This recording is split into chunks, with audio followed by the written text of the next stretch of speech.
Kresha, how are you, Kresha, my dear? I was thirsty. Me too.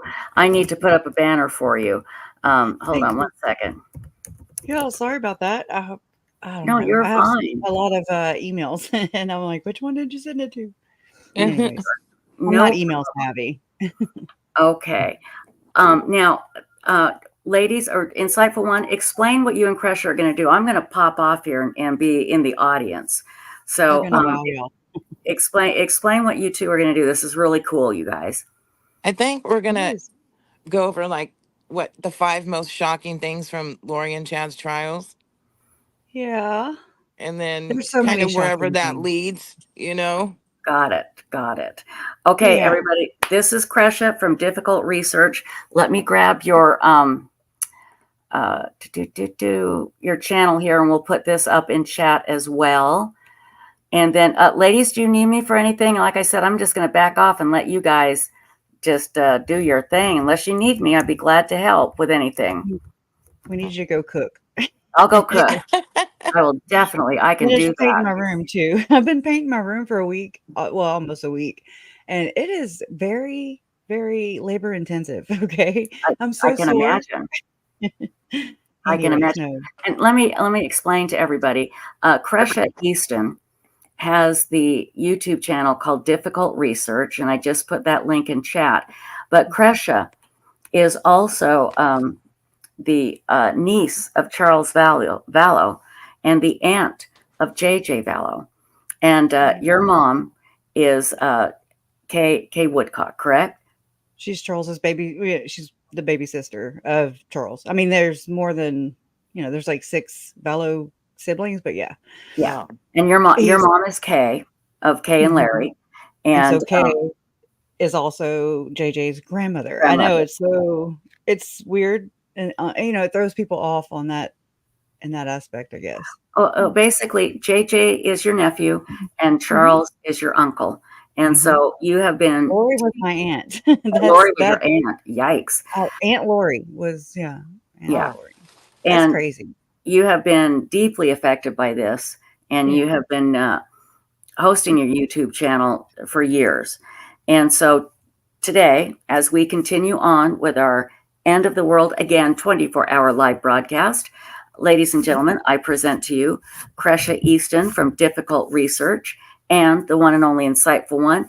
And they are going to show us the five most shocking events from Well, the yeah, Daybell. something along those lines. Oh, you guys will be Yeah. great. I'm going to just log off here and look at chat and everything. And I'm going to sit back and enjoy. So Yeah, thank kick you, your ladies. Call me if you need me. Okay. thank you. Okay. All right. Uh, Hey, how are you it's doing like, this morning? "Okay, she's gone." No. No. We've taken it over. Yeah. Joking. Actually, I was Oh, saying this morning that it's 10:14 for me, but I don't know what time it is for you. So whatever time of day it is, how you doing? it's noon, 12:14 Yeah. here, and I'm doing Okay. okay, and thank you for asking, I I was, like, anticipating this, and I even, logged on this morning and was watching, Joseph Scott Morgan. I always love his take on things, and, I just was kinda chilling in the chat, and, actually, whenever Trish had her woo-woo moment there, I was like, "Ooh." Yeah. For a light to pop on by itself, that's interesting to me. Yeah. Oh my gosh, I missed that. I slept past my Yeah. alarm this morning, How and dare I you? missed Joseph Scott Morgan. I'm so sad.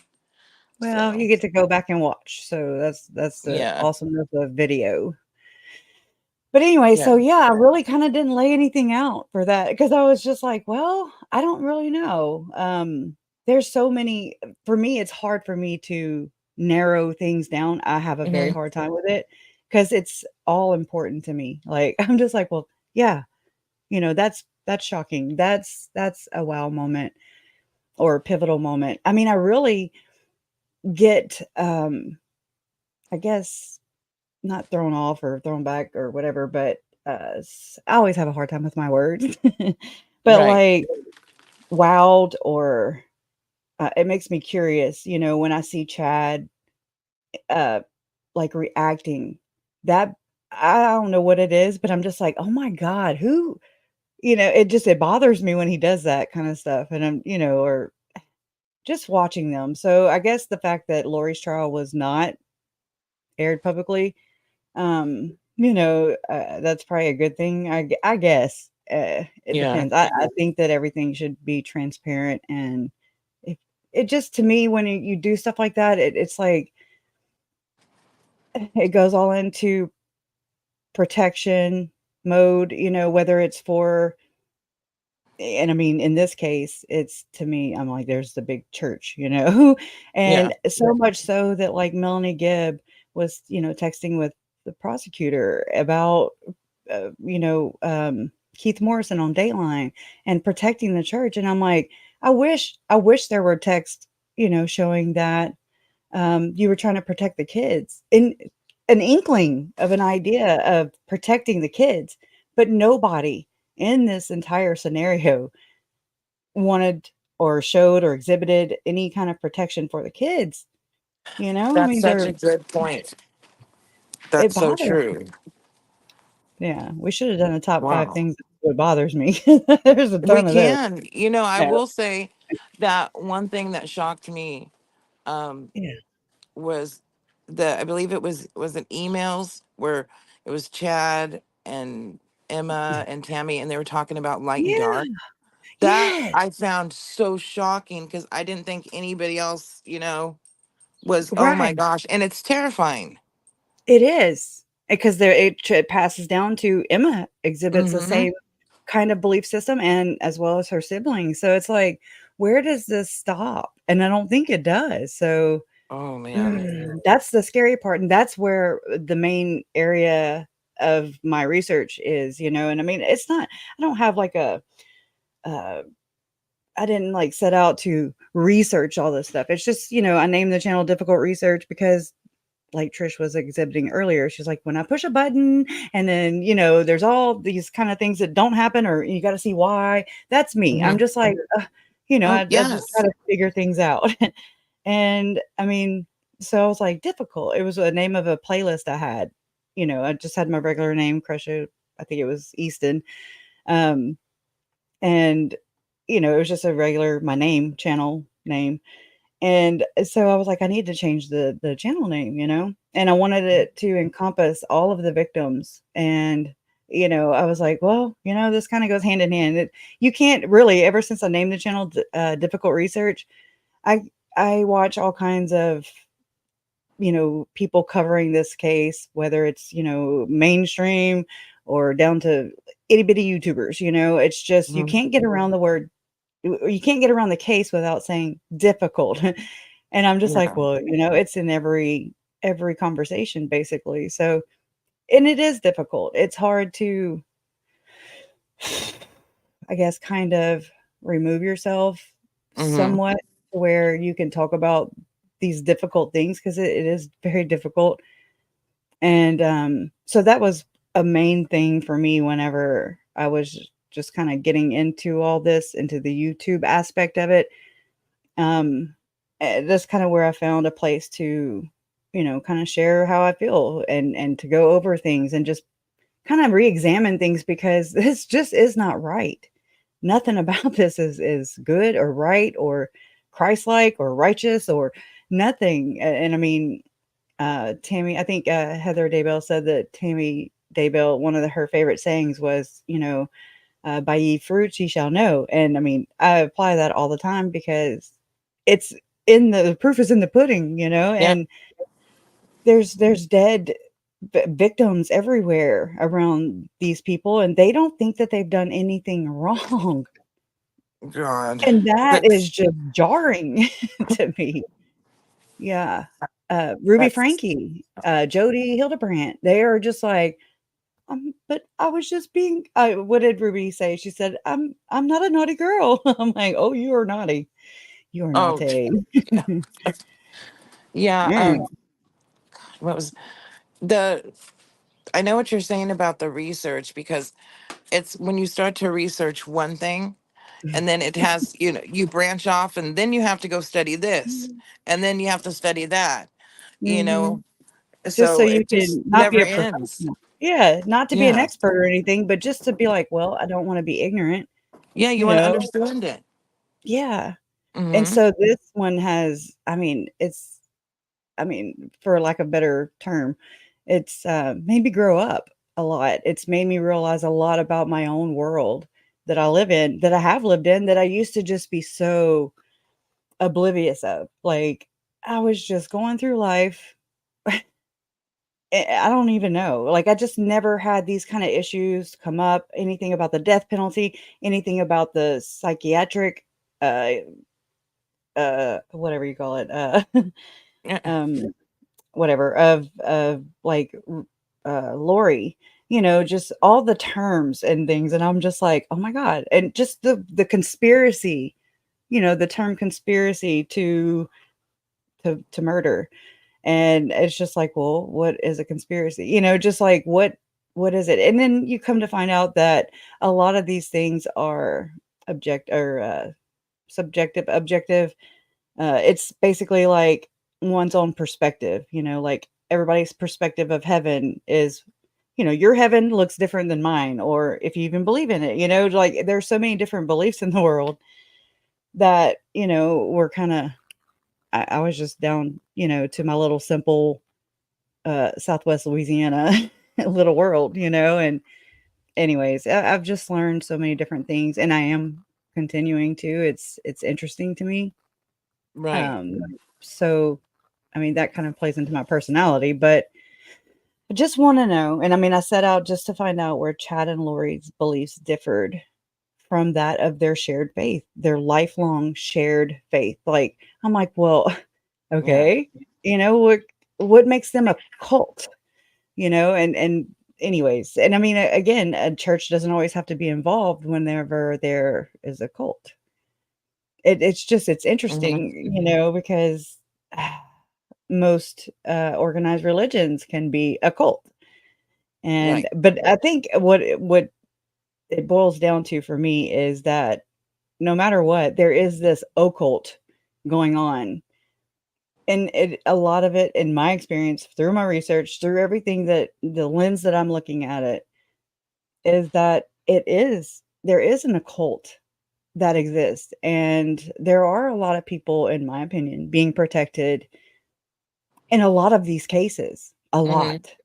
There's, just, like, wanna look my thing is, like, I wanna look behind the curtain, I wanna look behind the scenes and see who's pulling, the puppet strings. Right. I'm not trying to s trust me, I'm not trying to say that Lori and Chad are not 100% accountable, but I also think it's not a either or, it's like a and this person, and Right. I don't like the fact that Melanie Gibb has just gone away, and I mean, she's basically looking at it like it's reaffirming her religious understanding, like, she's like, "Oh, and I mean, through this experience, I got to see, Satan right at, firsthand, and I'm here to tell you about my experience." No. I do not wanna hear about your experiences, Yeah. I don't wanna see how this makes you a more righteous person, because holy crap, Yeah. that to me is so offensive, I'm looking for the video of Emma that I found. I had made a Oh, thing where it really? showed the words. Yeah, that's what I told Trish in chat earlier, so probably didn't see it. Yeah. And I uploaded it, but I don't see it in my Google account, so Yeah. Another thing I found shocking was that video of Emma and Chad talking in the car. God, that It was just telling. was strange to see. Oh, yeah. Especially Chad's response to, "I won't be back." Yeah, that I'm like, "Dude, you knew. You Yeah, knew. exactly. You knew." They And say I that, mean, especially when people are like, when they're arrested and they're in an interrogation or in a holding cell, mhm. if they're the person that falls asleep, kind of like Chad on the video was like nonchalant and like, "Oh, I'm screwed."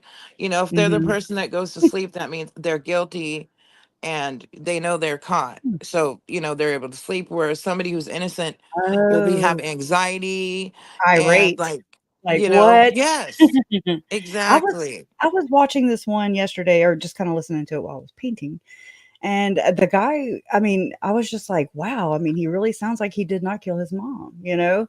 And but the more he kept going into it, and he was like trying to size up the detective too. And he kept saying, well, I know you're probably gonna, you probably have all your law enforcement looking through my house right now, and I'm just like, it was kind of tricky, for me. Mhm. Because I was like, well, I mean, I wonder, because sometimes these shows, they show them to you so that, I don't know, it's like the least likely person you would suspect. It's just Right. interesting to me because, I mean, a lot of people get duped every day, you Mhm. know? I mean, just it is what it is. So I find that interesting about how those kind of things happen. And again, like you said, with Chad and Emma in the cop car, at the cop car, whatever, he wasn't even arrested yet. So, I mean, they hadn't even done that. Right. So that was very telling. Mhm. I mean, and I mean, she asked him, she was like, I can tell by your face that this surprises you, and I'm like, Oh, yeah, don't. It does yeah. not, honey. That's the look of, oh shit. Yeah, the complacency he had. I mean, it was obvious to me. I mean, from what I've seen of him, I mean, just he knew he was screwed, which means he Yeah. knew what they were going to find and everything It was else. Oh, and then him saying, "Oh, there's nothing in the house." Yeah. Oh, I'm like, go, y'all better go luminol that damn house. Because Yeah. he said it's not like they're gonna luminol it all. And I found that a very curious comment. Yeah. Yeah. And I What mean, was again, there? Go ahead. Sorry. no, I mean, I'm just, I don't know. I think about those, we talk, Hmm. but then it's like I kind of think about it even more, and I'm like, oh my God, Yeah, your it's mind goes all kinds of telling. places. It What? does. But I want to know. Yeah. Was there anything during the trial that Chad's trial that you'd learned for the first time? Oh God. Um, um, I don't know. I have to think about that one because Mhm. nothing like stands out. Oh, I mean, it was interesting. Yes. David Warwick, his testimony, which varies from trial to trial, from Yeah. preliminary, uh, the preliminary hearing for Chad, it's just point blank, and I never bought into their whole Alex brought JJ in, JJ was asleep, blah blah blah. I mean, initially I was like, "Oh my god, he was dead." And he carried him in Yeah. there dead. And I mean, that is just it makes me Yeah. angry, and it pisses me off, and it hurts. Yeah, And that's a horrific oh, thought to think about it that. is. Yeah. It is. And because that's the people you love and trust, especially as a kid, their worldview is very small. And I mean, basically, Mhm. your parents are your first cult leaders, basically. Yeah. I mean, whatever they say goes, and that's Hmm. that. And these are people that we're supposed to love and trust, that you can trust and with everything. And these are the very people who took them out. And that to me has like I've always like been horrified by the last moments of those kids' lives Yeah. and Tammy's life, you know.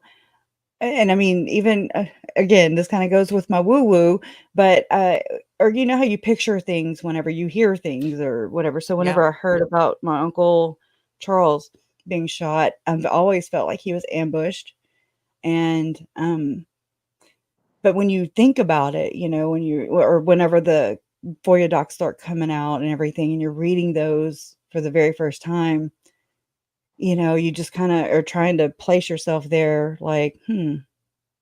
And I mean, what I see in whatever my mind's eye or my imagination Yeah. is that, as Uncle Charles was fading out, he was looking at Lori and saying, "Oh, you like basically like a two brute, like you two, like you betrayed Yeah. me. It's just a betrayal." And I just think about the last smells, the last thing they thought and saw and said, and just that just it horrifies. It's horrifying.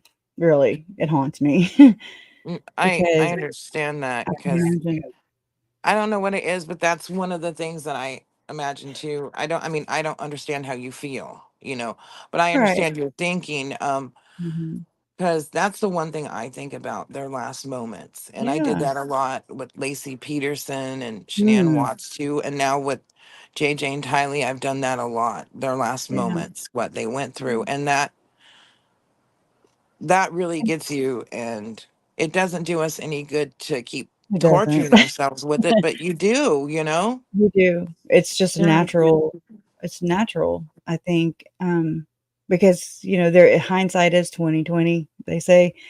And I mean, yes, there is a lot of, um, we do get a lot of answers, but not near enough. Um, Right. I feel like, okay, now there's Lori's trial is done in Idaho, and Chad's trial is now done in Idaho. Mhm. And I'm like, oh shit, like it's a whole, like, I don't know. I'm struggling with it right now. And I mean, I'm not sensitive or anything. I don't want you to think that you have to tiptoe. Don't. Yeah. I want people to Okay. be just the same and treat me the same. But I do want to share these things with you guys because I think it's good to talk about them. It's good to share, because other people who've gone through the same type scenarios, they get it, and sometimes that's validating for them. Um, just these kind of experiences or thoughts or what have you. But but just those two things being adjudicated and basically done, right? You're And right. so the focus now has been, and I guess, I really have a soft spot for my Uncle Charles. Yeah. I mean, and I do, like, he's always driven me, I guess you could say, um, throughout this entire thing. He's driven me. Um, and it's like I've got to face the music, basically, is what it boils down to. Because, okay, now it's all about getting his justice and Yeah. ensuring that is done. But it just feels like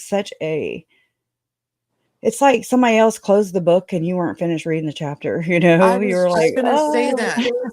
There's a lot of unfinished business, and it's very Yeah, anticlimactic, as yeah, in, okay, here, okay, we're so like that's it. glad.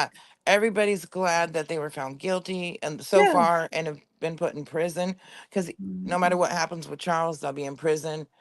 So Mhm. right now we know that fact, but Yes. there are still so many unanswered questions, and you guys are left with, you Cliffhanger. don't understand. There's like we need have this need to understand and to Mhm. know more.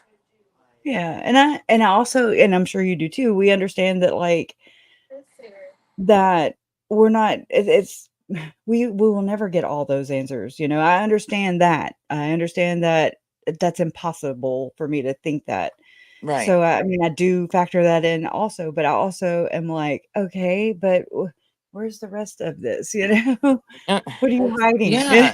Kinda, like, where's it at? And but through this opening this channel and talking and having the wonderful community that developed around these tragedies, thank God. I mean, that's the silver lining and a lot of this for me, um, I'm is glad. just to Yeah. be able to talk to you. It's given me a safe place to land, Yeah. um, to just be able to discuss. It's some of this stuff is so out there. When I say it, I'm just like, I'm not crazy. I don't believe Right. this, but this is what they Yeah. believe, or this is, how they believe in this. But I mean, it sounds so nonsensical and just, I mean, it's crazy. It's just, I know it's such a weird word, and Right. it's very simple, but it is. It's it can happen to you. Okay. Hmm. So if people, I don't want people to feel complacent. I think that when we're complacent, that's when a lot of things can happen because we're just like, oh, that never happens here. How many times have you heard that? That Right. doesn't Yeah. happen here. Well, it You know, does. Okay. that's exactly why I never say that about anything, because I'm afraid if I say Mhm. it, I'll jinx it. Yeah. and it will happen. So I like, Yeah. don't say that. There's so many Yeah. times on the show where I've wanted to say that about where I live, here. And but I'm like, no, don't say that. Right. Because now Something will it's gonna. change tomorrow, you know. But I Gosh. mean, is it because we're complacent, or is it because we don't know? I mean, just maybe just don't know about these things, or is it because of cognitive dissonance? Because we don't want to Right. see. There's so many things, and I know, I'm very philosophical in Yeah. that sense, but I don't think it hurts to talk about them, or that Mhm. way, when I talk about these things with the community, I realize things, whereas if I just thought it and shared and never shared it, it's like I don't process it all the way. Right. So that's another thing. But to get to your question, is there anything that I wasn't expecting or hadn't heard? And it was about David Warwick talking about Tom Harrison and John Miller and Julie Rowe, just a meeting Yeah. of the minds, basically. And I'm just like, I mean, I've always felt it in my soul, like I'm just like there's so much more to this story that is not either it's sprinkled throughout and it's not very consistent. It's just kind of left out there for the rest of us to be like, what? We don't understand. But there's so many other people that are involved, in my opinion. Um, Such as Tom Harrison. I don't know what his role is. I'm very curious about that. Tom Harrison is the author of Visions of Glory. Right. Um, I usually have it right. Yeah. This is the book that was under Lori's leg when Yeah. she was served with papers to produce Tyler and JJ in the Idaho court within 5 days. And then Chad gets up, and he's just like acting like he's curious, but he knows. At that moment, Chad Daybell did not say, "Oh my God, you have kids." He didn't do that. So that's Right. just another telltale sign to me where it's just like he knows, and she knows. And just like Lori has shared with many people and that we've got to hear about, no one knows but me, Well, you and your Jesus, whatever, girl. Yeah. Okay. And Jeez. it's like we're not privileged enough. Uh, Mhm. but it's just like, no, you're an evil, you know what? But I don't know. But to me, that there's more to that story that I would like to know, and it sucks because well, not knowing, I mean, that's how conspiracies are born. I don't want to ever put in or tag anything onto the story that doesn't fit because that's not justice to me for these victims. It's like a lie, to their actual reality.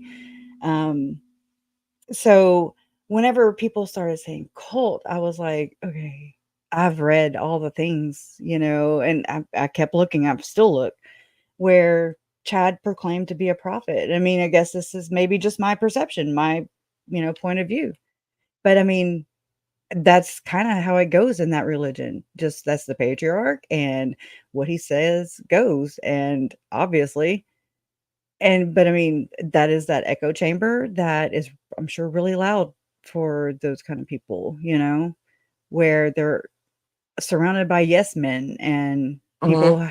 people who believe that they are supposed to act that same way. It's very, very interesting. Yeah, and there's a lot of enabling going around. Yes. Yeah. And nobody takes the blame. Nobody takes the blame, even secondhand. It's like, well, Lori was duped, and I'm like, bullshit. She's a duper, and Yeah. either she's duping you or you're duping yourself just like her. I mean, it's just that's I don't know. I don't. It's like making excuses for them. Mm-mm, Right. you know, like I said, And it's not a either or. It's a and and yeah, kind that's of thing. true. It is. It really is. You Yeah, know, that's telling. yeah. I didn't think of it that way. It really is. There's two other things that I don't know. Like I wasn't surprised, but it was still shocking from the trial from Chad's, which was Emma's testimony, because Mhm. you can tell she's flat out lying on Yeah, so many I've things. actually Yeah. debunked one of them for sure. Oh, good. Which one? The Southwest wind and Yes. that crap. Yeah. Because go ahead, finish, and then that's where I'm Oh at. no, I'm done. Go ahead. Yeah. Oh, so with the whole Emma lying, I'm gonna say lying for her dad. Okay, Emma, you're a liar. Okay, at least in this one thing that for sure I debunked. Okay, and it's the whole thing. Another thing that's evasive in all this is the presence of Operation Underground Railroad in Tim Ballard. Okay, now, Mhm. I was expecting because I'd heard, and this is just it's still unconfirmed, um, accusation or allegation that while Lori and Audrey Baratero and Melanie Boudreaux Pulowski, when they were in Hawaii while Tammy was being murdered, you remember Chad needed Alex's help. Remember that? Yeah. Right. Okay. Oh yeah. So while they're over in Hawaii, there is there's a allegation, and I heard this from a group, True Crime Underground, Carl Danger. He was on Mhm. JS for Justice, and I caught it, and then it just was something that has just it's very little, and I mean, but it's big, you know. Um, Yeah. but okay, so the allegation is that while they were in Hawaii, while Tammy was being murdered, Mhm. that, Melanie Boudreaux Pulaski had collected a lot of money and like settlement between her and Brandon's divorce. Okay. And I mean, so she had a lot of money on her, I want to say I don't really know exact number, but like to the tune of 200 to 300,000, somewhere in there. They had businesses and things like that he had to buy her half out.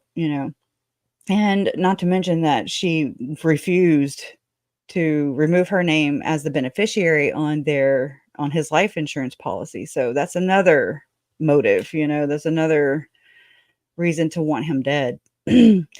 And anyway, so in Hawaii, it has been said that Melanie Pulaski donated $6,000 to Operation Underground Railroad. And while that may be a little bitty whatever, it may be nothing, but so that's where I was expecting Operation Underground Railroad to rear its head. I'm just like, well, we'll have to wait.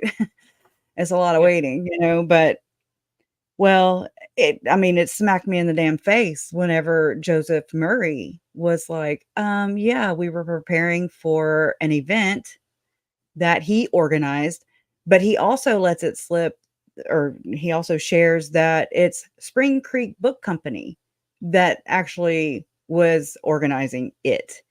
So it's the companies that back these things that really interest me, because I'm just like, well, okay, well, what that's Chad and Tammy Daybell's book company, and they are the ones that are basically sponsoring, like they're fundraising for Operation Underground Railroad, and it's a horrible, horrible, and very deceptive, in my opinion, um, a nonprofit organization that has raked in millions and millions of dollars. Um, the movie that came out last year, July 4th, Sound of Freedom. Yeah. Okay. That movie is very deceptive. It's like Hmm. propaganda, basically, because it doesn't really, it's emotional. And so they're making money off of people's emotions because Yeah. who isn't against, and, who isn't for, oh, how am I going to say that? I'm saying it wrong. Um, who is for children being hurt and trafficked? And I mean, nobody, it's just like when Right. people are like, well, if you're not for us, you're against us type of mindset, those that are like, it's black or white. And okay, so if you're not for us, then you must be a pedophile. That kind of bullshit, Yeah. I'm just, mm-mm, y'all are Yeah. nasty. But they weaponize this and they use it and they prey, PREY, on unsuspecting people who really just want to get behind a good cause, a good Yeah. noble cause. And that is that's how they're raking in Mm-hmm. millions and millions of dollars and not doing a damn thing. Okay? It's so sus to me because Tim Ballard is, well, I mean, he was over Operation Underground Railroad until about a year ago, whenever the accusations started coming out about they were civil suits that were filed in a Utah court. And right before these things started to come out, right before these women, these 6 or 7 women came out, and they used to be ops for Operation Underground Railroad. They used to go on the alleged ops. I'll say alleged because there's Yeah. no proof of any kind of helping or saving or rescuing any child or woman from human trafficking. There's not. Um, but there is proof of how much money goes into all these different funds that are set up. They can look like shell accounts even, but you just do a little digging and you're like, "Oh my god, $12 million. That's a lot of freaking salary there, bud." And it's not going to what is being purported. That is deceptive. That is illegal in my opinion. And I think these people need to be held accountable. But this is where it goes all the way up to uh, through Tim Ballard, okay, who used to speak on the same speaking, uh, so not circle, well, yeah, that too, circuit. That's what I'm trying to say. Yeah. Speaking circuit as the Firm Foundation. Okay, that's Rod Meldrum. Rod Meldrum is who's over that. He also has the Book of Mormon Evidence Conference. And I mean, he was hand in hand right there with Mike and Nancy James of preparing a people. That's another thing that pissed me off through the whole Yeah. trial. Everybody kept saying it wrong and different. And I'm just like, how can we ever hold these people accountable if we can't even get their name to stick, And Oh, I mean, yeah. people are just Yeah. like, it's very loose. Yeah. That makes a lot of And sense. they've even abandoned it, and they rebrand. That's what these people do. This is what they do. All of Yeah. them. They all rebrand and they repurpose everything, and then they just keep on with the con. Okay, and Yeah. that's bullshit. Yeah. And But go ahead. I was I just gonna always say, say, Trish, but there's questions on screen. Trish has. I put the comment on the screen for you to read. okay. I'm over here back behind another thing. Oh, Yeah. sorry. No, you didn't know. May I ask 2 questions? What was the most shocking moments in Chad's trial and Lori's trial? I mean, Lori's was for me, and I mean, because I was there, it was just looking at her, looking at where we're at. We're in a courtroom. It's been this big, everything's boiling up to the surface. Finally, we're here. It's go time, basically. And I'm just like, all this. I'm staring at Lori, and I'm just like, and my head is so loud. Everything in I'm just it's like, and it's just like, oh my God. How you're just still not going to admit it? I mean, that's how far she is going. She is going the distance, okay? Mm-hmm. Um, and it's just like sh she does have to hang on to this belief system, or whether Yeah. she believes it or not, because to do otherwise, she would have to actually live with the fact of what she's Mhm. done. And it was Exactly. not done in righteousness, and they were murdered, okay? Mm-hmm. No one was murdered here or in this case, and I'm just like, "You're right." If I look at it in your twisted little brain and your Yeah. little friend, with your semantics and all that shit. Sorry. But, like, it's just like, "Yeah, okay, my bad. Oh, sacrifice. Okay. You're right. Okay. Mhm. Yeah. Whatever Yeah. I makes you was sleep at night." exactly. Yeah. I mentioned that last night that I don't know. Somebody was talking about or asked about if we thought Lori would ever admit Mhm. it or something. And I said Mhm. it's more comfortable for her to stay in this Yeah, delusion it is. because to come out of it, then exactly all those emotions and everything that Yeah, happened, and then that's the nuts. guilt, if you're a normal person, the If you're a normal guilt, person. yeah, and everything else that comes out, you know, Yeah. I was wondering what you thought, because I don't know. I found this shocking, and I'm not sure because I mean, we all kind of suspected that Garth was the one that found Tammy. Oh, yeah. Okay, so his friend, Garth's friend from work, That was big. yes, coming on and Michaela saying that. Michaela Beglin. I was not. Now that, yes, Yeah. that was the most shocking thing for me. That Oh, was there like, you go. whoa, whoa. And this guy has no dog in the hunt. He's got nothing's like weighing Right. on him telling the truth or not. He don't give a shit. He's already moved on. And I'm Yeah. sure, but I mean, he does not know. I'm sure he doesn't know how important of a testimony his was. Like, it blew it out the water for me, Whew. Just thinking about it, I get chills, it's just like, Yeah. wow. Yeah. And Really. Garth, Yeah. and so I'm like, does Garth believe his own lies?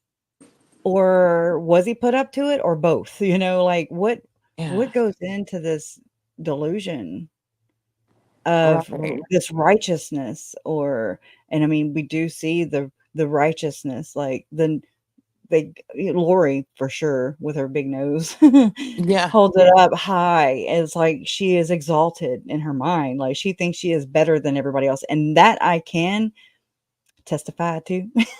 Yeah. I'm just picking, but like whenever I met Lori was right after her and my Uncle Charles were married in '06. Okay, and I just had my little girl, so I had 2 kids, and we went to this ranch in Austin. It was just a friend of my Uncle Charles, and I just remember, this is all I remember, so whatever.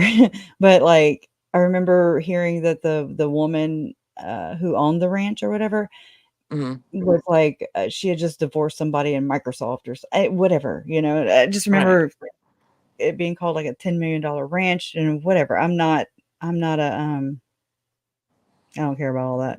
Yeah. You know, I straight up live in a mobile home, so there's that. I Yeah. mean, it's just, whatever, I mean, I don't know. But I mean, but it was beautiful while we were there. We stayed in the guest house, and I stayed under Hmm. the same roof as Jerry. Well, my Uncle Jerry was there too. But, Janice and Barry Cox. I don't remember if Adam was there. I don't think he was, but I don't remember if Summer was there. Like, I would think that would stand out, but it doesn't. I just Right. recall that, I had an infant basically, and I remember seeing Tylee, and Lori is such a love bomber. I see that now, Yeah. that, I just remember her like, there's both of our families are meeting for the first time, basically. And this is right after they got married. And so Colby was there, but I didn't really see Colby a lot. I didn't see my son Zach a lot because there was, and my Uncle Charles's other 2 sons, Cole and Zach. There was this little, I want to say like not a garage apartment, but it was over where they parked the mules, the little side by sides. Hmm. And there was a room up there, and it was all decked out boy stuff. It was really cool. I wouldn't have interacted with anybody either if I was their age. And there were like 5 game stations. They were like, Yeah. having the time of their lives out Wow. there. So I don't really recall many things with the boys, but I do remember seeing like Tylee. She clung to her mother. She was 3 years old whenever I met her, and so she's in between my children's ages, and Hmm. I just remember, Lori, didn't, like, hold her or anything because she was too busy talking and wowing everybody, with Yeah. she has a great personality, a very Mhm. charismatic, and, it's just engaged. She was very engaged. Anytime I recall with Lori, she was always engaged in the conversation. She cared about what you were, or she appeared to care about what you were saying. Right. She just gave that off. Again, I was never one-on-one with her. However, she has been one-on-one with my daughter and has told her, my daughter, Ashlyn, she told her that she was special. And anyway, I don't pry too much about, what like what Ashlyn's experience is, because I don't want to push her, or I'm just like, hey, I'm here. if you ever want to talk about it, because she was the closest out of all of us, out of me, Mom, Larry, that she was the closest to them because she would spend like weeks at a time during Right. summer and stuff like that, with Lori and Charles and Tylee and JJ. In fact, my last text from Uncle Charles said, I forget, it's in my phone still, but something about how awesome Ashlyn is and how good she was with how good she is with JJ, and how he asked if Ashlyn could come the next summer, which would have been the murder summer, thank Right. God. But to Jeez. go to, what is it? Not Astroworld, but not Waterworld. It's with the Sea, animals, the sea sea. World. There you go, the sea animals. Oh my gosh. It's the little things, Yeah. Yeah. But to go and hang out, with them the next summer. And anyway, so I mean, that's very blaring. But anyways, back to the ranch, okay? Mm-hmm. Where I just remember seeing like Lori chit-chatting with everybody in my family, and there was no alcohol. When I'm Catholic, I was raised Catholic or whatever, and a, a lot of drinkers on our side, okay? Including myself at that time. Mm-hmm. So, I mean, I was just like, okay, if it stuck up or, just I just never had to interact. I'm from Southwest Louisiana. We do a lot of things by drinking, I mean, it's just a lot Yeah. of social interactions and things like that. I'm not, vouching for it or anyways. It's just the culture I grew up in. Yeah. And so Mormon, and again, I don't recall them being Mormon. I never heard that really. I just never, they never tried proselytizing or anything to me. And I'm just like, well, they weren't very good. They weren't like, hey, Yeah. they just like with Lori, I see that and I hate, this is a slang term or whatever. So I apologize, but she basically pimped out my entire lineage, like with the whole rating scale, sending it to Chad, having Yeah. him rate my family through the lineage, like from the 1500s. Okay. And I mean, I have those documents. It's just it's a weird coincidence, is what it is. At that Yeah. same time that Lori was sending those things to Chad, I too was looking in ancestry.com. I'm just sentimental like that. I just like to know things, and I was working on that just at the very beginnings of it. And I remember asking my mom, Kay Woodcock, I asked her, who her grandfather's parents were because he was adopted. Mm-hmm. Okay. That changes things, Chad. Just saying. Anyway, dumb dumb. But anyways, they would have been dark no matter Yeah. what. But so I asked my mom, I was like, "Hey, do you know the name of your grandfather's parents?" And she was like, "No." She was like, "But you know who is good and who is into all that?" And she was like, "Lori, she's a Mormon and they're all into that." And it Yeah. was nothing mean or anything. It was just like, "Oh yeah." I mean, because they are. And Yep. so mom had asked Lori or Charles, I don't even know who, about those documents or whatever. And so my mom had sent me like somebody took a picture of the desktop, okay, of the Mm-hmm. Apple Mac or whatever, Yeah. and so sent them to me. And I mean, this was a whole year before. This was like 2018, same time frame. I'm just like, oh my god, that's weird. And Wow. so again, I ran across those screenshots not long after the kids were found, and I didn't realize that they were live photos. And so, you click on them and they're like, they just show a little Oh wow. snippet, and I'm just like, "Oh my god." It's just interesting to me. Yeah. No, You know, you never see these things coming right at you. yeah. I do ancestry.com too. I'm big I going through stopped my after family. that. So I totally understand that. It's so hard once you start, you can't stop. Mhm. You have to make yourself stop because it keeps going, it never Mhm. ends. So Yeah, when you're and it's on there. but it's offensive what they've done. They've exploited every spiritually, financially, Hmm. uh physically, mentally. I mean, just I'm just like, what is your deal, bully, with my family? Like I Right. feel very protective in that sense. Like, what y'all have done, I don't know what it is that you're doing, and whether it's real or not or true or not, they believe it. And I'm just like, and I mean, it happened, it did actually alter my reality by taking these people that I love out of my life, by murdering Yeah. them, by taking their human rights away. And anyway, so it's Right. so deep for me, for sure. Oh Um, yeah. You know, after listening to some things in the trials and mm, everything, and about where Alex was when Tammy died, etc., do you think Alex helped Chad with Tammy? I do. I've Yeah. always thought that, again, I go to that picturing thing and I'm just always pictured like, again, it goes down to their last moments. I don't Hmm. want to have to, but I do. I Yeah. think about their Yeah. last moments and how she had to have felt betrayed. I feel like Tammy was just clicking through life and,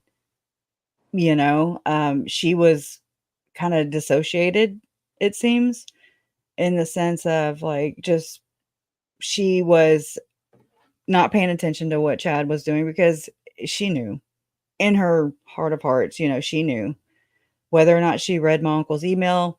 I don't know. I mean, Right. it kind of looks like she didn't. I always thought she did. Maybe she did. We don't know. It's one of those things we'll Hmm. never have the answer to. Either way, I mean, it didn't stop what was heading straight for her. And I mean, after the trial of Chad, after Chad's trial, or as soon as his kids testified, I remember going live, I've streamed it too. And I was just like, oh my God, if you remove Alex and you remove Lori from the entire situation, I still feel like she was doomed. Straight up, she was marked for death. And I mean, because her kids were unappreciative, they're all about the patriarchal papa there. Yeah. And it just seemed very betrayal. It was just betraying, and she didn't stand a damn chance. Right. That's how it looked to me. I mean, and that was just my first gut instinct, or the first thing that just made itself really apparent to me. I think you're right. I didn't think about it that way. And if it wasn't Lori, it would have been somebody else Right. that Right. Chad found. And He was looking for that. yeah. And I mean, he found somebody that would make things happen. And I I mean, I don't know what drives people to the point of feeling like they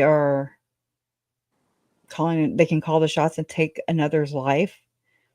That to me is just that's not religious, that's just basic human rights, like you don't have that right. Um, Yeah. and Oh yeah, yeah. I think Garth found Tammy. Chad was driving Alex back to the church. Chad came home and had to come up with an excuse and convince Garth to move her to the bed and delay calling 911. That is Yeah. that is Yep. about how I feel too. Yeah. Me too. Especially after, I don't know, after Chad's trial, if I Mhm, had to make a bet right now, I would bet mhm. that Alex helped. You know. Now, some people Right. think that she may have been killed in the freaking cozy cone. I hate Mhm. that. I know that's And kitty corner. I'm just like, oh my yeah. god. I'm from the Yeah. South and we say catty corner, damn it. Yeah. I say catty corner. So yeah. It's an ongoing debate. Yeah. No, it's like, you just kind of the way they say it, I guess it's so offensive the way they say it. Like hearing John Pryor say kitty corner, it's just like one of those trigger words where I just want to go, "Bunk," like, Yeah. shut up. That's I funny. don't I know what heard it is. that last night when we were playing some of the trial video, Yeah, and one of them said kitty corner, and it did. I'm like, God, that's so annoying. it Yeah. is. It's totally annoying. And look, I've written down the list of all the words that offend me. Just like how Melanie Gibbs says, Lori said she received him, like Kay received JJ at the airport. And I'm just like, received. Okay. And I'm like, well, my Oh, mama made what? me some receiving blankets when my babies were born. Right. Like what is it? He's not like Yeah. uh, a front receiver, or anything. Yeah. You receive mail. You Yeah, don't you don't receive receive children. people. Yeah. Anyways, it's just and like when David Warwick, he said Tinder. because I have found that in the scriptures, and I'm just like, mm-mm. Man, it is so much woven into. They did take that their religious beliefs from their larger belief system, I do believe, and they exploited it even more than was already exploited. Mhm. And I mean, it just kind of trickles down. They use that as a weapon, I believe. They used it and they still do because they talk in this what I call code talk. And I mean, to unsuspecting people like myself who was not raised in this system, they Right. there's a lot of things that do go over our heads. And but again, you just peel back a layer and you're like, oh no. And I Yeah. mean, there is so much deeper. It does go so much deeper. And just again, I want to know why, this book has, I mean, not only was it under Lori's leg, but it was also in the text messages between Lori and Zelema, where Zelema was like, Visions of Glory is better than church. I'm just saying there needs to be Oh, a line drawn. This is my advice to church leaders, not that they care or they listen, right. because again, they never mentioned my family's names. They never offered their platforms you know, to help us look for the children. Um, so that's alarming to me. I'm just like, how do you a church, you think of a place that I guess feels like you and thinks like you, but it's not. It's an organization that makes money, and that is their game, in my opinion. It just Right. is. I'm sorry, I'm not trying to offend anybody, but it's Yeah. taken 5 years to kind of even walk around it. Because I Yeah. do care. I do care. I just look at your system. It's a system. It's not people. Okay. And so that's another thing. It's like, how do people put their beliefs above human life? That I'm just so wowed by that. It's offensive, Oh, and where people feel the need to protect a church, and I'm like, it's a church. It is a building. It is it's it's not human life. It's not a human life. So how can you put anything, I don't care what or who or what you believe in, how do you put that above human life? That to me is just very troublesome. that always bothers me. Has bothered me too, especially because I'm a big researcher of history, and Mm, all the way, you go back. I mean, you can go back since the beginning of time, and yeah, people have been killed over religion.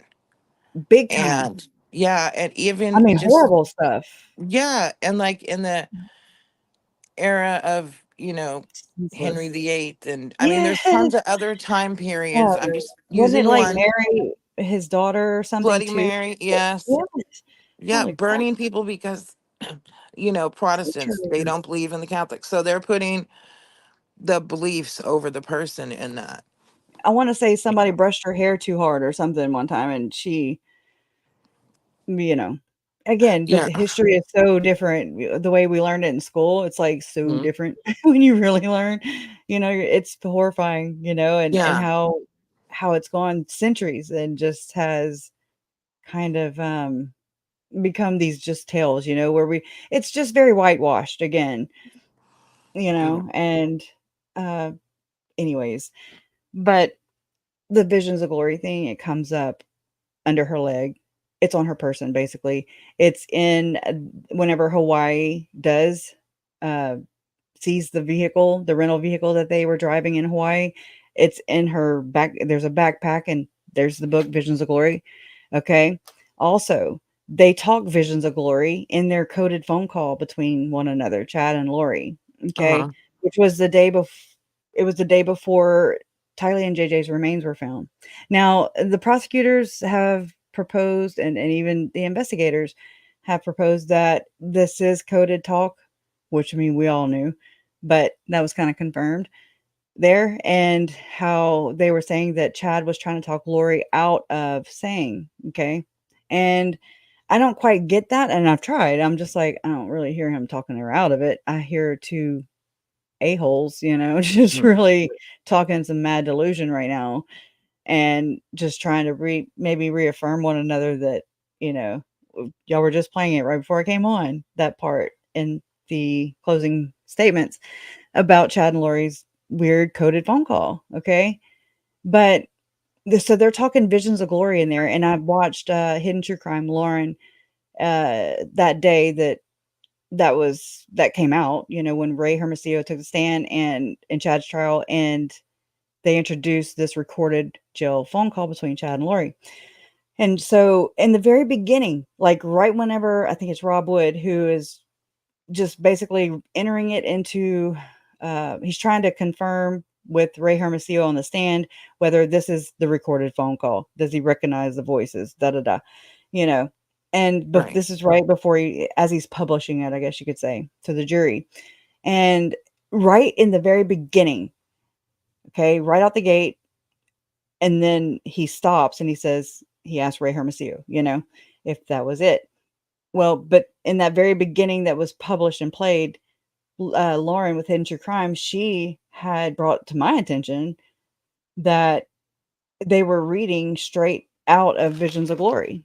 I mean, I Oh, don't, wow. anyways. And so I forget what chapter it is, but yeah, they were talking about pillars and light, pillars of light and whatever.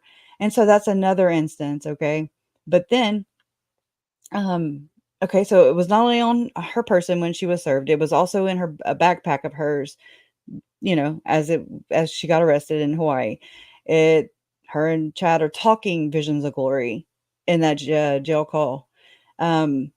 Then you have allegations and multiple accounts of people to Lauren within True Crime saying, I want to say it's 3 on like Chad's side of it, and then like 1 on Tom Harrison's side of it, saying that Julie Rowe and Chad Daybell were meeting in Salt Lake City, where Tom Harrison's practice is.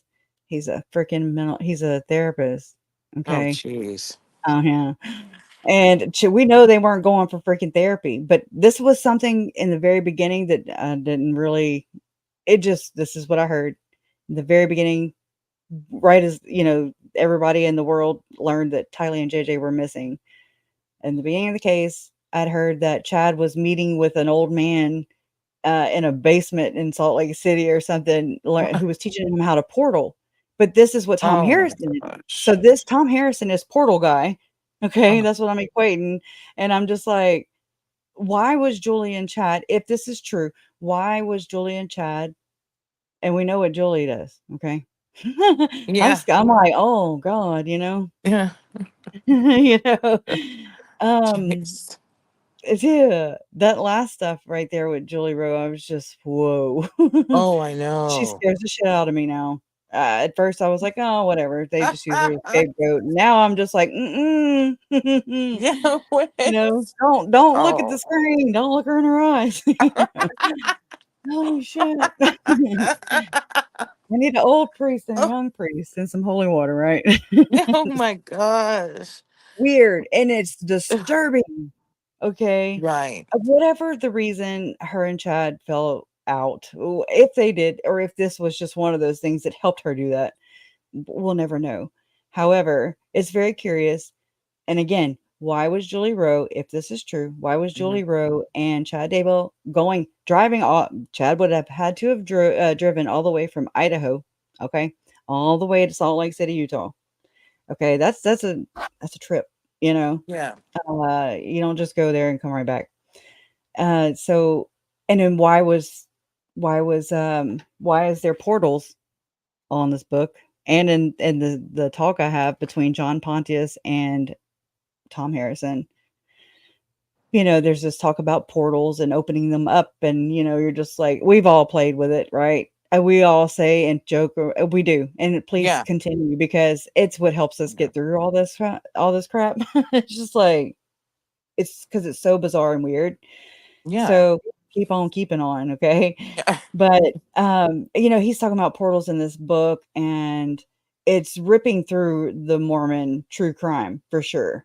Okay, because he's also Tom Harrison is also uh, at these same events, Eternal Core conferences with Tim Ballard, Operation Underground Railroad, Yeah. okay, and Jody Hildebrandt.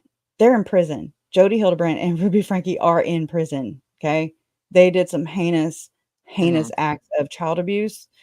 And again, I think the Ruby Franke's children, they were kind of like, if there's a scale, okay, there's Tylee and JJ, who are the most, that's like the ultimate, child abuse, I guess you could say.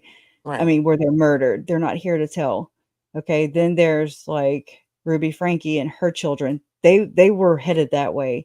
Melanie Boudreaux Pulowski, her children that were rated dark, and how she would say sometimes kids just, they're full of light and then they just go dark, and I just want Oh, to wow. I She do. said that? Yes. I I don't mean, that know is something that Natalie Pulowski, that was relayed to Natalie Pulowski through Ian. So, yes, Oh, sometimes they're just full of light and then they just go dark. And oh you're my just like, gosh. "What the hell?" And then you know that Chad rated her Melanie Boudreaux's children and Brandon Boudreaux's children Yeah. dark, okay? Yeah. And again, you kinda have to know and I mean, I don't know if there's anybody here with this kinda knowledge. If there is, please let us know. But this is something I just kinda found, and it was in Melanie Boudreaux, her recorded phone calls, right, with that Ian Pulowski had captured, of her talking to Lori and Chad, or I'll say Uncle Dad, because she was calling Oh, Chad oh, dad as well as that was her oh, uncle. And right? Uncle Dad. whoa. So, but we know that Chad had rated her 2 of her children at least dark, Yeah. okay? And Lori's sitting there texting Chad about, "Oh, we had to paint over the crosses, 3 crosses that whomever one of Melanie Boudreaux's kids drew on the wall, so that the evil one can find us." And I'm just like, "What is wrong with her? What? You are so backwards." Whoa. So, and I'm just like, "Oh my god." It's like inverted. It's completely inverted is what Yeah. I see it as. It's totally inverted. And, you know, so, okay, there's that, and then we know they were kinda, like, on the way to Ruby Franke's children's level, you know what I'm saying? Like, there's, Mhm. like, different levels of this going Yeah. on, different tiers, whatever, however you gotta do it. But it's just like Tylee and JJ being the worst, and maybe, and Blaze Thibodeau's in there also. I mean, Yeah. people are freaking out right now, and again, it's just like, what is back here? I mean, I know it's gonna be Jeez. ugly. I know it's ugly Right. because nothing good is coming from these fruits, you know? Yeah. So, I'm gonna try and wrap it up. I know you Okay. Yeah. but, yeah. So, with all that, and I've been looking into the ritual aspect of this, and there are so many more of these stories, but people chalk them off, or they weaponize them or label them as a conspiracy theory, and I'm like, "It's horrible. It's like the worst child abuse ever. Take the ritual crap out of there." We don't care what they Right. believe. We just care that what they believe in, they are actually applying it to the people they're supposed to be loving. So that's where I'm just like, "Stop politicizing this." I'm not political. I don't give a Yeah. shit. I'm not gonna sit here and pick between the 2 lesser, or the lesser of 2 evils, Ri I'm like, they both exactly. Yep. they both suck. Yep. They all suck, and I don't know. But we have to really, and it's hard to have to, like, I don't wanna be labeled as conspiratorial. It's not my thinking. I'm just looking at all these different cases within this Mormon context, a belief system, and it's been going on forever, forever. Yeah. And even before Mormonism was born, I Yeah. mean, it's been going on. And You're just trying to how work it all are out, we you know? yeah, Yeah. it's Yeah. 2020 freaking 4. It's the end of the world again. Yeah. July 22nd, 2024. We are here, and we are still like, slapping labels on things. False Memory Found Syndrome Foundation. They've come out and did a whole bunch of damage. Okay, because the person that started that, the people that started that, were being accused of ritual abuse. So they're Yes. like, "Oh, okay, we're gonna fight fire with fire," and so they Yeah. come out with this whole, like, organization.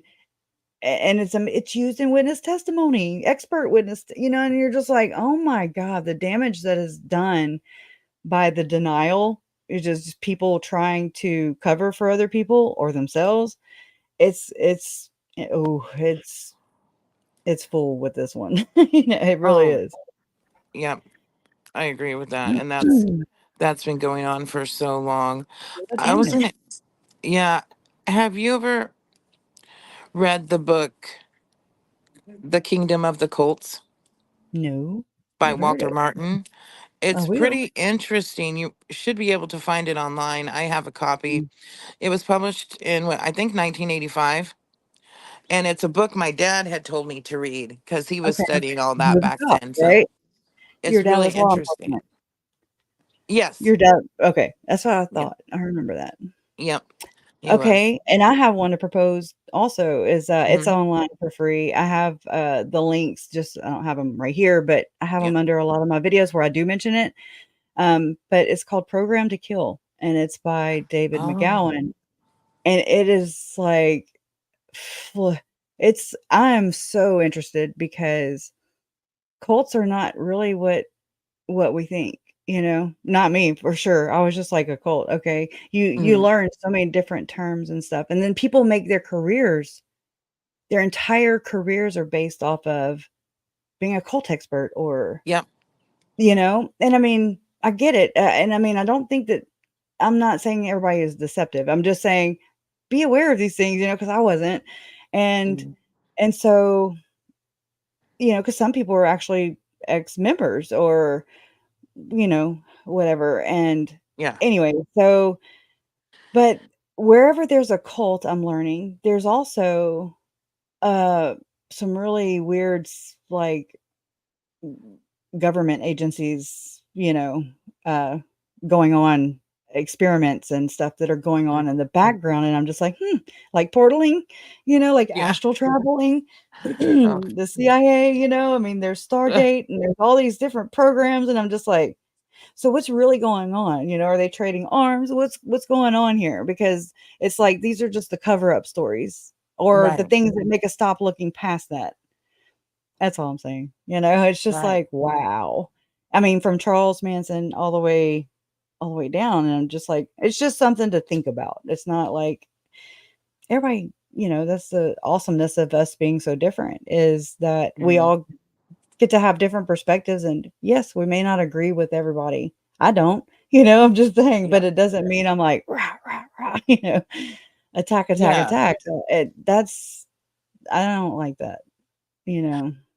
Yeah. I see people ask, so many times they don't understand how anybody Mhm. could believe in Yeah. these belief systems with these what we call consider crazy beliefs and System. things like that.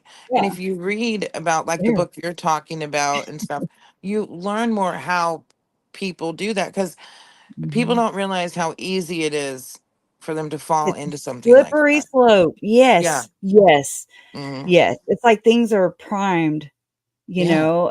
and I mean, again, just from my unexpertise, I'm not an expert or a professional. I'm not any of this. It's just from my experience as being a family member to 3 of the murder victims in the story. Yeah. But these are different things to kind of look into because again, I don't understand how you grew up or you don't understand, I mean, Yeah. you will never get it because it's unique to our own individual Yes. lives. Yeah. And so when we talk socially and things like that, we're just trying to understand other people's perspectives and how, this could happen, what things were going on that could attribute to influencing or, you know, how we got here, Yeah. basically. Yeah. And it kind of answers the whys in a lot of ways Hmm. for me. Yes. And I'm like, oh, okay. Not saying it's right. I'm not like, oh, okay, I get it now. Yeah. Okay, you're justified. No, it's not like that. It's just like, oh, Right. it is a slippery slope. Yeah, that's like I And always say, you can understand it from a psychological mhm, perspective, academically, but we'll never yes. understand it emotionally, And I how mean, they we can could do that. only, and all Yeah. we can do is just talk about it, right? And Hmm. then everybody here will do with what they will. And, I don't want any more victims. It's called, Program to Kill by David McGowan. And again, I'll send them to you and Trish, and Awesome. y'all can maybe share it. It's a free PDF, but it's very interesting, very, very interesting, because a lot of these are billionaires that are behind all these things also, these big corps and everything. And that's what I'm getting into. That's what I've kind of been looking behind the scenes, like, and I mean, I know a lot of, and again, this is not saying anything negative about East Idaho News or Nate Eaton. I'm Hmm. just sharing what my experience has been. And I met Nate in January 2021 when me and my mom went to Rexburg to go to one of Lori's hearings, but they canceled it. And that's whenever John Pryor and Mark Means were trying to disqualify Rob Wood. Okay, so we went there for that. I was given a jacket even from the mayor. Okay, it's got the city emblem on the back, and it says "We will never forget." It's got Tylee and JJ, right here. Yeah. And I mean, I thought that was so nice, and it is nice. But if you just look behind it, you're just like, oh, huh. Are they mocking us? That's in a sense, because what's really going on behind the scenes is not being shown to people. And I find it interesting that, like, Frank Vandersloot, he is a huge, huge, huge, huge billionaire in Southeast Idaho. Whenever Adam Steed, y'all remember Adam Steed from Ruby Frankie and Jody Hildebrandt, Hmm. when he came out about all that, the Boy Scouts of America, he's the whistleblower Yeah. for that. Um, well, he had mentioned in his interview with Mormon Stories podcast with John Dehlin, Adam Steed, he said that whenever I think him and his brother, Adam and his brother were getting congressional, I don't know what it's called, a congressional award or something like that.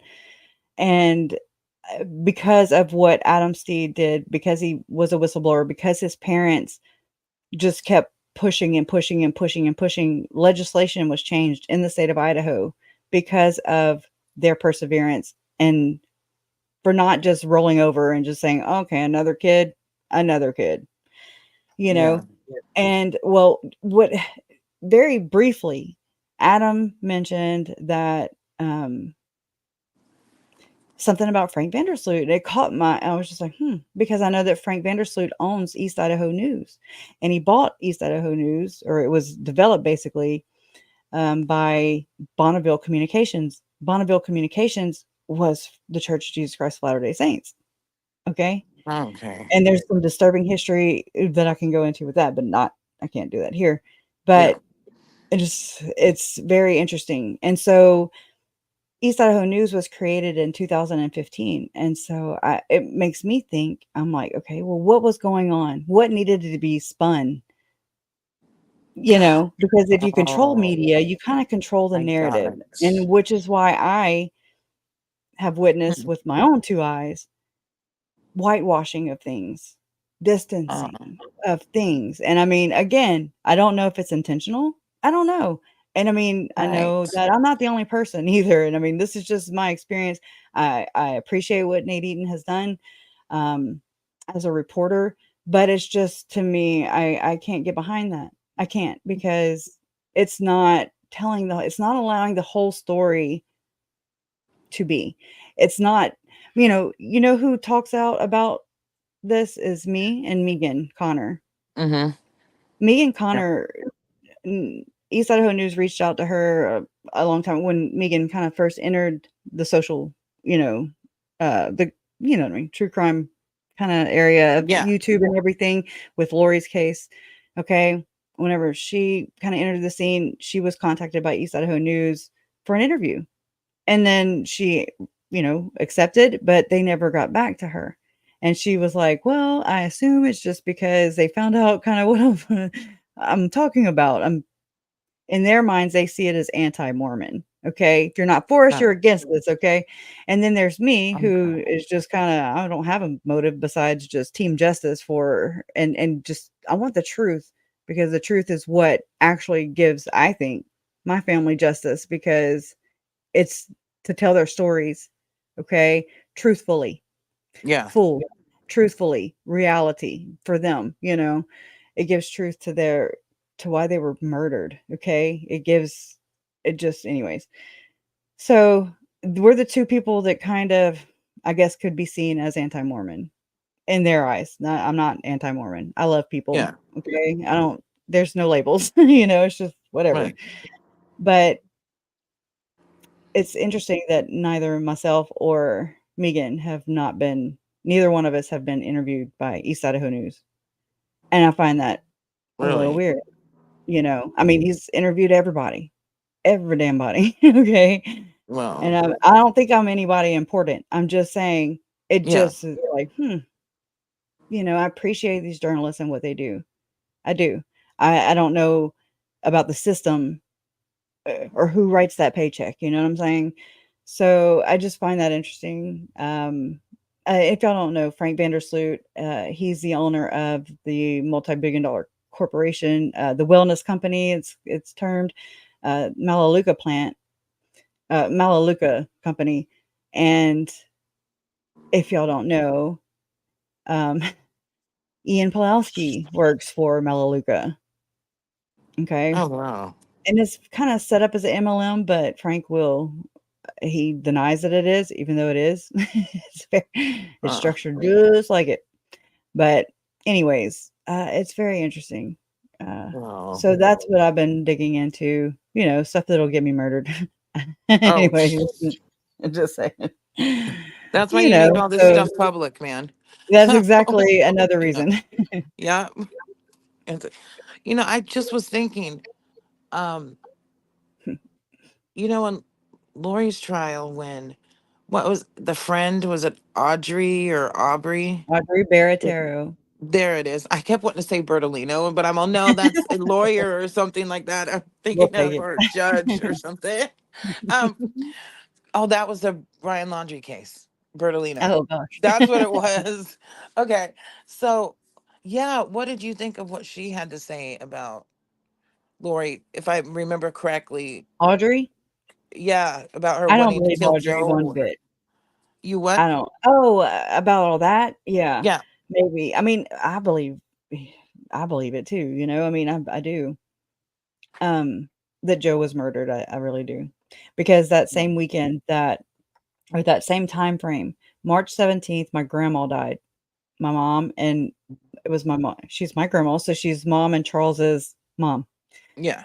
Keith Morrison referred to her as a matriarch. I was like, well, Yeah. anyways, there's a little difficult history there. But what I'm saying is my grandma died March 17th of 2018. Joe Ryan was found April 3rd, 2018. You do the math. Charles was in town. Lori did not come for my grandma's funeral. Oh. So it's the perfect, like, little window of time to, get rid of Oh, obstacles. wow. So I don't know what that means. I don't know. Yeah. I just know that that's pretty sketch, in my opinion. Yeah, And not to especially mention all without the other things. Yeah. right, especially without Charles there to account for her Mhm. movements. There's motive there, definitely. Yeah. And there's history there as well. Mhm. And it's always at these kid exchanges, like Laura, Charles was picking JJ up. Lori and Joe brought Tylee to this kid exchange center. Okay. So that you don't have these kind of issues like an ex brother in law coming up to you with a damn taser gun. Okay. That's Yeah. to prevent these type of things. If anybody here is going through anything like that, like with Jason, whenever we first got together and everything, I have bonus children. Okay. They're young. Mhm. And I'm like, meet her at the police station. Okay. Just meet her at the police station. That way, if Yeah. there's any bullshit, you're right there. Yeah. And so that's my advice to those. But Right. so it's always around a kid exchange. There's Tylee, Joe, and Alex and Lori, right there at that kid Mhm. exchange. Then there's Charles and going to pick JJ up on that kid exchange. Then there's Brandon Boudreaux, who just did a kid exchange with Melanie Boudreaux. I'm just saying that the history is a good indicator of future behavior, and Yeah. mhm, because for Yeah. sure, Yeah. they're going to be there. For sure, eh, you know. But that's really, really, really alarming. Yeah, to that's say the true. I least. can think of some other cases where they were murdered. People were murdered at kid exchanges Yeah. as well. Look at Yeah. Jared Bradigan. He had just Oh did a kid yeah. exchange with his twins, and for sure he was going to be taking that route home. It's murder is Yeah. not good. It's so messy and it's so one-sided. It's not fair. Yeah. And it's not fair to the people it hurts, who love that person. It's not Hmm. fair to the person calling the shots who that's your when you get caught, because you will get caught. When you get caught, you're also being imprisoned, okay? I mean, it's just that nobody wins in this. Right. Nobody wins in murder. Nobody. No, they're It's throwing their lives away too. And if Mhm. anything, appeal to their selfish side, you would think that would Yes, help. You know, because you'll lose your yeah, freedom. You know, they it. got like Laura. I'm sorry, Chad's Chad's greediness, his ego, Mm-hmm. cashed Exactly. in on his wife's life insurance policy, which funded most of his defense. Yeah. Okay, that's nasty. Like that is Oh just yeah. that's trashy. It's Blood money trashy and right it's there. gross. Yeah. Blood money. I don't Yeah. want nothing to do with any kind of blood money at all. But I mean, Yeah. he took his kids to whatever that place is in California, What, uh, Disneyland not or Knott's Berry Farm. oh, Knott's Berry Farm. Here, y'all get a vacay. He bought his kids off too, and they accepted, and they played right Oh along. yeah. And Yeah. I think it's bullshit. But full circle, Uh-huh. Southwest Wind. It was Googled on September 8th, 2019. Joe and Emma Murray were preparing for the event, the Rexburg Run, the Rexburg Race, which happens every year. It's happening the same day this year, September 7th, 2024. This was September 7th, 2019. Operation Underground Railroad. That's the organization that Chad and Tammy's Spring Creek Book Company sponsored and was fundraising for. That is the event that Emma Daybell was like, yeah, we had an event that weekend. And so I Googled Southwest Wind because I was just playing amateur meteorologist. And I'm like, bullshit, bullshit, bullshit, you know? And so, I mean, down to the date, I have done this, okay, so many times. And I'm just like, no, why would Emma or anybody for that matter, why would anyone Google Southwest Wind? And what is the definition of Southwest wind Mm-hmm. on the day after their event? I'm just saying. Oh, And that's what it is. It's the day okay. after the event, so no need, Wow. you know. So that's a lie. That's, I can fully admit I don't understand that sort of thing. I'm not good with the I'm north, not either. south, east, and west. So Right? I would never in my life dream of Googling that ever. I Mhm. wouldn't even know what it was. Right, No right. idea. And wind direction. So either she lied for her dad or she's an accomplice to Tylee's murder. Okay. Because Yeah, oh, on that yeah. very next day is whenever Chad signed, the papers for Tammy's insurance to be increased. It was a Mhm. Sunday, September 8th, and then September 9th, Chad sent that text to Tammy saying about the raccoon and burning limb debris, ha, ha, ha, ha, which I've deduced Oh, down to, it being a racial slur or taking, a raccoon, a coon, racial slur, dark, you know what I'm saying? yeah. And the limbs, I mean, we know how she was found. And so to me, I'm just like, oh yeah, he told on himself. And they can't help it either. Yeah.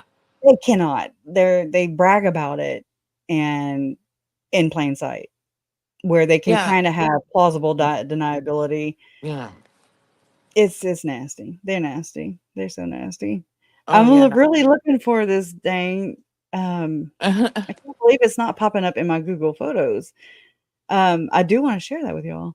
It's the recording that I found, and if I can't find it, I'm gonna have to just go to it. I put the words to it so that you could kind of understand what she was saying or singing in my Hmm. Daybell. So I'm just gonna go to right here, and if I can share my screen real quick, I will Yeah. show this.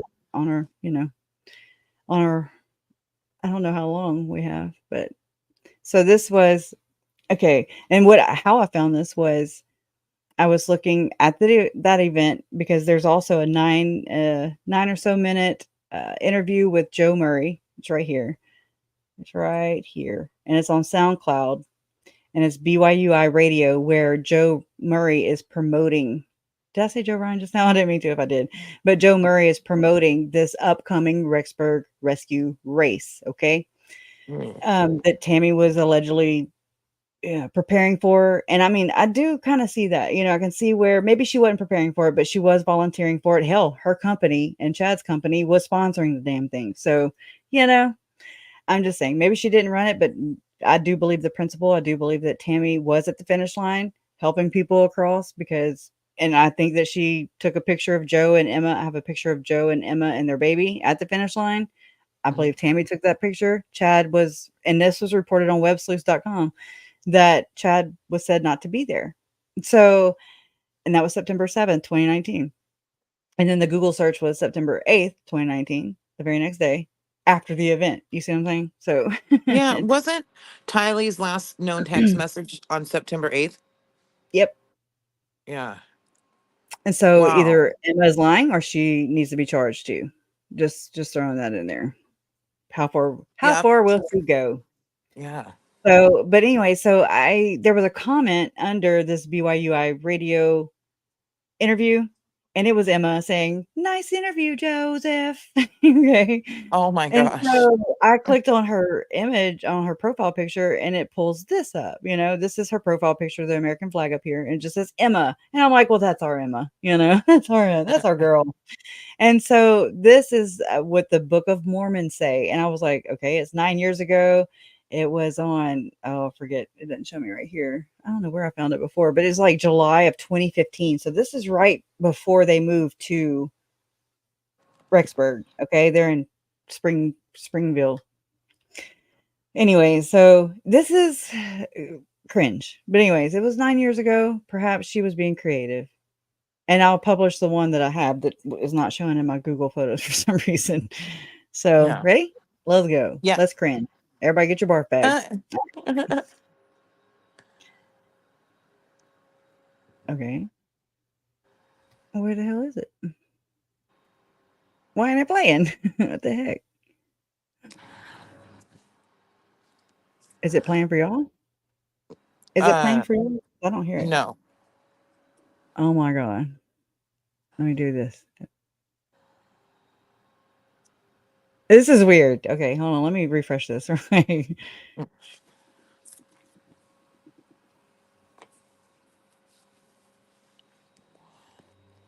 Yeah. Do you have the share screen button on your end? Yeah. Okay. I was just making sure. I wasn't Let sure. me turn it back off. Hold on. Hold on. What the heck is going on? Let's see. Let me share it again. It never did show up on the screen. My bad. Right. I never did look. Now I'm gonna go back and look. Make sure it's not sharing.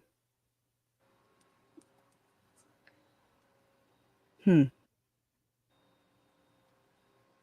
It's not meant to be. Uh, So it's still showing me and you is what I see. yeah. Yeah. It's not even adding the words or the sound. This is freaking aggravating. Yeah. If it doesn't work, Yeah, we can always show it later it's too. not letting me. Yeah, yeah. I'll play it through here. Uh,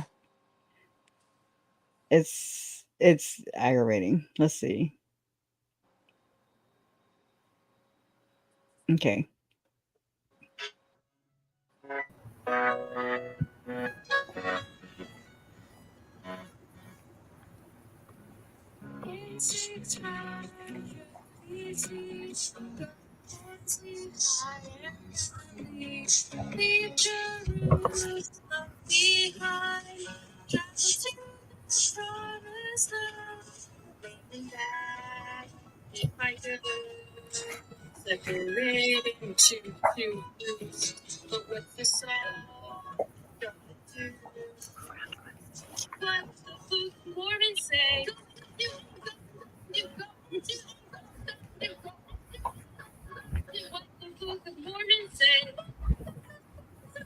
weird.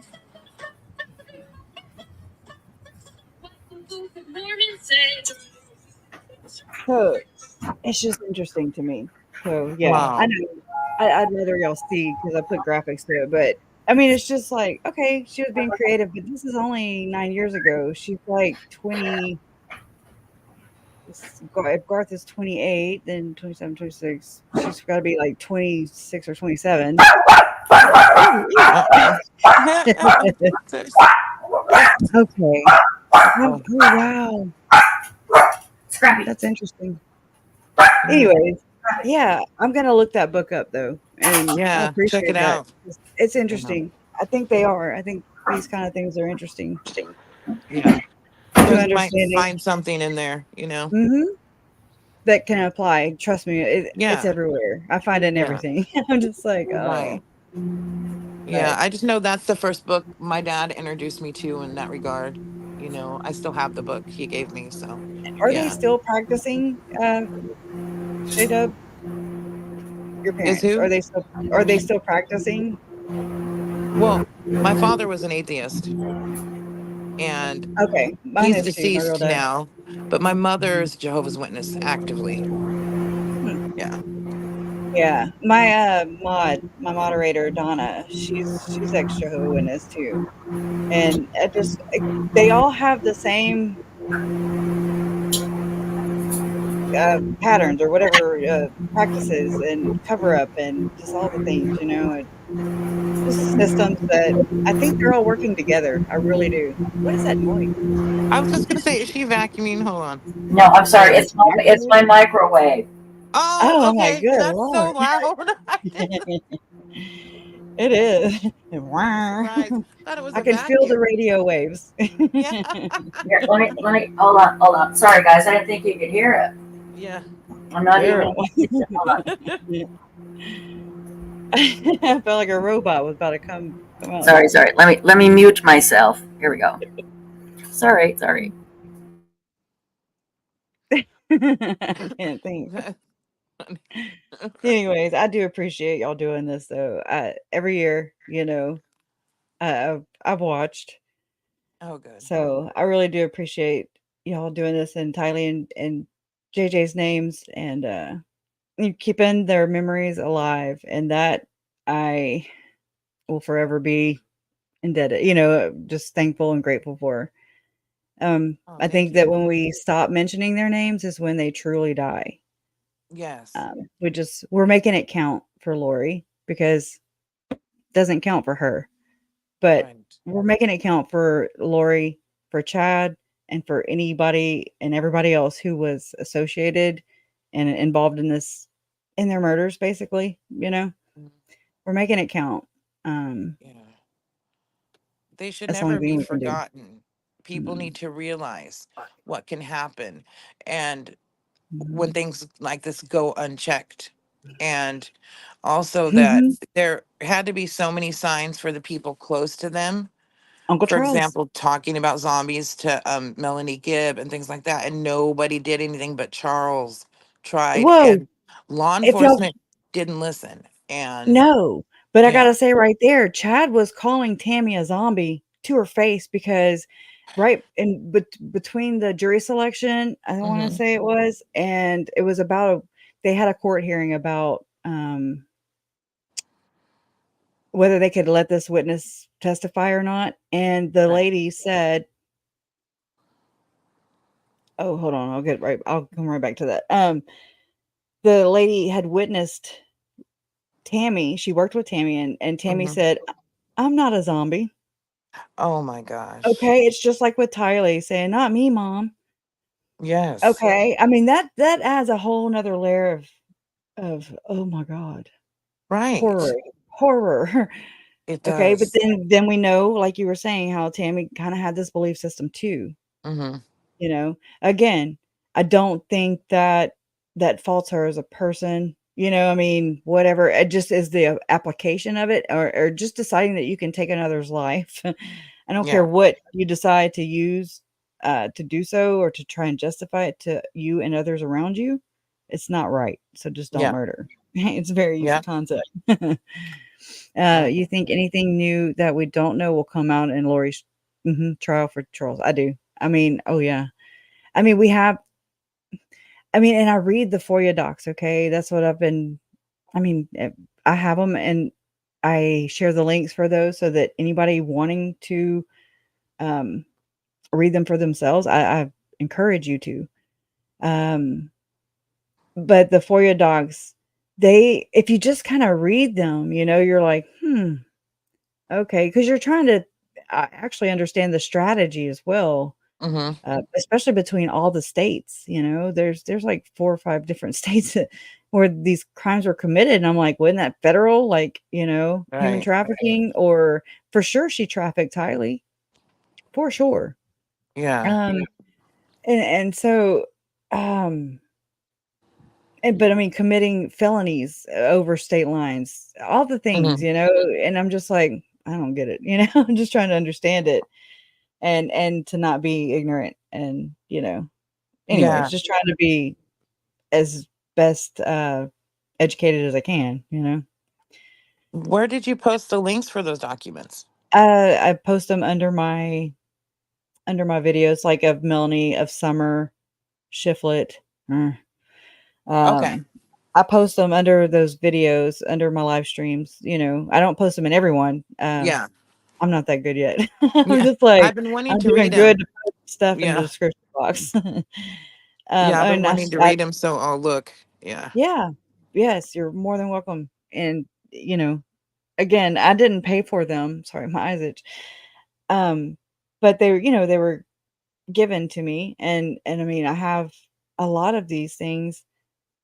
And I just didn't know, like, how do I share? How do you do this? How the FOIA docs, people, I can be testy over them too. It just depends where I'm at in this grief cycle. It's just, Yeah. it's usually because I don't understand. Yeah. Like What? when people were filling them in, and I was just like, "What? Don't do that!"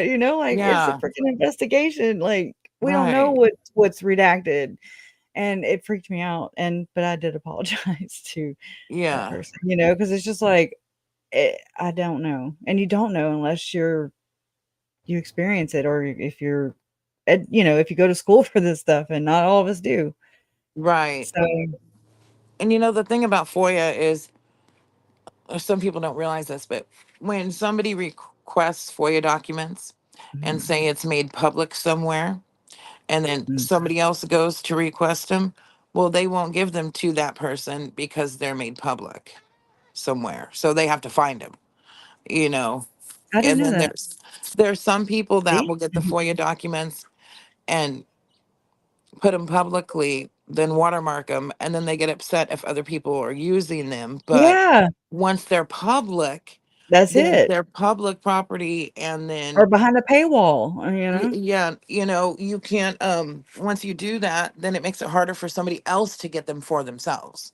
Yeah, So yeah. it's, I I don't mean, know. that's exactly how I've witnessed all this stuff too. I'm just like, okay, there's documents from like Wicked Truth and F-bombs about, like Joe Ryan and Lori's divorce stuff, Yeah. about uh, Melanie Pulowski's dad and his uh, whatever court battle over Melanie Pulowski with Stacy Cox Yeah. Cope. And so those are out there, I mean, anyways, I'm just saying, like, I'd never wanted to offend anybody. I just didn't know how that went, so I just never shared them. And then I got Yeah. to a point where both trials are freaking adjudicating, or they're done, and I'm like, that's enough, okay? Everybody gets you get a link, and you get a link, and you get a link. Yeah. You're muted. Yeah. Okay. That's one of the first things there when you go to get FOIA docs that tells Sorry, you, guys. I yeah. sorry to interrupt here, Go but ahead. we have our next guest. So thank you. I didn't mean to Okay. interrupt, but You're fine. thank you, ladies. Thank you both so much. I Bye, guys. really appreciate it. So I love y'all too. we'll talk It's the end again of the soon. world. Okay. All right, bye. Bye bye. Bye. Thank you. Okay. Lauren, how are you? Good. How are you? I am great. Thank you so much, everybody. This is Lauren Matthias from Hidden True Crime, and let me get your banner up here. This is our 24-hour broadcast, so as you know, it's going to be a little bit wacky. So it's not going to be, not like 60 minutes like it usually is on this channel. That's okay. And I want you guys all to know Dr. John will probably be joining us in just a bit. That's So absolutely fine. Absolutely. we go our separate ways, and he goes to his office and he has the link. So Understood. So that is absolutely fine. We just appreciate you taking the time. Yeah, we just had Kresha Easton on, and Insightful One and Kresha talked for about 2 hours about Daybell and all kinds of. Where'd she go? Oh my God! Once again, Chad Daybell's portals. Oh yeah, sabotage. Have taken us. There she is. Yikes! sorry about that. We thought Chad Daybell's portal had got you again. Yeah, that's exactly what I was going to say. It's too Yeah. easy. I'm like, yeah, it's, the end of the world again, and the portal got me again. And Again. I'm here. Here's to the Again. end of the world. Again and again and again. So anyway, I was just saying that Kresha and Insightful One were talking about all things Daybell and Charles Vallow, and it was really, really interesting. And we're going to just keep along that same thing. But first of all, I want to know how you're doing. It was such I can just imagine it was physically and emotionally, the trial of Chad Daybell was just unbelievable. And then you had to, jump to Arizona to the Rust trial, and just want to make sure you're doing okay. Thank you. Yeah. You know what? I was not disappointed that the Rust trial was only 3 days. Yeah, that was great. It was great. It was like we all got a feel of it, and then we all got to go home. No, thank you for asking. It was very overwhelming, and I do still feel like I am recovering. I came home to the really hot desert heat, and my son being out of school. We've definitely been slower at Hidden True Crime, just kind of like trying to regroup. And then, I was rushed off to the Rust trial. But I think one reason also I enjoyed the Rust trial too, though, is got us out of this heat. It was like 85 in Santa Fe. It was so nice. Yes. They picked a good place for a trial. But, I am finally recovering, finally. Mm-hmm. And I'm grateful that they pushed Charles's trial back. They needed to do that anyway. So I'm glad they did that. And hopefully we'll be ready to go by the time that happens. So thanks for asking. It's going to be sometime next year, right? Oh, here's Dr. John. Is he there? He's here. There we go. Dr. John, hello. Hello, how are you? I'm great. Now I'm going to change my banner. So everybody hang on. Gonna add Dr. John to the banner here. So Dr. John. Welcome to the 3rd annual end of world party. It's actually Dr. the John. 4th. Let's say we did it in 4th? we did it in You're right. 2020. You're right. No, is it the 5th? 22, 23. Yeah, it's the 5th. It's the 5th. Yeah.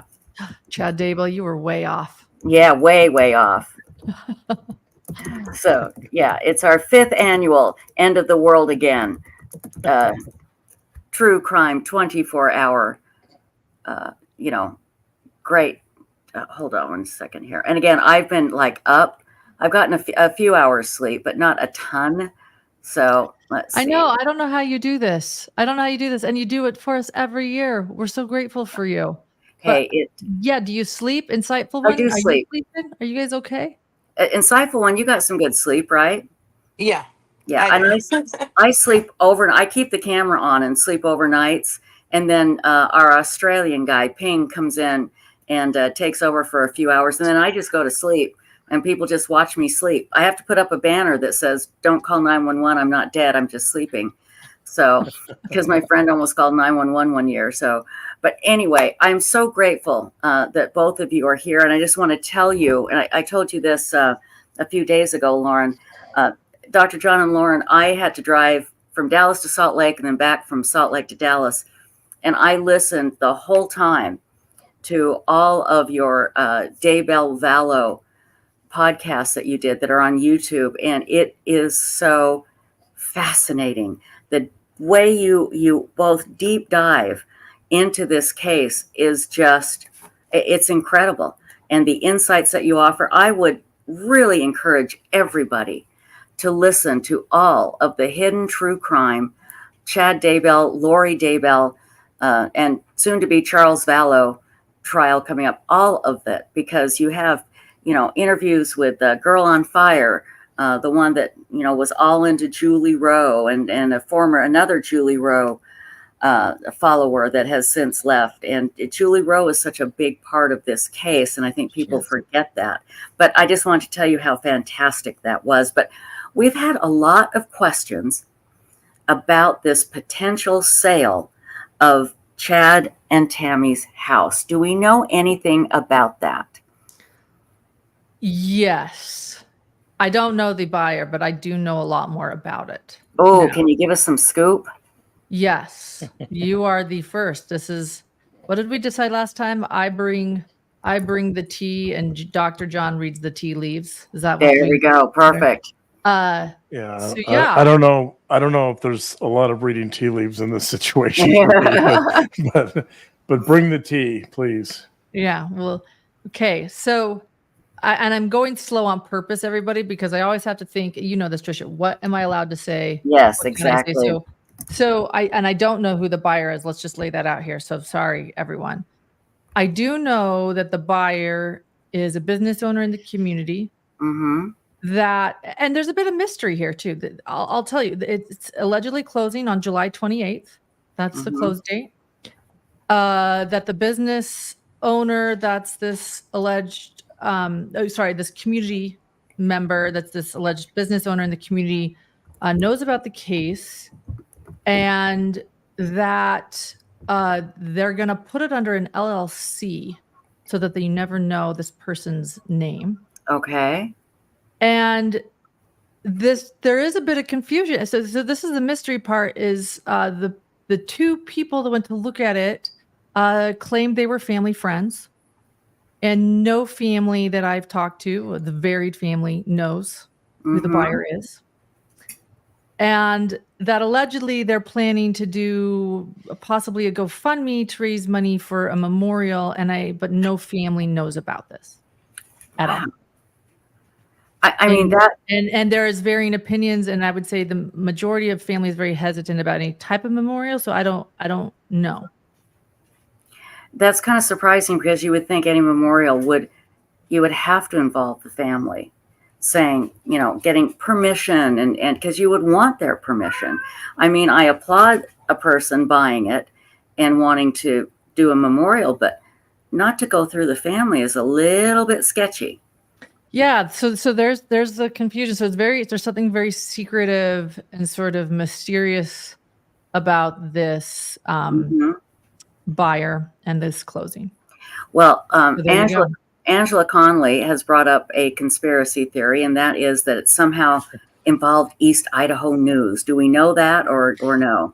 We don't, but I've wondered about that too, because this person claims that they're going to get a lot of money from a GoFundMe, and I have wondered, East Idaho News has their Secret Santa, and a lot of business owners backing them.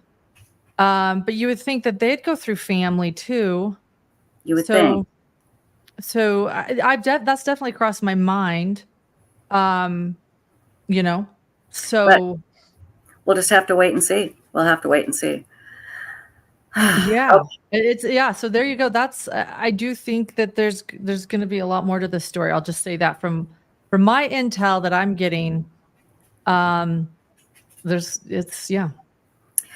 I'll tell you what, let's move on, and you'll keep us posted, obviously, Lauren, on anything on this house, because I'm happy to hear that it could possibly be a memorial, but we're just going to have to kind of wait and see what really happens with that. Okay. So let's get right down. I want to just yes. chime in quickly. I wonder if this is just speculation here, but I wonder if this is going to be like the Daybell version of Graceland or something. Oh boy. I don't know. I'm just I don't That would be believe terrible. I don't believe that's the case, but there's a whole cottage industry in true crime. I'm sure you know this, Tricia, Oh, but absolutely. there's a whole cottage industry of what's called murderabilia, right? Mhm. And people do tours of these types of homes, right? There's all kinds of there's a cottage travel industry around this. So I don't know. Yeah, that would be the worst case scenario. This is just pure speculation, but because we don't know the buyer, but I wonder. I've said to Lauren, I wonder if this is going to be a Daybell, Graceland type situation. You pay $10 at the door, Right. and you walk through. I don't know. I hope not, but we'll see. I hope not too, because and here's the thing. The fact that the family doesn't know anything about it, that's what really bothers me. That's what's bothering me. Yeah. And that they allegedly said that they were close to family members. See, right there. Dishonest. If true, that's that's dishonest, because they're close to family members, so family members would know. And they could say it is a memorial for Chad, not for Chad, excuse me, for JJ and Tylee and Tammy. But then, like you said, Dr. John, turn it into, $10, come take a tour. And, part of the money goes to a foundation, something like that. I certainly hope that's not it. Well, I could see those close. There are so many people close to this house that just want to move on. Right. Including the Prices across the street. They've been through so much, and just this is such a tight knit, beautiful, peaceful community. I'm sure it would be the worst nightmare if that was something.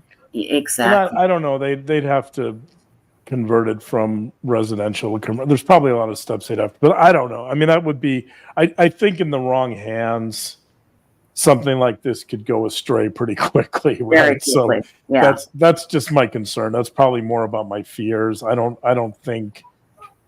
think if it is a business owner in the community who purchased it, I don't think that person would necessarily do that. So I think they'd probably respect the community. I think the scenario I'm thinking of would probably be more someone from outside the community that really doesn't care about the community. Right. And, just wants to turn it into this circus type situation. Exactly.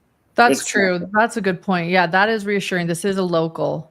So you're right. That makes it a little bit more reassuring. That's a little better. Exactly. Well, we'll keep our fingers crossed on that.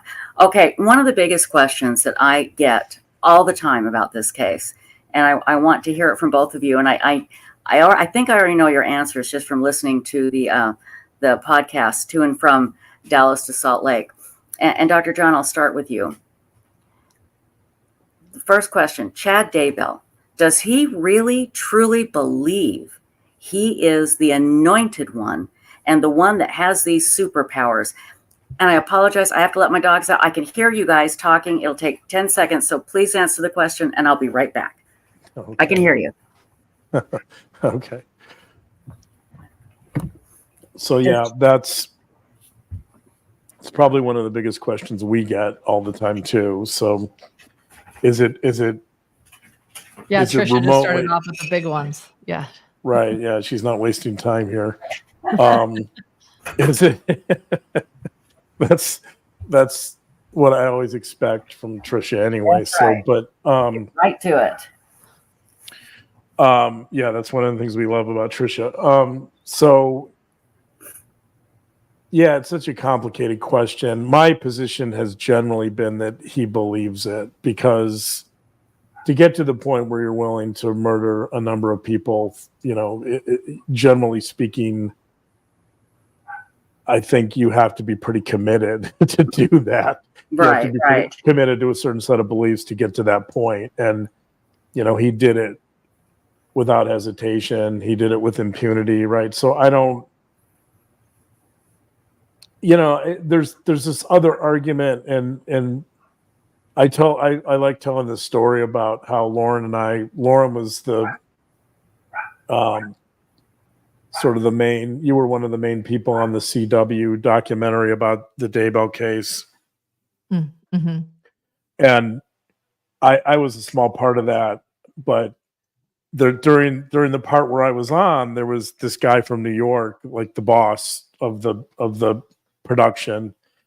and he was apparently listening in, and we were talking about this very issue, and he came in, the speaker, and he chimed in and he said, well, what about the pendulum? What about the owl pendulum? Isn't that sort of like a showman? Isn't that like a gimmick and a ruse? And doesn't that show that Daybell was just playing everyone and he was manipulating everyone, right? And so that's kind of the counter argument, but I don't really see. I think, again, like getting to the point where you're willing to murder a number of people for your beliefs, essentially, I think, at least at some point, I think he definitely is all in on those beliefs. You know, he may have wavered a little bit. I mean, I can imagine there were times where maybe he questioned it or knew or like repressed it, that he didn't want, that at some level he knew it was false, but he convinced himself it wasn't. You know, there's in social psychology, there's something called the sleeper effect, which is that if you tell a lie to yourself and other people enough over and over again, eventually you believe it. So a lot of people, you know, I think Daybell could be one of those. They kind of engage in this sleeper effect that I think Chad Daybell, and it's not even conscious, I think Daybell convinced himself that these near-death experiences are real. I think he convinced himself that he was special. He was taking in all this information from all these people about how great his books was and how they were real and how special he was. And there's points where you, like in the conference where he meets Lori, and we have somebody send us this recording. He says his books are all real. He says, "Don't," and that's authentic. I think he, at that moment, he certainly believes it's real. So, and it wasn't far from that moment, you know, maybe a year and a half later or a year later, that a lot of these murders started happening. So at least at that time in October of 2018, he's a true believer. And and during his trial, just kind of looking at his reactions to things and how we perceive things, I still think he probably believes. He didn't really, you know, he certainly doesn't have any remorse. Oh, go ahead. Keep going. Yeah, no, I think a lot of the trial was consistent with that belief, with the position that he's a true believer, and he, you know, he may have wavered here and there, but for the most part, I think he convinced himself that he was special and that his belief system was true. And I don't know, you know, but I mean, there's always this other side, which during this show that I you know told you about, that people have this perception that he can't be. How could anyone believe that there's zombies, right? That this is so far-fetched. How can people believe it? But look at the world around us in 2024. What is the way that you refer to him acting in trial? And I guess maybe I'm looking for a very specific answer. So let me specify my question. Did you feel like he kind of went in there cocky, like he should have been able to be found innocent, or that he was still believing it? Or... Yeah, I think his attitude during the trial was, and his defense was preposterous. In the end, you know, we learned that his defense essentially was that he was the victim. Right. That even the incident with the so-called paintball gun, it wasn't a paintball gun, but okay, let's go with the defense's theory there. That he was the target, you know, and so his argument was that he was the target of. So stupid. Right, it's so stupid. He was the target of all of it, and again, like, I mean, he has to know that's not true, but yeah, he convinced himself of that. I think there's a part of Chad Daybell that's very literal. He's a very concrete thinker, and you know, it's not hard to imagine that. You know, which means that he doesn't do well with abstractions, obviously, right, ideas. It's not hard to imagine someone like Chad Daybell thinking, well, okay, I gave these tasks, these murder assignments to Alex Cox, so therefore I didn't commit murder. I didn't have, right? Like, he doesn't understand the idea of conspiracy. Mm-hmm. So I've always believed that, well, Alex did it, so I didn't do it. Like, why are you guys blaming me? I mean, yeah, I may have put him up to it, and I may have told him to, eradicate zombies, but don't blame me. But he can't really believe that he was the target. Like, he's got to know that that's BS, because he knows that why Alex Cox was there to kill Tammy. Like, he knows the intent. If it could get him off of the charges, he's the leader, he's God, he's holy, anything to get to the, for him to be off, I think he could probably justify. I mean, he's that nutty. Yeah. I think it was you that said, Lauren, that, and Mountain Mama just brought this up, that in the beginning, Chad wrote this fiction. And then when he saw that Julie Rowe was getting all these books were being sold, she was getting all this attention, all of a sudden, his books became true to life. And it seems like maybe he didn't start out that way. And then when he saw people were believing him, he got drunk with power. That's kind of what I think. But Lauren, I want to ask you something, and then I'll ask Dr. John too. If Chad had not met Lori, do you think he would have found somebody else and started killing? I don't think so. But I don't know. What do you think? Yeah, I love this. And this is going to probably be, this is fun to have my partner here with me, because he might think differently than me. So this is the stuff we talk about at our dinner table together, back and forth. I don't think there would have been any ever, like, not for Lori either, but not necessarily for Chad. I feel like it took both of them. Like, take it in like a positive form. So let's get away from crime for a second. I don't know if I would have ever started a podcast if I hadn't met John. Right. But I don't know if John would have ever started a podcast had he not met me either. Right.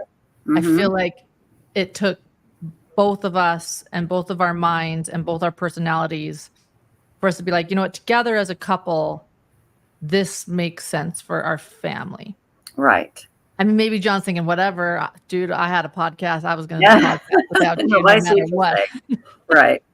So maybe I'm wrong there too. But so in some ways, I used to think it was Chad, but now I don't know if it would have happened on either end, because I mean, I do think he was kind of playing with Julie Rowe. He was telling Julie Rowe that, like, Tammy was going to die.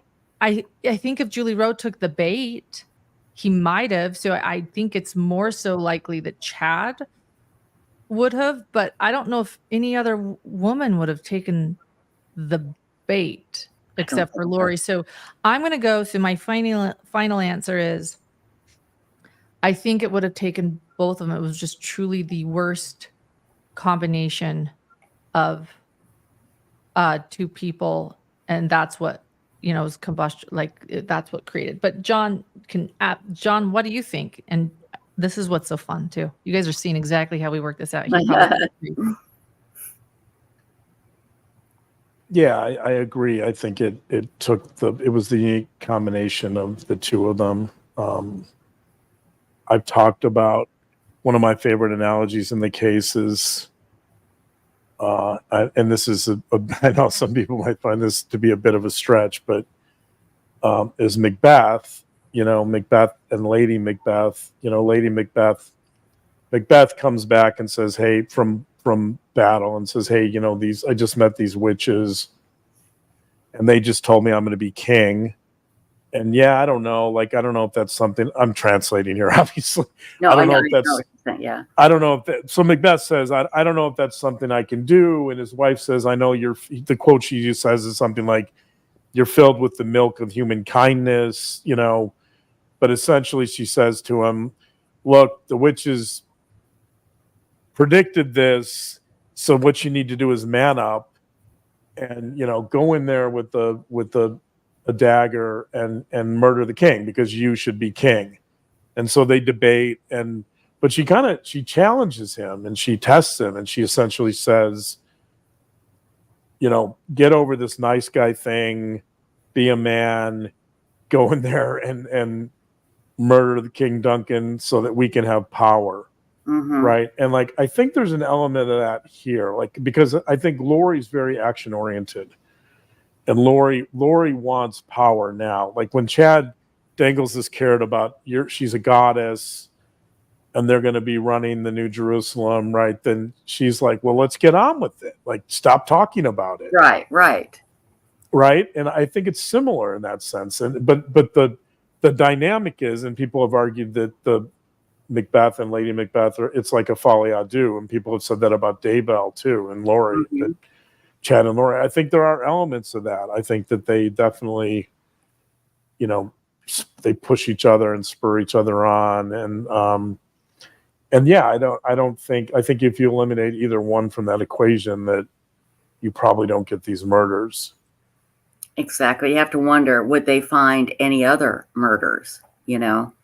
Would they? I don't think so. I think this is one of the things I look at in my work, not on the Daybell case, but just in all forensic cases.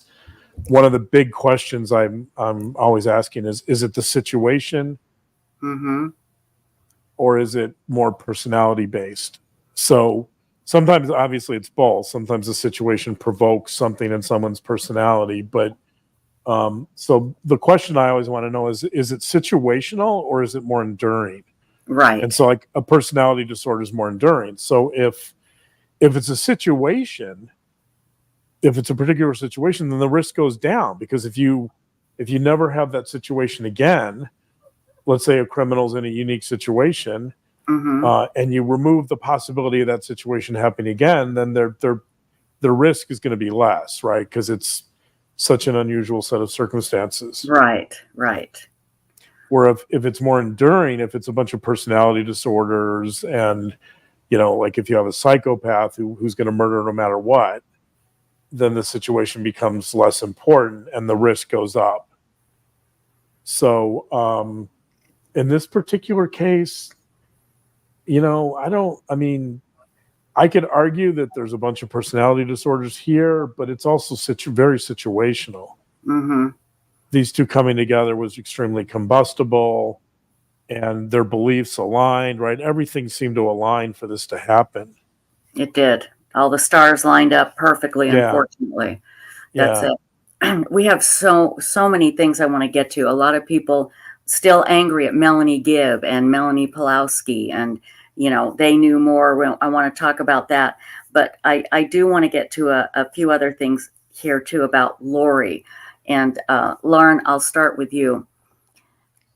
Lori, if I understand correctly, suffers from religious delusions. When she read her statement at her trial, it was ridiculous. There were no murders. People die from suicide, drug overdoses, accidents. Okay, well, if that was the case, then why did you have to bury the 2 kids in the yard if it was an accident or, a drug overdose? Why didn't you call the authorities? I mean, it's just so ridiculously stupid. I guess it's hard for me to truly believe that she really believes that this was done in God's name. Lauren, I'll start with you, and then we'll go to Dr. John. What are your thoughts? Yeah. There's so many things to say to that. Put a pin in, let's just go to your question first, but put a pin in the whole idea of the burying the children and the accident thing, because I want to talk about her alibi a little bit too. So remind me, because I'll jump to something and I'll Sure. forget. No problem. So whether or not she believes, I think this goes along with what John was talking about with Chad Daybell. This is where my mind went about whether or not Chad believes, and your whole community knows I go back and forth with that, but I feel pretty confident that Lori does believe it. And again, that doesn't take away that actually makes me angrier and gives them greater risk, and they should never see the light of day again. So just to clear up, I'm not excusing them of anything by saying that. But so in leaning towards John's belief that Chad truly might believe all of this, Mm-hmm. I think about the things that I read online in Facebook groups. So I am a respectful member of many Facebook groups with like-minded people similar to Chad and Lori. Okay. I don't mean murderous, Right. but I mean, well, I hope not. I guess you never know. But I mean extreme apocalyptic religious beliefs, Mm-hmm. signs, people that attend similar like-minded prepping conferences, people that read the same books.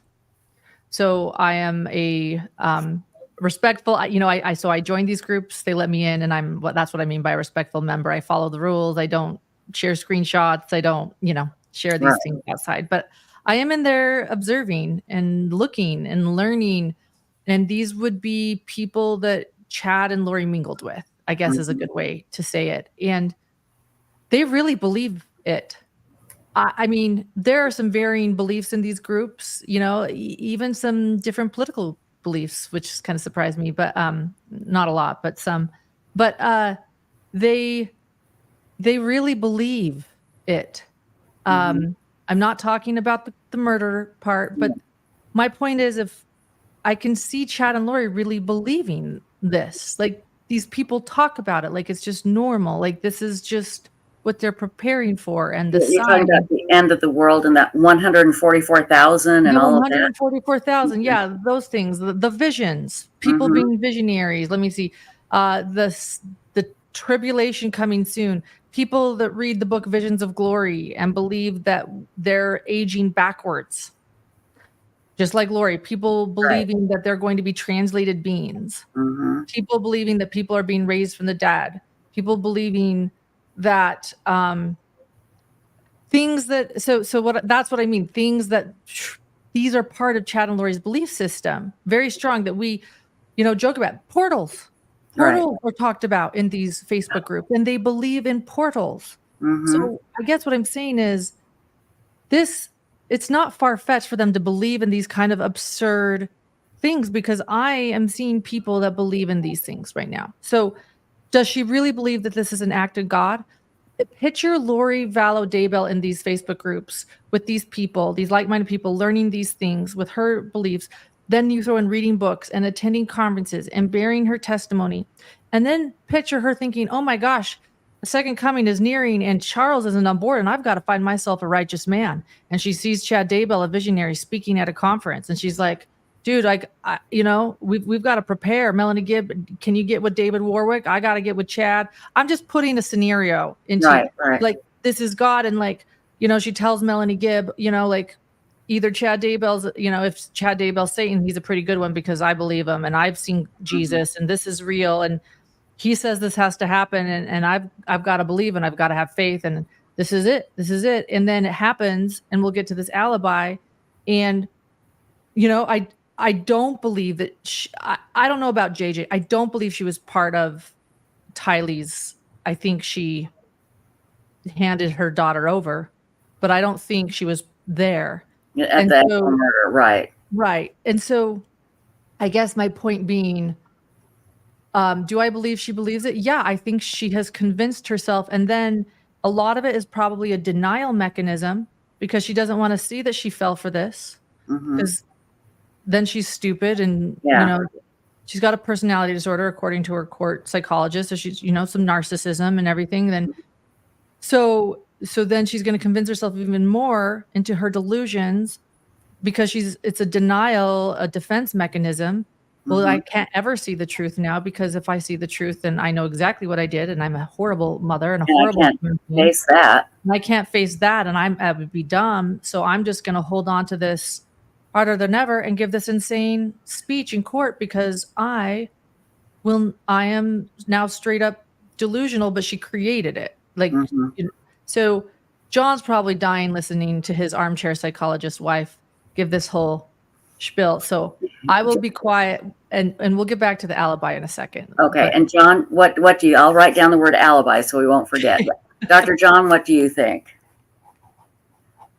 I think one of the biggest challenges in criminal psychology is understanding the difference between how a normal, let's generally agree that most of us hopefully are normal, but like how a normal, rational, maybe even literate, if we're lucky enough, a normal, rational, literate human being sees the world, and how we, like, for a rational person to look at a case like this, it's completely bonkers.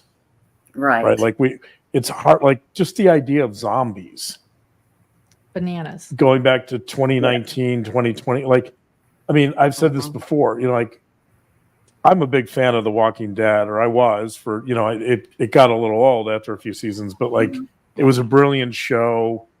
It played on a lot of philosophical ideas that I really like. But I understood from the first minute the show was on that zombies are a fiction, and they're playing a role in this show. They're playing a major role in this show for narrative reasons, right? Like, right. You can portray the same ideas without using zombies, but zombies just make it work better. So, but the idea is, it's for any rational person, I think it's preposterous. We know that there's no such thing as zombies, right? But the issue is, and this is something I confront in my work all the time, the issue is, how does a disordered mind see the world? There you go. That's the challenge. Yes. Can we get inside that disordered mind and try to figure out what is it about that person and their upbringing and their life circumstances that leads to this belief system? How does Chad Daybell get to the point where he sees zombies as a perfectly normal, rational response to the world? And I think that's the challenge. And like in true crime, most of us, if we're looking outside at a crime, we say, what the, how is that even feasible? But for the criminal, it makes perfect sense. And so somebody like Lori, for whatever reasons, she's had to go. There's a lot of defense mechanisms. Like Lauren, I agree with Lauren. There's a lot of mental gymnastics going on. Yes. To get to the point where she believes what she believes and acts the way she acts. And the only way to understand that is to try to get inside of that disordered mind, as painful and difficult as that is. So, I think she's definitely delusional, and I think she's, in order to stay consistent, one of the things we know from criminal psychology, or for psychology more generally, is that human beings, we want to be seen as consistent and coherent. If we're doing things that don't make any sense all day long, then one of the ways we evaluate ourselves is we look at our behaviors. Right. And if we're acting bizarrely, then it's harder for us to fashion some sense of self because we can't make sense of what we're doing. Right. Yeah. And so within her belief system, she's acting in a way that she should act to make sense of her behaviors and her beliefs, right? All of it. So like from her perspective, she's perfectly rational, and what she's doing makes perfect sense. Right. And okay, that does make sense. That for Lori, that makes perfect sense. She was actually committed to a hospital, and they said she's so insane that we've got to get her well enough to stand trial, to understand right from wrong. And she eventually was deemed well enough to stand trial. But she's still, that you're right, Dr. John, you're absolutely right. In her mind, in her twisted mind, for whatever reason, it makes sense. The rest of the world makes perfect sense. What the hell? We can point to all kinds of crimes where one I'm thinking of that has some relevance to Daybell would be the Matthew Coleman situation. I don't know if you guys have covered that, but the surfer teacher, the Santa Barbara surfer who believed his kids were serpents, basically. He killed them, yeah. it's a variation of Daybell, really. And I mean, again, like how the hell can someone believe that? I mean, and the difference is these are his own kids. Daybell was asking other people to kill other people's children, but with Coleman, and these are kids that are under 2 years old. He's brutally murdering these kids. I mean, horrendous. It's horrendous, this His crime. own children, And his own young children. his own children and their babies. God, it's horrible. And he thinks it's perfectly fine. Like he doesn't, he sees them as serpents. And again, like for us for me, anybody looking at this rationally, you'd have to say, what in the hell? I mean, how does someone get to that point? But for Matthew Coleman, it makes perfect sense. Like, I'm sure there's been some speculation that he's schizophrenic, and but that's not clear. And like, I think that one of the problems in the Coleman case is he's been deemed incompetent, but I don't know. Like after he did this, he returned for an interview to San Diego. He made perfect sense. He confessed.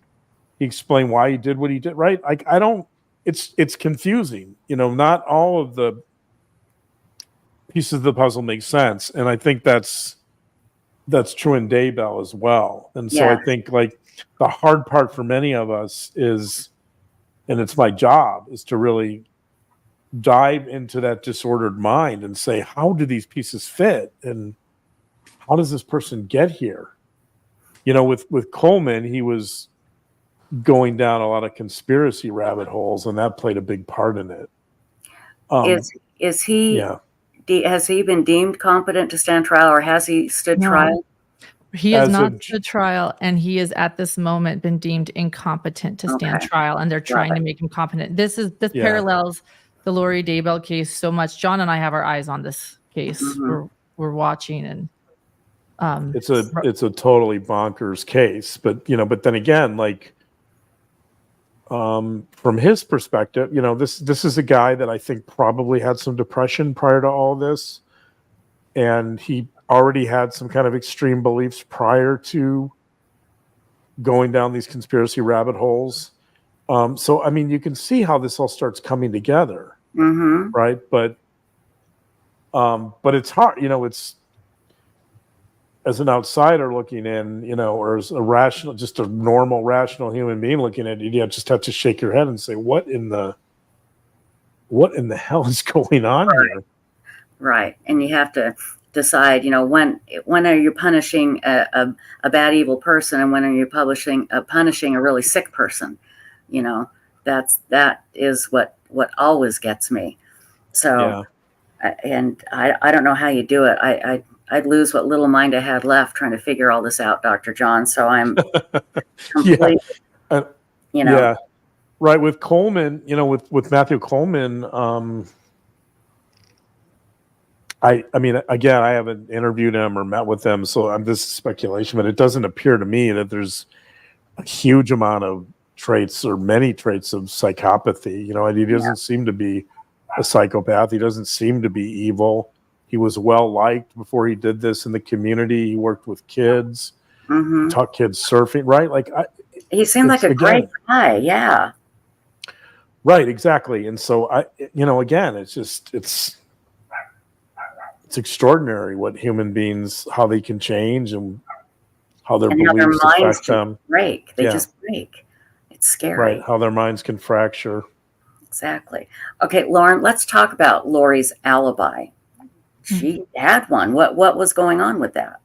Yeah, she had one, and I don't feel like a lot of people, some people thought it was confusing, but the way it was worded, they did a good job. Less is more. By they, I mean the defense team. They had to present her alibi, and less is more with it. If you guys went and Googled her alibi, you could probably find it. The defense had to present it, and they were just very broad.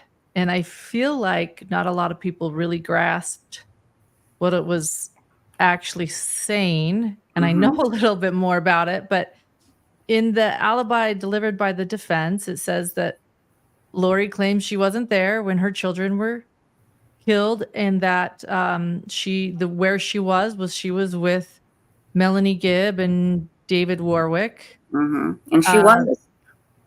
For one of them. Yeah, for one of them, right. But that's not what the alibi says. The alibi says while her children, when her children were killed, she was with Melanie Gibb and David Warwick. That would include Tylee. That doesn't make sense. They just left it at that. I know, and no one really questioned that, but that is where she says that she was in one place when both of them. And Lori believes that they lost their lives. I don't even want to say killed because this is what Lori believes. Mm-hmm.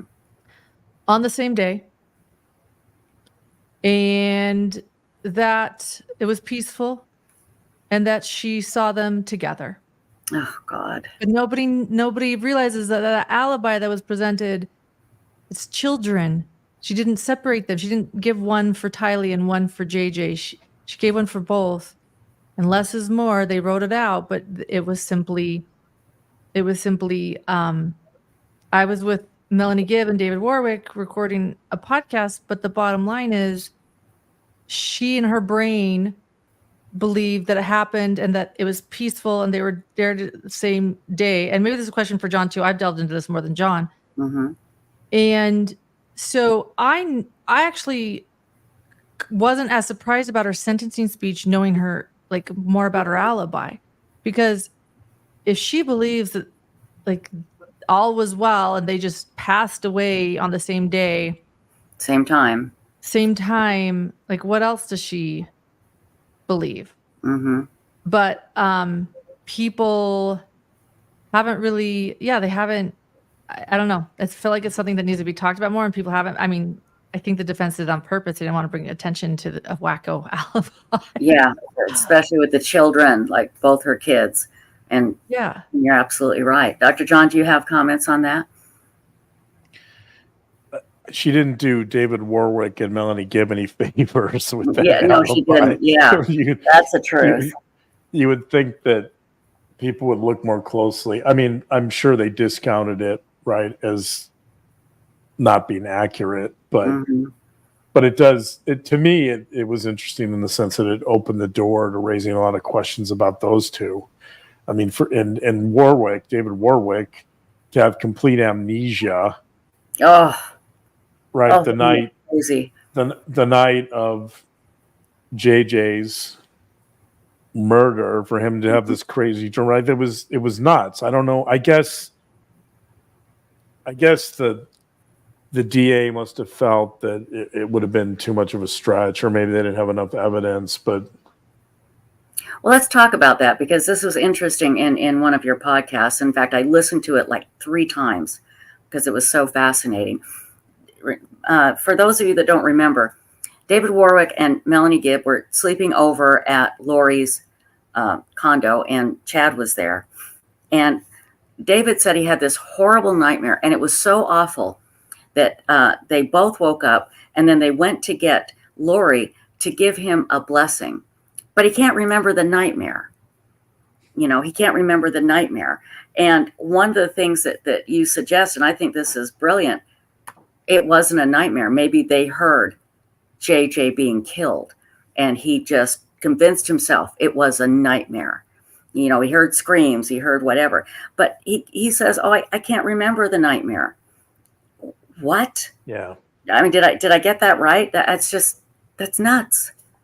Yeah, I couldn't remember the nightmare, although it was so bad they were waking up their, these are adults having a slumber party, waking up other adults. Right. To give them a blessing. The nightmare was so bad and they needed a blessing, but he can't remember what the nightmare was?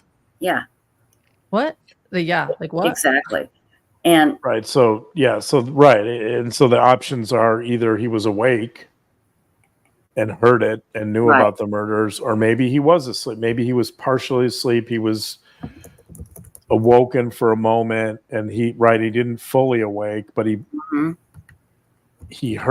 integrated what was going on into his dream state or whatever. I mean, yeah, it's really troubling. No matter which explanation you go with, it's hard to believe. It is hard to believe. What kind of adults have a nightmare that's so bad they need to knock on their host's door in the middle of the night and then call Chad, who, Exactly. like what I've that, talk about disordered minds. That's one I've never heard, make that make sense. Wait, so I just, picture like crashing with a fellow adult and you're like, okay, hey, but I'm going to knock on your door in the middle of the night because I I'm had a scared. nightmare. That sounds like 12-year-old girls having a slumber party. I know. I mean, God, good Lord. Well, and let's talk about Melanie Gibb. A lot of people are still, and I'm one of them, just angry.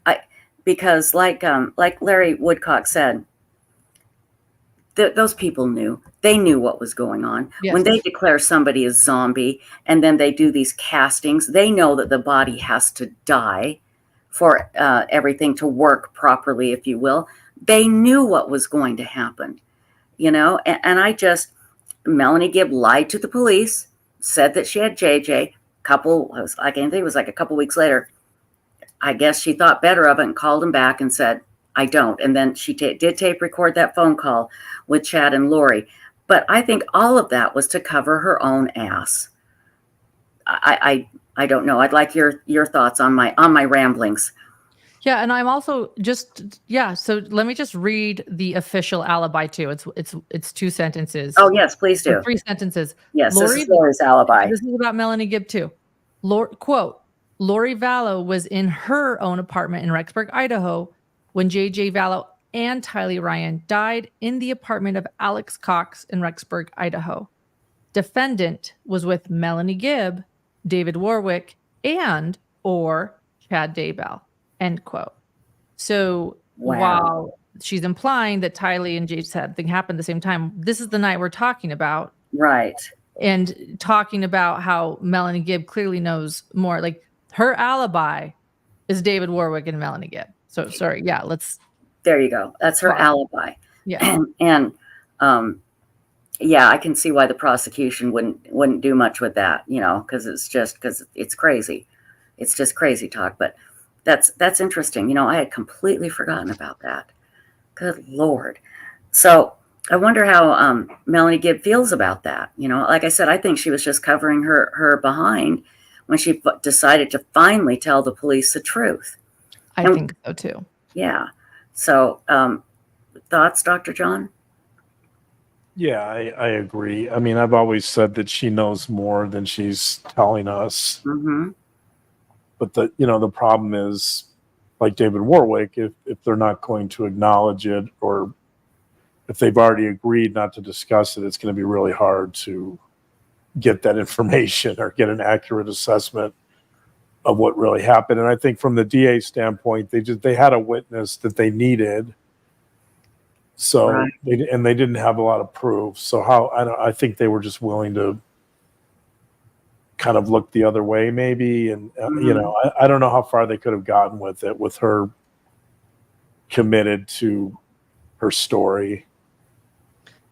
I think since we have a psychologist here with us, not just me, the armchair psychologist, I do want to ask John.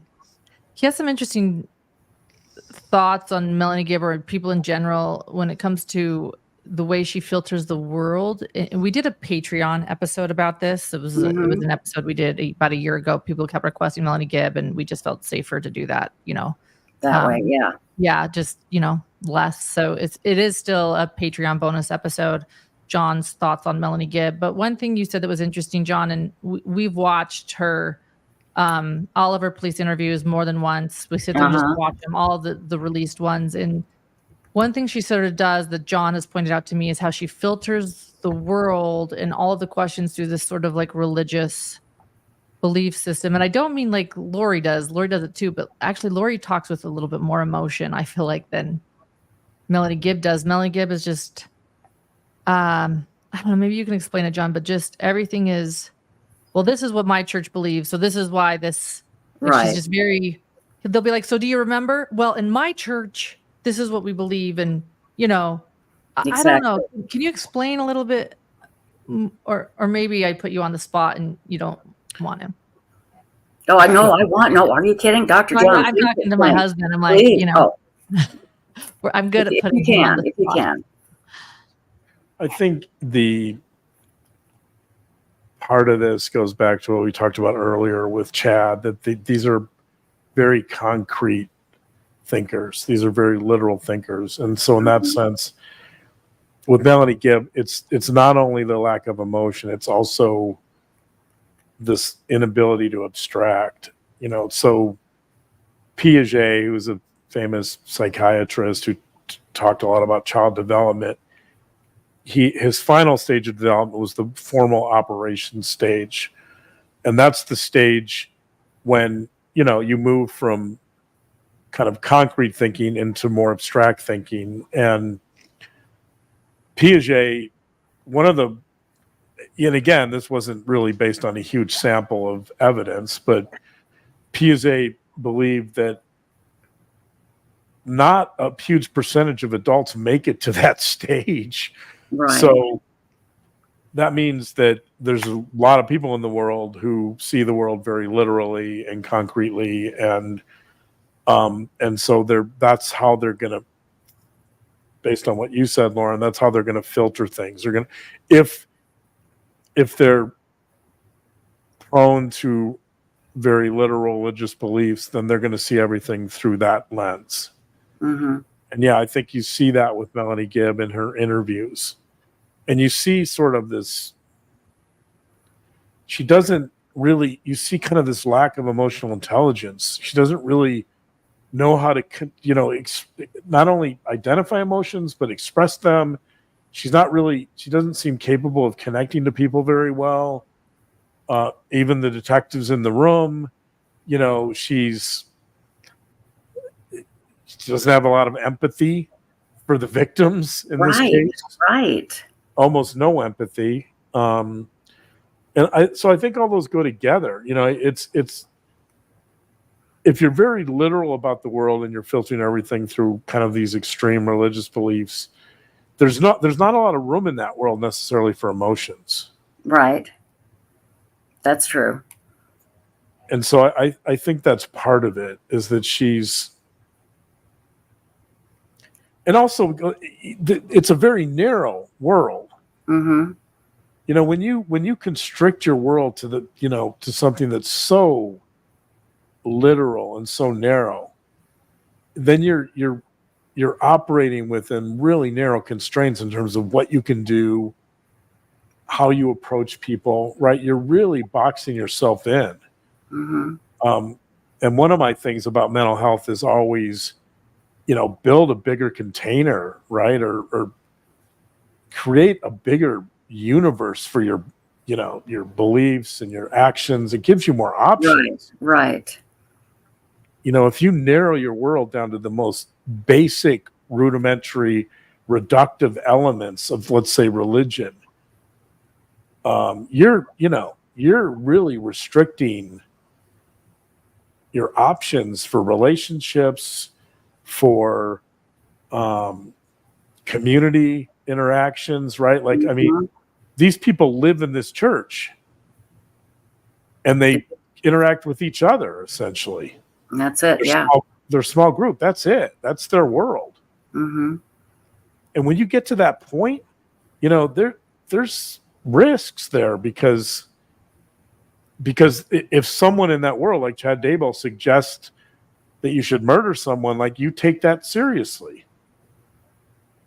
Yeah, absolutely. You believe it because you believe him. You think he's talking to God. Right. Right. And you don't know anything else. You Right. can't. You're not able to get outside of that narrow belief system to challenge things or to find some, let's, like, a normal person might be, well, they might consult with someone. Right. Exactly. A friend or a community person, and say, look, this is going on. What do you think? Right. Mm-hmm. But they don't do that because they don't have that complexity to do it. To be able to handle it. Exactly. Right. I apologize. Our Insightful One had a question a long time ago, and I didn't go to her, and I am so sorry. So we're gonna backtrack just a little bit. Insightful One, why don't you go ahead and ask your question? And I'm listening. I have to, unfortunately, go let the dogs in again. But I can hear. So go ahead, Insightful One. And then I have a couple more questions, and then we'll let you go. unless you Okay. want to stay for 5 hours. Okay, so for Dr. John, earlier Kresha and I were talking, and Kresha was saying how after everything, looking at everything, she feels that, with Chad as a husband and her kids, that Tammy didn't really stand much of a chance. And that's when I mentioned earlier, then I thought if Chad didn't, now I think Chad and Lori were a total folly ado. It was the perfect storm and they met and everything happened. But Yeah. I think Chad was looking for another woman in general, you know, hence Julie Rowe and other women he'd said he had a past life marriage with. And Right. so I think if he hadn't have found Lori, it would have been another woman. Now, I'm not saying there would have been any murders, but I think he was looking for someone else. Do you think that? I think there's a lot of evidence pointing to the fact that he was definitely testing the waters with other women. So yes, I think he could have easily ended up with someone else, but in terms of getting to the point where murder became an option, I think Lori made that much more likely. So I mean, I think, for example, let's take Julie Rowe. Let's say that, because I think they were kind of considering that. I think they were both considering a relationship. And Yes. I think there was an affair. I do think they I do too. there was an I affair do, with yeah. them. Yeah. but you have to think like that type of relationship would have been a disaster, because they would have clashed, and there would have been issues about who was in control and who had Mhm. power and who made Right. the decisions, right? There's no way Julie Rowe's going to share power That type of power, right? So true. with someone else. And so does a relationship like that end up in marriage? No. I mean, I'm sorry, does it end up in murder? No, but it ends up in divorce. Mm-hmm. If it got to that point, if they married, that thing would have lasted 3 months, maybe not even that, maybe a week. Right. I don't know. It would have been a disaster. So I think of all the possible, if you think about the possible combinations of the women that he was pursuing or supposedly pursuing, Lori was definitely the most combustible, Mm-hmm. Mm-hmm. because he was totally smitten with her. And she, again, like I said earlier, she was extremely action oriented. She was also very literal. But when Chad started floating this idea of, you're the goddess and we're going to do this together, I can picture her saying, well, let's get on with it. Like, dude, you're dragging your feet. Right. Enough is enough. Like, I don't want to hear the BS. Show me. Mm-hmm. Right. And that's, again, like, to use my analogy with Macbeth, that's like Lady Macbeth. She's like, I don't want to hear you talk about it. Like, the witches told you, you're going to kill the king. Go kill the king. I'm tired of this crap. Like, just do it. Right. And I think that's what Lori did. And then Chad,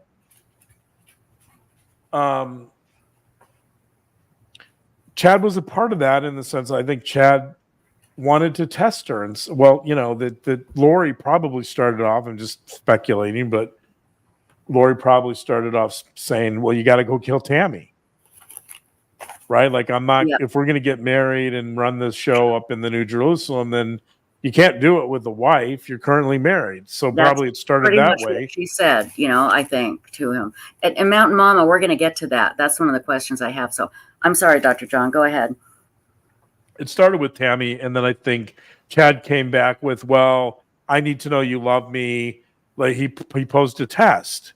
Right. To Lori. And so, well, if you really love me, then you'll kill your kids, because they're baggage too, and we don't need them. We don't want to take them up to the New Jerusalem, and we certainly don't want to, spend any time and energy raising them when we can be with each other. So I think that was sort of the dynamic. And then, you had Melanie Pulaski, who we haven't even talked about, but that brought Brandon into play. So I think that it was probably something like that. We just got some news. Nate Eaton just released an interview with Julie Rowe. I'm assuming it's an older one. About time he did that. I told him at the trial to do that. And it's one he did a long time ago, but he never released it, right? Yeah. Yeah, he didn't think, he was like, she didn't say anything. I'm like, dude. Oh my God. That. So we'll decide. Yeah, let us decide, Nate, for God's sakes. It's too nice. Just way too nice. So, real quick, this is the other thing that you brought up in one of the episodes I was listening to, and that was polygamy.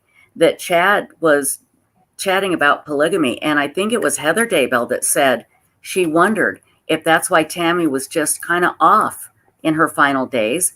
Did Chad go to her and say, hey, I got this new babe I want to bring into the marriage. Let's do some polygamy. What do you say? And of course, I can't imagine she would go for it. I'm completely paraphrasing, but Lauren, isn't that a possibility that was going on? Yeah, I think it's a definite possibility. I giggled at a passing chat comment by Nick who said, who didn't Chad want? Because it's true. We were talking about it, like Julie Rowe, we've heard Melanie Gibb, right? A woman, an unnamed woman in Arizona whose husband had to call Chad and tell him to back off talking to his wife. You know, on and on and on. You know, Audrey Baratario, I think, was one he was holding out for, you know, keeping on a string. Who didn't Chad want? You know, he was doing his little pendulum swinging thing, no pun intended, but he was, you know, doing that around and around, you know, and you know, like who didn't Chad Daybell want attention from? You know, and so my point being, yeah, I can't imagine somebody coming to Chad and being like, hey, Chad, you know, we just really respect you and we just think that you need to bring polygamy back. I'm pretty sure Chad wouldn't say no to that. Exactly. You know, you want me to have a harem? Let me think about this. Yeah. So, do I think that was an idea likely in his mind? Gosh, you know, maybe in this New Jerusalem, you know, I need to have a harem and all these women and all my past wife lives. It also, like, let's just look at it that way. He believed in past lives. Girl on Fire let us know that essentially meant a swinging club. Girl on Fire. That's the truth. Yeah. In my opinion, one of the most important interviews to date, because before Girl on Fire came forward, we did not have proof that this past life thing was, you know, all about affairs. She laid it out. That's when we realized, you know, I'm putting that in chat. It was actually a swinging club. Right. I'm putting that link in chat right now for everybody. And we'll put it in the description. It's very important. And you can listen to it 3 times and still hear something new every time. So please continue, Lauren. I'm sorry.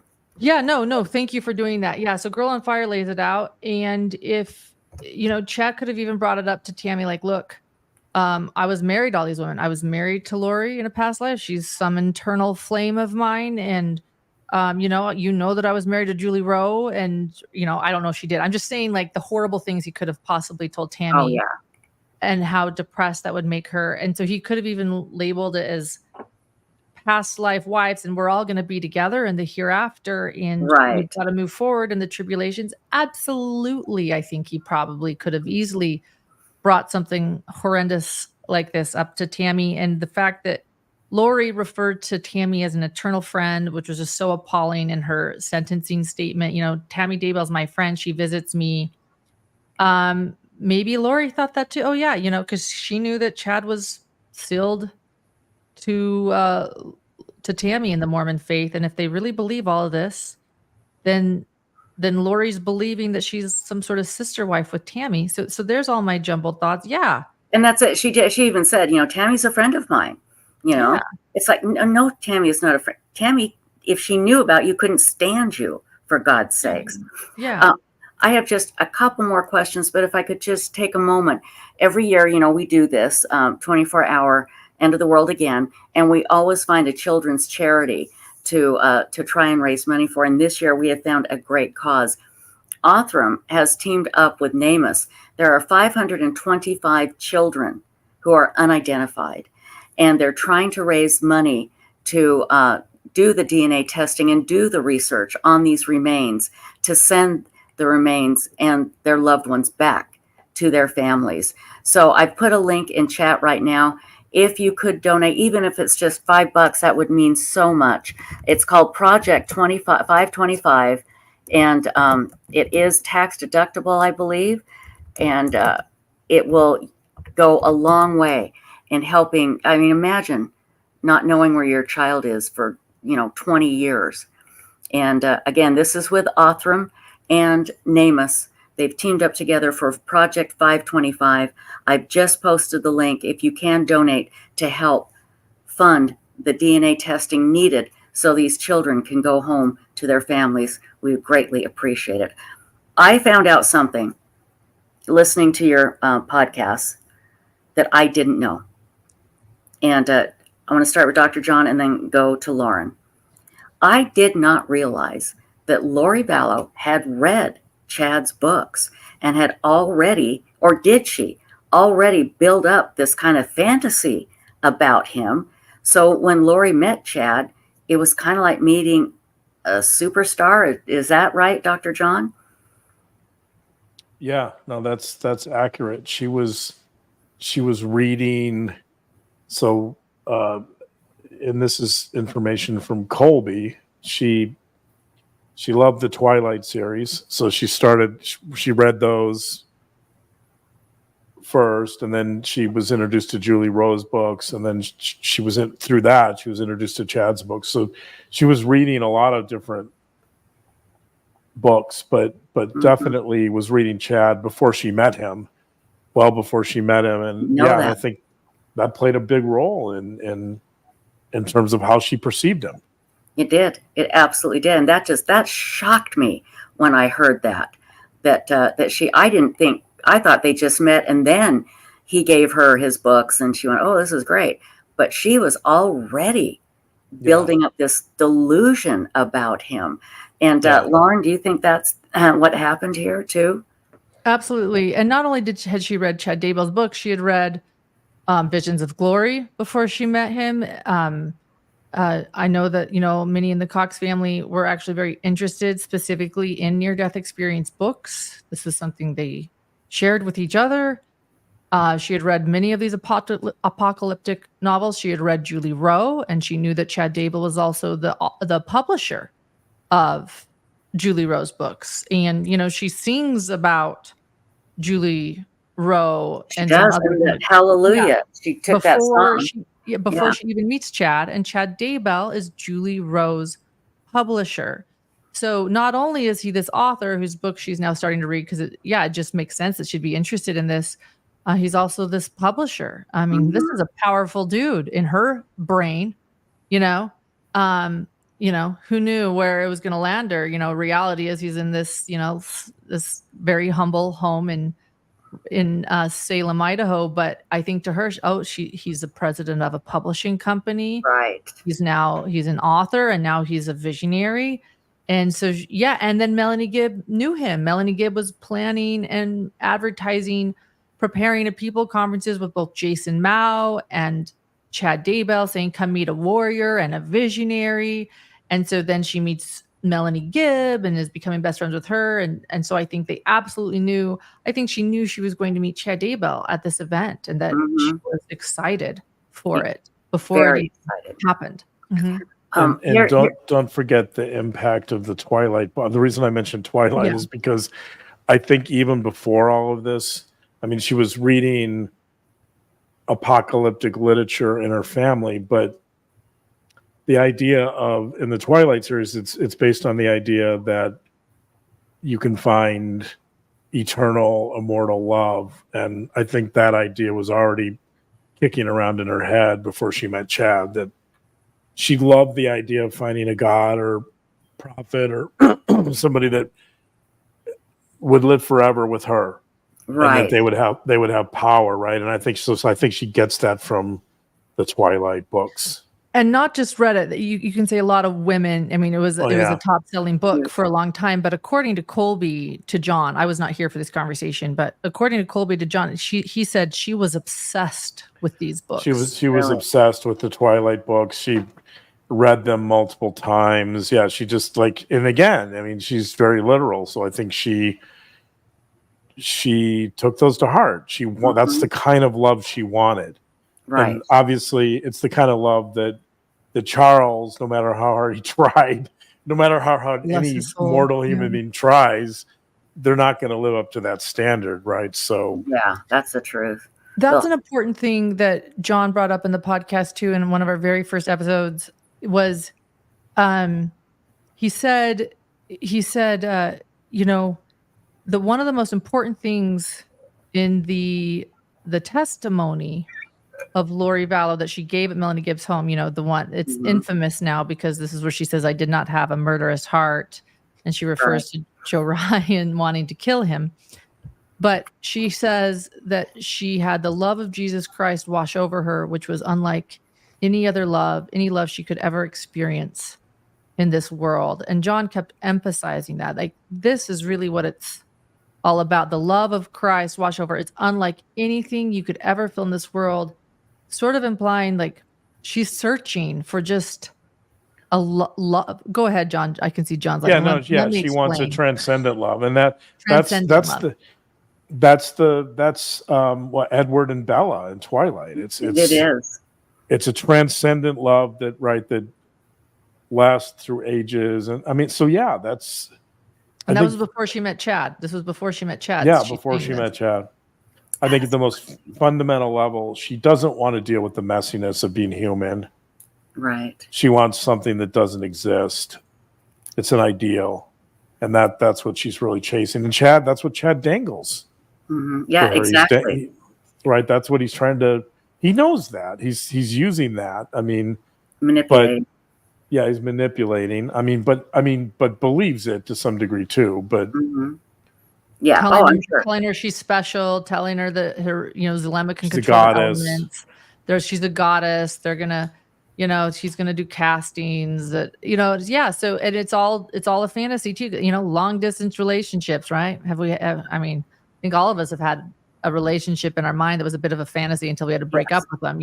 It's not me, it's you, and then you move on. You're like, but I really thought this was something.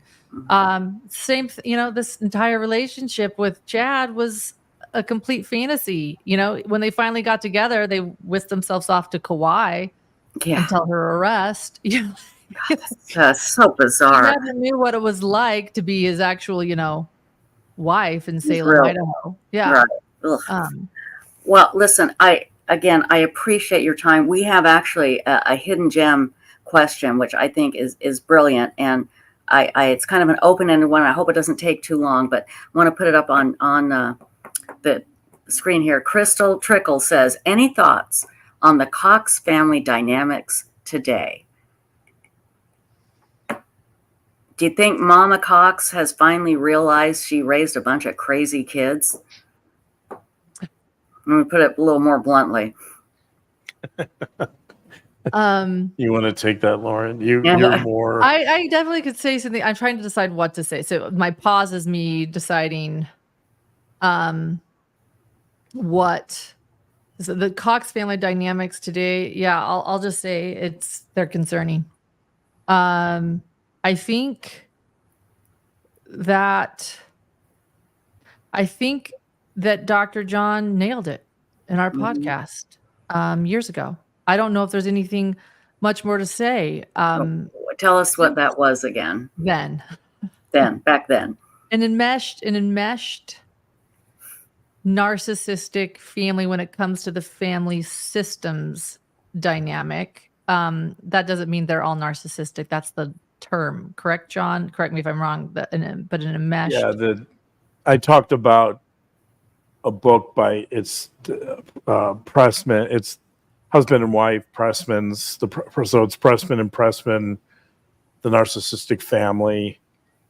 That's not diagnosing the individual members as narcissists. Correct. It's just it talks about the impact of narcissistic features in a family and how it impacts the family. And so I think it's hard to change those types of dynamics. I think when you have a family that looks like that, I think it's unless you work at it, I think it's very hard to interrupt some of those dynamics. Right. So I guess my answer would be, broadly speaking, that I think many of those dynamics are probably still in play today. Broadly speaking, what does enmeshment mean? I've learned a lot from John about family systems. So we're not even like pinpointing certain individuals, but like I think a lot of people have written this and been like, gosh, I see this in my own family, or now I understand. So broadly speaking, what does an enmeshed family system look like too? Enmeshed means, in simple terms, enmeshed means fused. So to be enmeshed with other family members essentially means you're giving up your identity for the collective, for the family. So instead of having a healthy family, will try to develop each member individually and give them a voice and get to the point where they can be autonomous, independent. Whereas an enmeshed family will oftentimes try to fashion other members in each other's images. So they're all fused. There's no focus on independence. There's no focus on autonomy. There's no focus on growing up, essentially. So you create a dynamic where the family, no matter what, at all points of your lifespan, becomes kind of the main focus. And you're making sacrifices for that family. Right. And I apologize. I shouldn't have said, does Mama Cox realize she's raised a bunch of nuts? I'm a little loopy and tired. So Yeah, I know you've been running apologize. stream. No worries. And I think, I think it'll be one of the most interesting thing about the Arizona trial will be, I think that we'll see a little bit more because the FOIA documents from Arizona, we have them all. In fact, we have thousands of pages. If you guys want to see it all, we have all the FOIA documents. They're on our Patreon account, patreon.com/hiddentruecrime. But thousands of pages of all the evidence, and a lot of Arizona has to do with sort of, I think there are some more Cox family dynamics at play that will be in the Arizona trial that were not in. And those are on the documents that you have in Patreon. I'll go take a look at those. That would be very interesting because I just go back to that one text message from Summer Shiflett saying, Edgar never misses, and he'd make it look like an accident. Talking about Brandon Boudreaux. I mean, my God, she knew they were going to shoot him. I know, and that was a really interesting text because, like, on one end, Lori's manipulating Summer because Summer's like, "Who do you think shot at Brandon?" And Lori's like, "Oh, I don't know." And you're like, yes, you do. Of course you do. But then Summer's saying, but then Lori throws it back at Summer, and she's saying, and says to Summer, "Well, maybe it was Edgar who was, I believe she was having an affair with Edgar, or according to photos that I've seen in text, it looks like." And then Summer's response was, "No, Edgar wouldn't miss. And he would have made it look like an accident because he makes things look like an accident." And then in the police documents, and then in the police documents, as far as police explaining the dynamic between Summer and Lori, they say that Summer does hold Lori's same extreme religious beliefs. Tylee does not, and they're like laying this out in the documents. I mean, there are some wild documents. Yeah, we have them all, thousands of pages. So we'll definitely go take a look.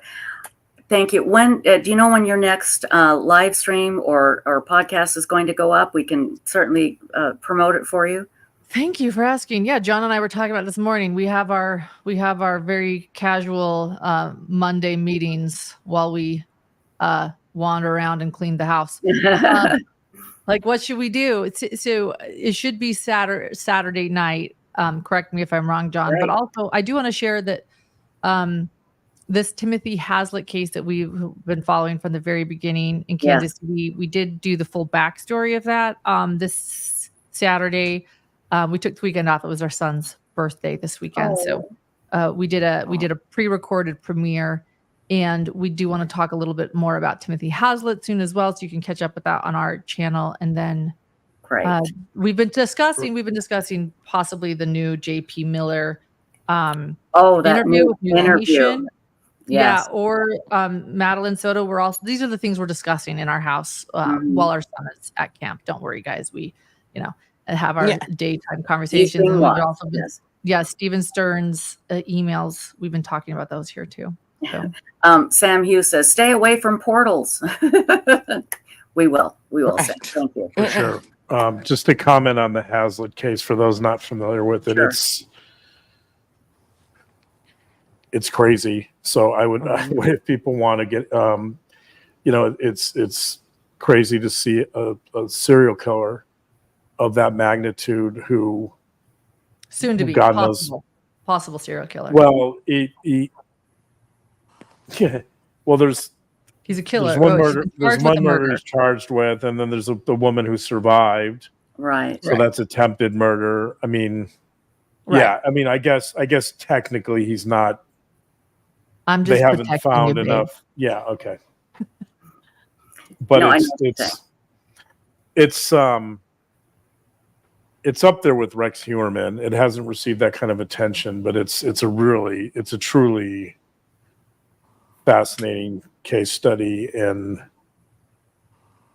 a really, scary. scary and right. He's the stuff that nightmares are made out of, right? Yeah, Like that's a nightmare, right? So Lauren broke that case. For those people who don't know, by the way, Lauren was the first reporter really. Oh, I didn't know that. Tell us. I didn't know that. The day before it hit the news, I had heard word from one of our moderators who lived nearby. She's like, so someone just escaped the house.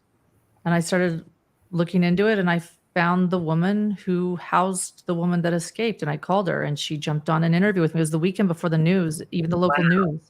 So the local news hadn't even jumped on it because it was a weekend, and so probably all the reporters were home, and it was a Saturday for us. And Sierra Tharp, she was the homeowner whose mother let the battered, escaped, kidnapped woman in to their house and waited for first responders to come, and she jumped on an interview with me. That's amazing. In less than 24 hours after she escaped, and we've been talking about it ever since, but it's been a very difficult case because Kansas City has been very tight-lipped, even at one point about it was the month before I left for the Chad Daybell trial.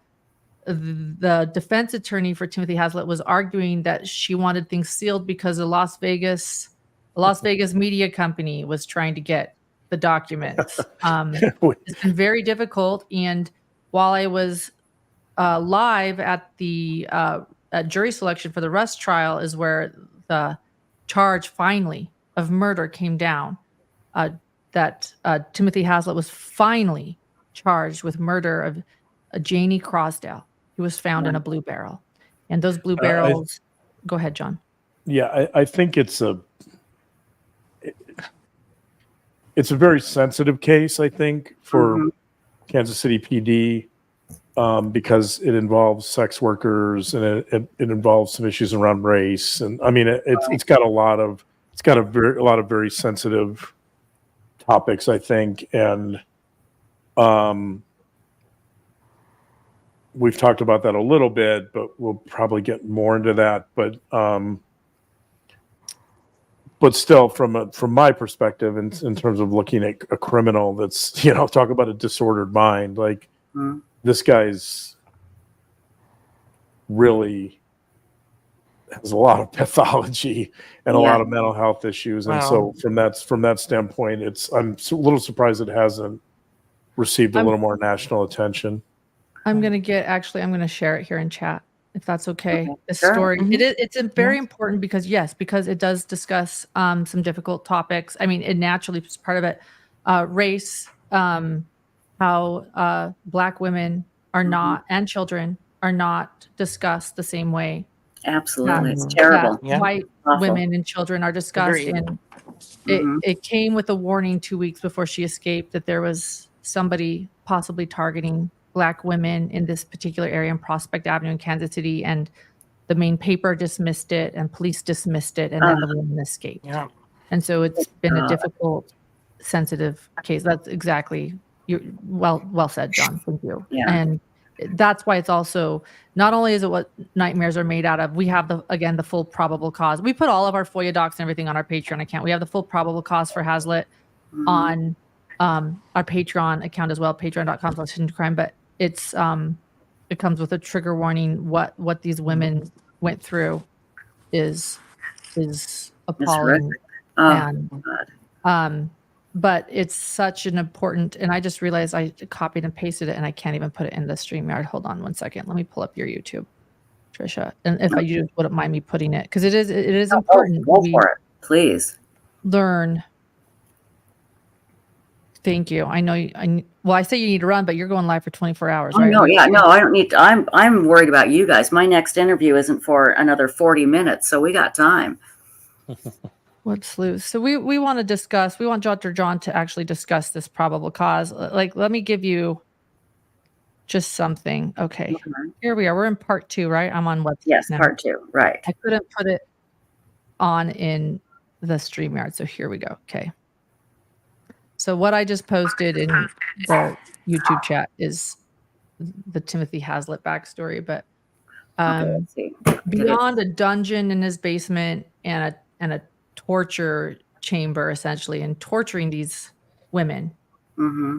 killing at least one of them, probably killing this TJ who didn't escape. Things like the pathology of he wore women's lingerie when he did it. Mm-hmm. Oh, no. Like, I want to ask John about that. And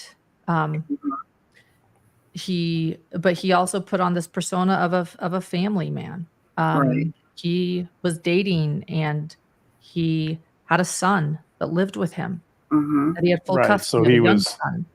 He was doing all this in the basement while his son was literally like what, 10 feet from the basement, like upstairs watching TV. And I mean, yeah, it's just the disconnect between these different roles that he was trying to assume, the kind of the Jekyll and Hyde type thing. Oh, I can't imagine. And you say you just put this link in chat, right?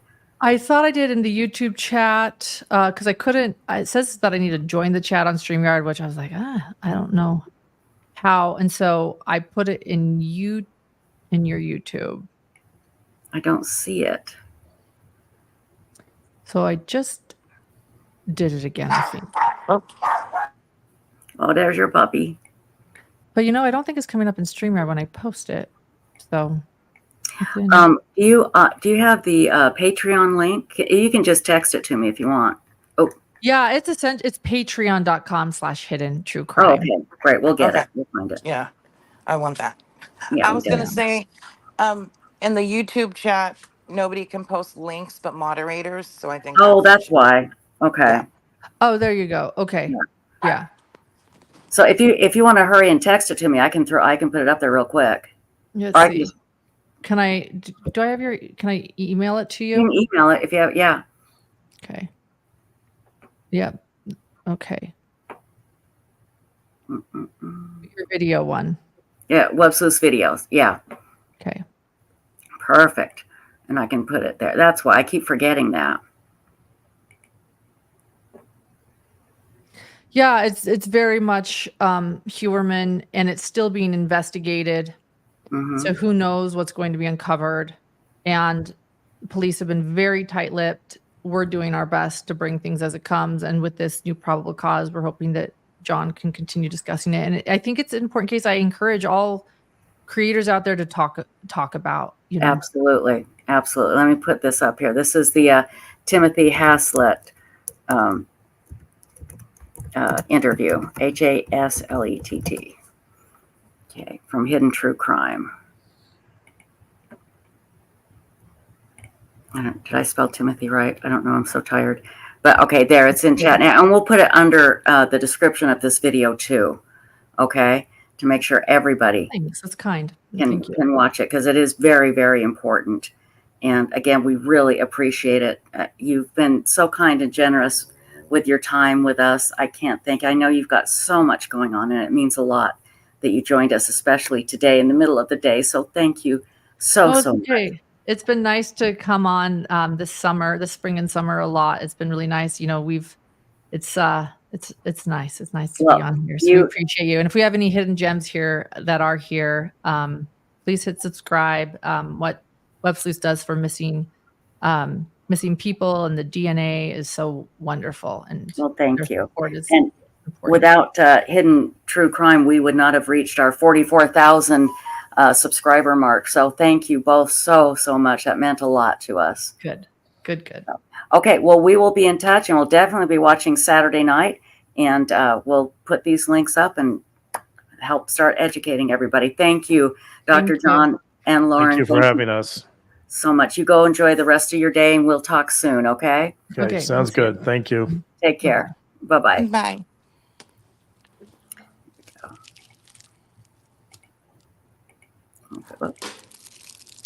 All right. Are you opening candy? No cigarettes. Sorry. You're opening cigarette. That's worse. What the hell, I woman? know. Okay, let's see. How much time do we have here? We have about a half hour. Let's just show a little bit because I want y'all to go watch the because Mike King from Profiling Evil will be here at the top of the hour. Okay, that's at 5 o'clock Eastern. So, but we've got a couple of people have sent me the Julie Rowe interview from Nate Eaton. Let's watch just a little bit of it while we wait for Mike King, okay? So let me get to my thingy here and there. And let's see. Thank you, Amy D. And Stacy. Thank you. Thank you. Okay, so let's do this. Let's get that going. Hang on. Okay, just a minute. Let's do a share here. Like I said, we'll just watch it for a little bit, and I'll put the link in chat. Gosh, it's a long one. I'm going to do it, reduce it here. But let's do the share. And everybody should go watch this with Nate Eaton. This is Nate Eaton and Julie Rowe, and he has a statement here at the beginning. Let's read that. The statement is, this interview with Julie Rowe was taped on June 5th, 2020. 4 days later, the bodies of J.J. Ballo and Tylee Ryan were found buried on Chad Daybell's property. And I'll bet you $1 million, she said, Chad didn't do anything to those kids. And Chad would never hurt Tammy. What do you want to bet? Okay. I'm going to play this and we'll, in accordance with the YouTube fair use policy, and we'll be stopping to discuss along the way. We're just a little bit here. And then I'm going to put the link up in chat here shortly. So here we go. We love our Nate Eaton. Here we go.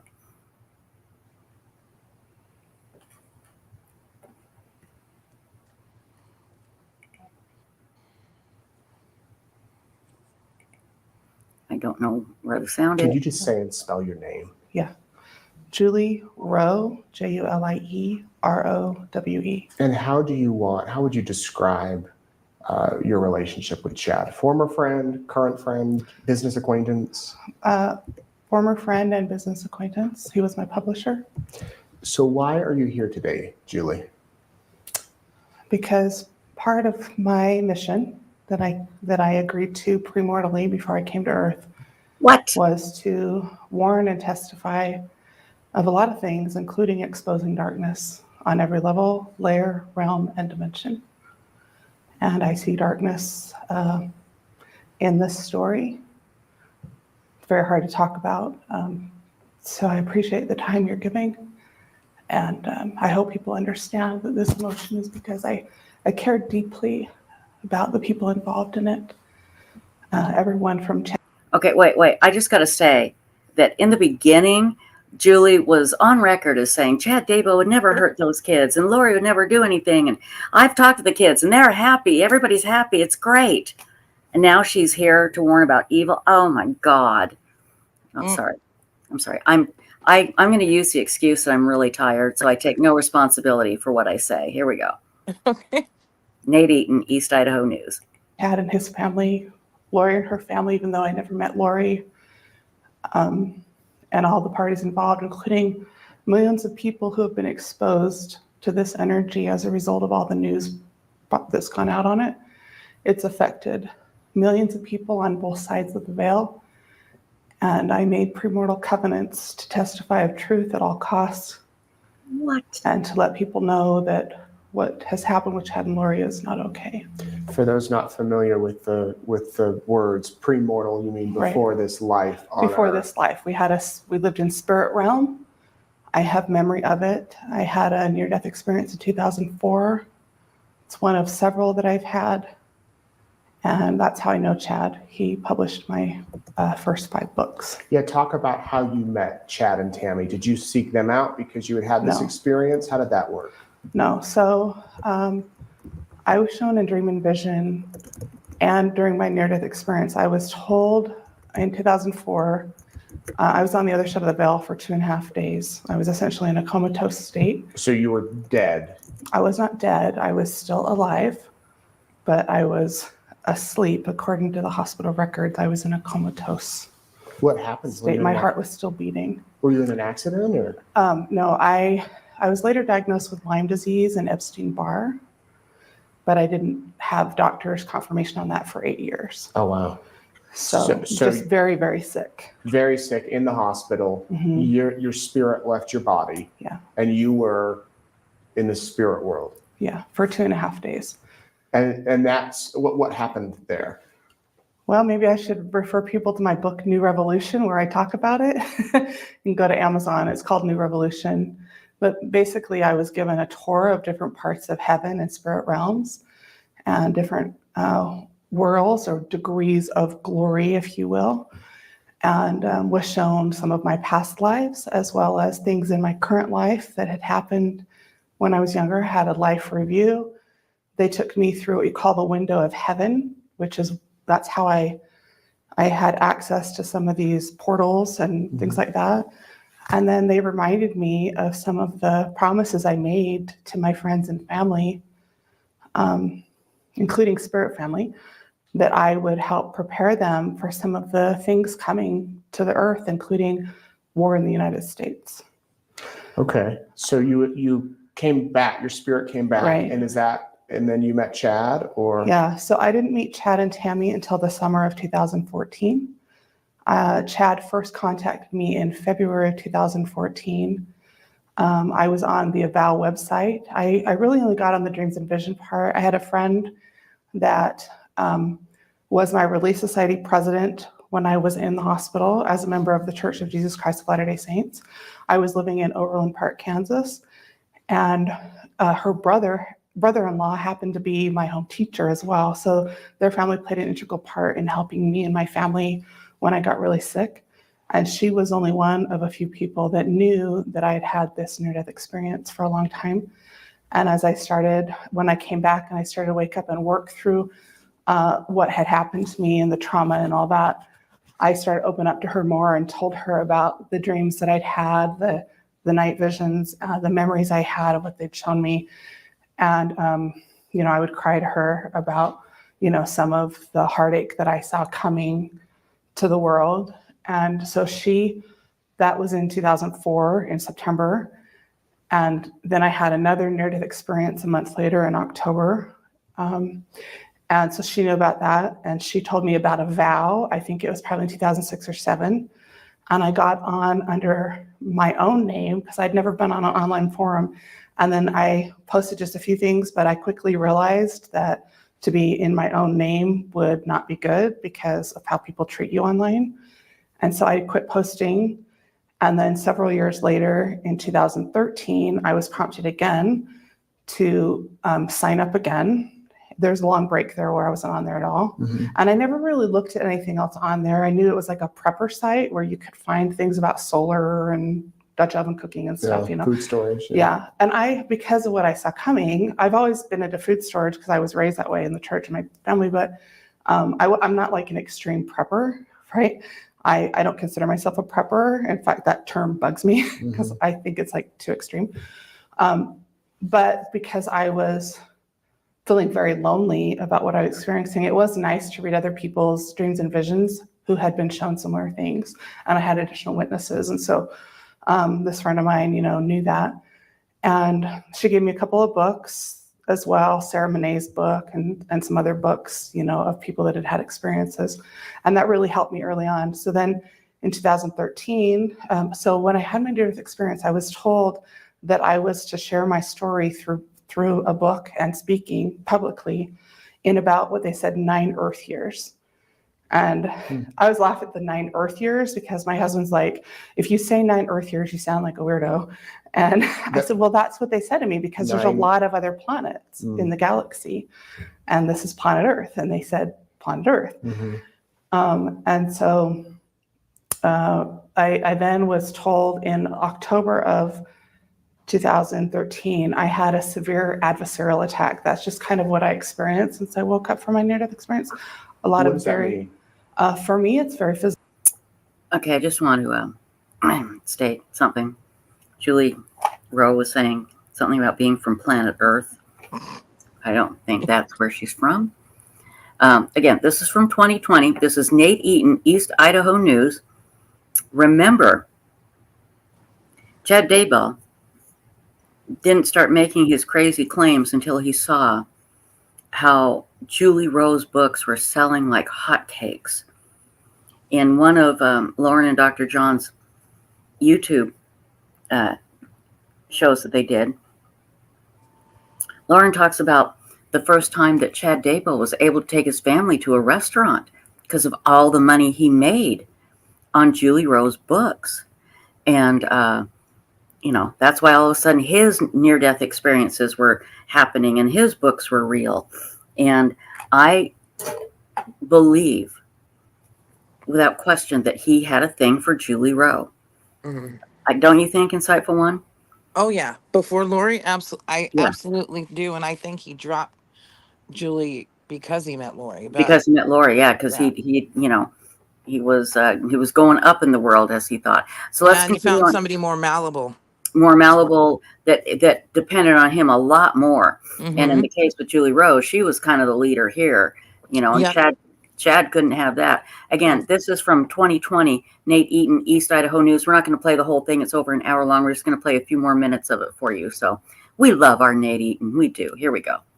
Physical. In fact, last night, because of this interview, I was up half the night just being physically attacked, very physical. Like physically, like by things you see, or by demons and unclean spirits. Yes. and they're attacking you. I can sometimes. No. Demons attacking her because of this interview. Okay. Well, first of all, she's making herself out to be incredibly self-important. Because, I've talked to the demons, and they're damn busy demons, people. They don't have time for this. They got to go attack, world leaders, Putin and stuff. Not Julie Rowe, for They were God's zombies sake. disguised as demons, darn it. Oh, they were? Yeah. Oh, man, see, I'm so confused. But, come on, Julie. These zombie demons, they're saving their time for the big wigs out in the world. This is just... Okay, let's continue. Give Nate Eaton an Academy Award for not bursting out laughing and for acting very professional and very sincere. I didn't think I could respect this young man any more than I already did, but I do. Here we go. Sometimes see them. Usually I feel them, and they'll choke me, sit on me, squeeze me. Why can't I have anybody sit on me and squeeze me? God, that'd be nice once. I'm sorry. I'm loopy. Here we go. Punch me. Yeah.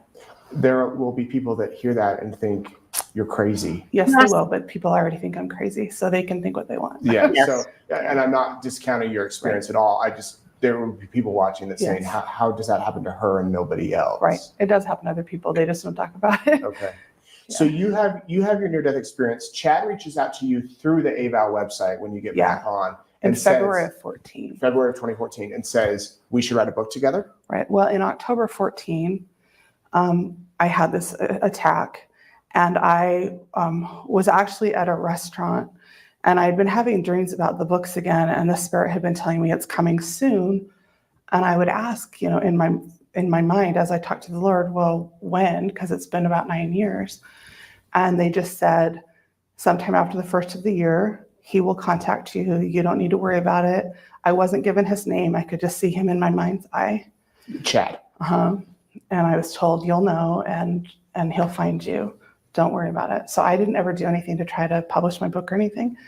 But when I had this, that had been going on for a couple of days. When I had this attack, I was at a restaurant, and I went into the restroom because it got so severe. I was just trying to get away from the group that I was with so I could kind of work through the energy that was happening.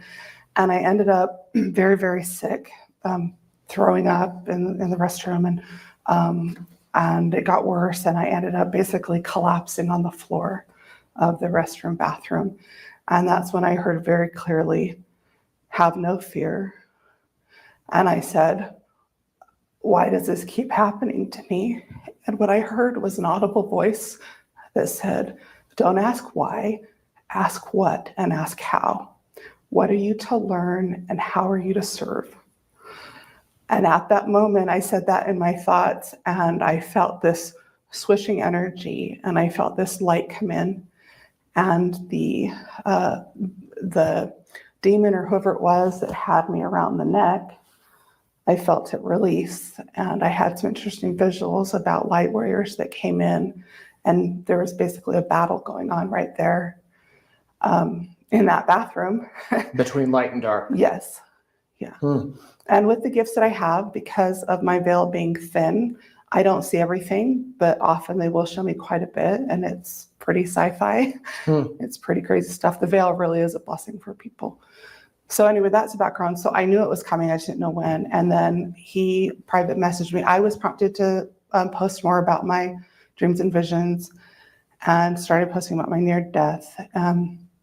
And then he found me, and in February, he messaged me, private message, and said, I'm an author and publisher. Would you be interested in doing a book?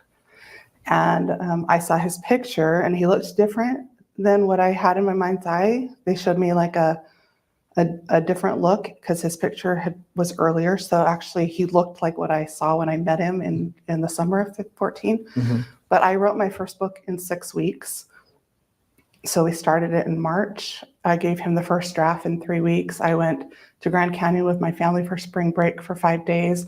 He did initial edits, and it went to press 3 weeks later after that. And so it went to press in April of 14 and came out early to mid-May of 14.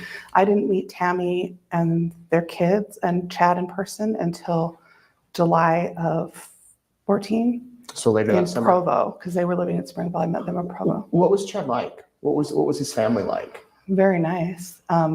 Socially introverts, all of them. Very, very kind of quiet people.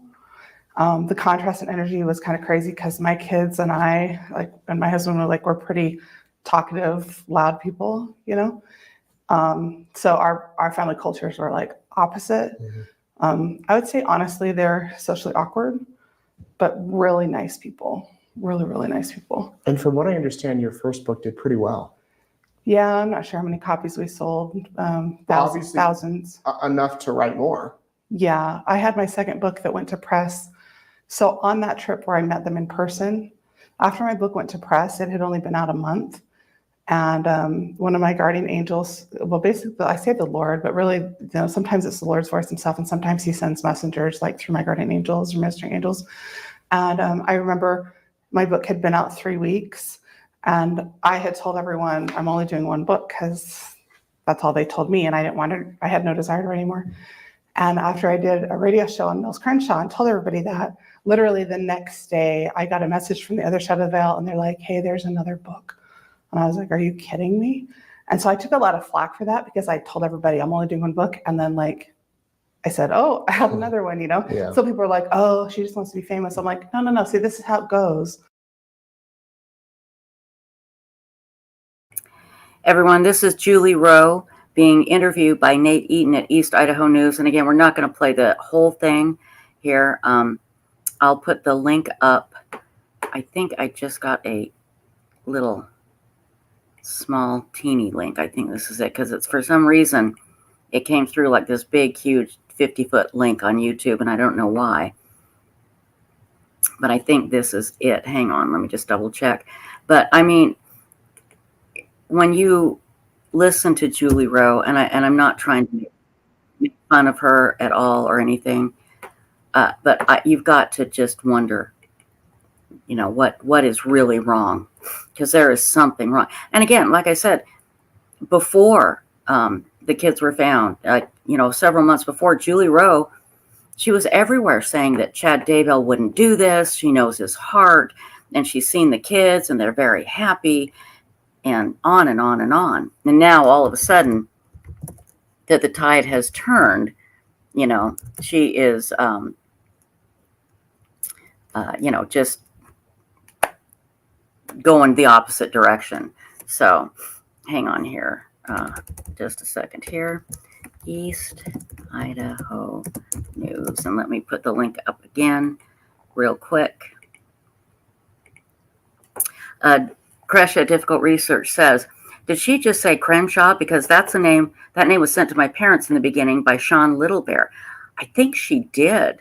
You know what? Let me rewind it. Do you know how long ago she said it? I can rewind it a little bit. I'm not sure though. Okay, hold on. Yeah, I want to rewind it a little bit anyway, because I can't believe what I'm hearing, you know. So hang on here. Let me rewind it about 2 minutes. Then what I had in my mind's eye, they showed me like a different look because his picture was earlier. So actually he looked like what I saw when I met him in the summer of 14. Mm-hmm. But I wrote my first book in 6 weeks. And by the way, when you see her on TikTok now, she uses a filter. And she looks great through the filter. So we started it in March. I gave him the first draft in 3 weeks. I went to Grand Canyon with my family for spring break for 5 days.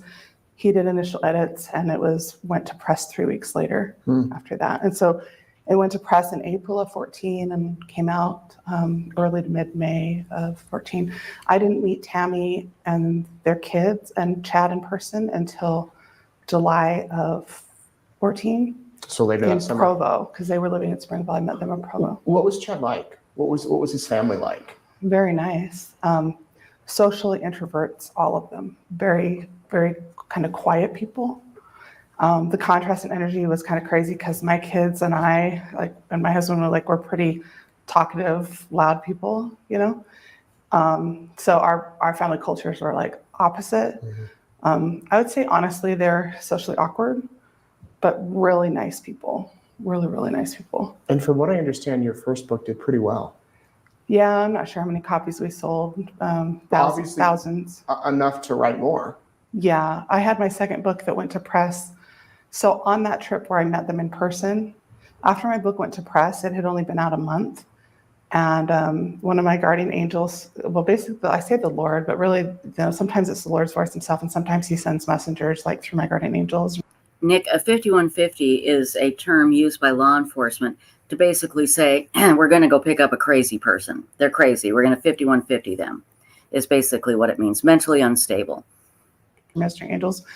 And I remember my book had been out 3 weeks, and I had told everyone I'm only doing one book because that's all they told me, and I had no desire to write anymore. And after I did a radio show on Mills Crenshaw and told everybody that, literally the next day I got a message from the other side of the veil, and they're like, hey, there's another book. Wait, I was like, are you kidding me? Crenshaw, and so I took a lot of flack for that because I told everybody I'm only doing one book, and then I said, oh, I have another one, I think she said Mills Crenshaw, and I know a Mills Crenshaw. He's a radio guy. Hang on. Talkative, loud people, So our family cultures were like opposite. Mm-hmm. I would say honestly, they're socially awkward, but really nice people. Really, really nice people. And from what I understand, your first book did pretty well. Yeah, I'm not sure how many copies we sold. Thousands. Enough to write more. Yeah, I had my second book that went to press. So on that trip where I met them in person, after my book went to press, it had only been out a month. And one of my guardian angels, well, basically I say the Lord, but really, sometimes it's the Lord's voice himself, and sometimes he sends messengers through my guardian angels or messaging angels. And I remember my book had been out 3 weeks, and I had told everyone I'm only doing one book because that's all they told me, and I had no desire to write anymore. And after I did a radio show on Mills Crenshaw and told everybody that, literally. That's what she said, Mills Crenshaw. So, yeah, if it's the same Mills Crenshaw I know, then it is, he's a radio guy in Salt Lake, I think. But I thought he died. Oh my God, I'm losing my mind. Okay. Anyway, here we go. I'm sorry, what? I said, I'll look. Okay. East Idaho News with Nate Eaton, Julie Rowe. Mike King from Profiling Evil will be here shortly. So here we go. Literally the next day, I got a message from the other side of the veil, and they're like, hey, there's another book. And I was like, are you kidding me? And so I took a lot of flack for that because I told everybody I'm only doing one book. And then I said, oh, I have another one, Yeah. So people are like, oh, she just wants to be famous. I'm like, no. See, this is how it goes with with communication. They only tell you what you need to know when you need to know it to get to the next level of your progression or your place in your plan or to help or whatever. And I wouldn't have been open to it anyway, right? And so then I opened my heart and I was like, okay, Lord, if you want me to do another one, I will.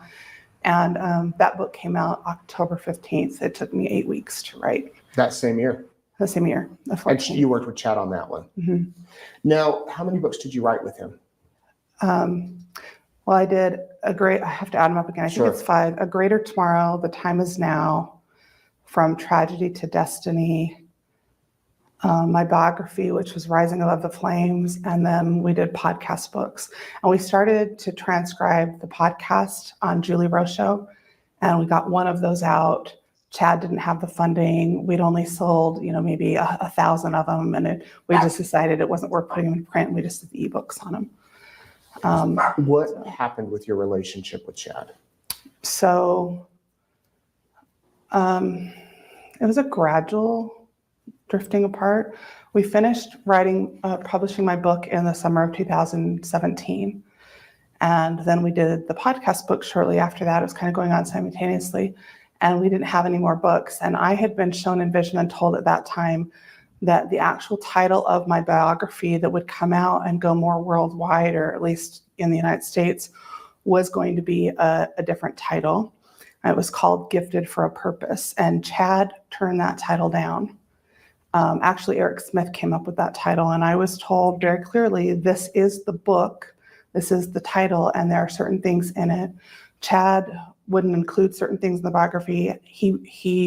They always did the design covers, but the first 2 books I saw in vision, and then he found the pictures on the internet and presented them to me, and I said, yeah, that's it.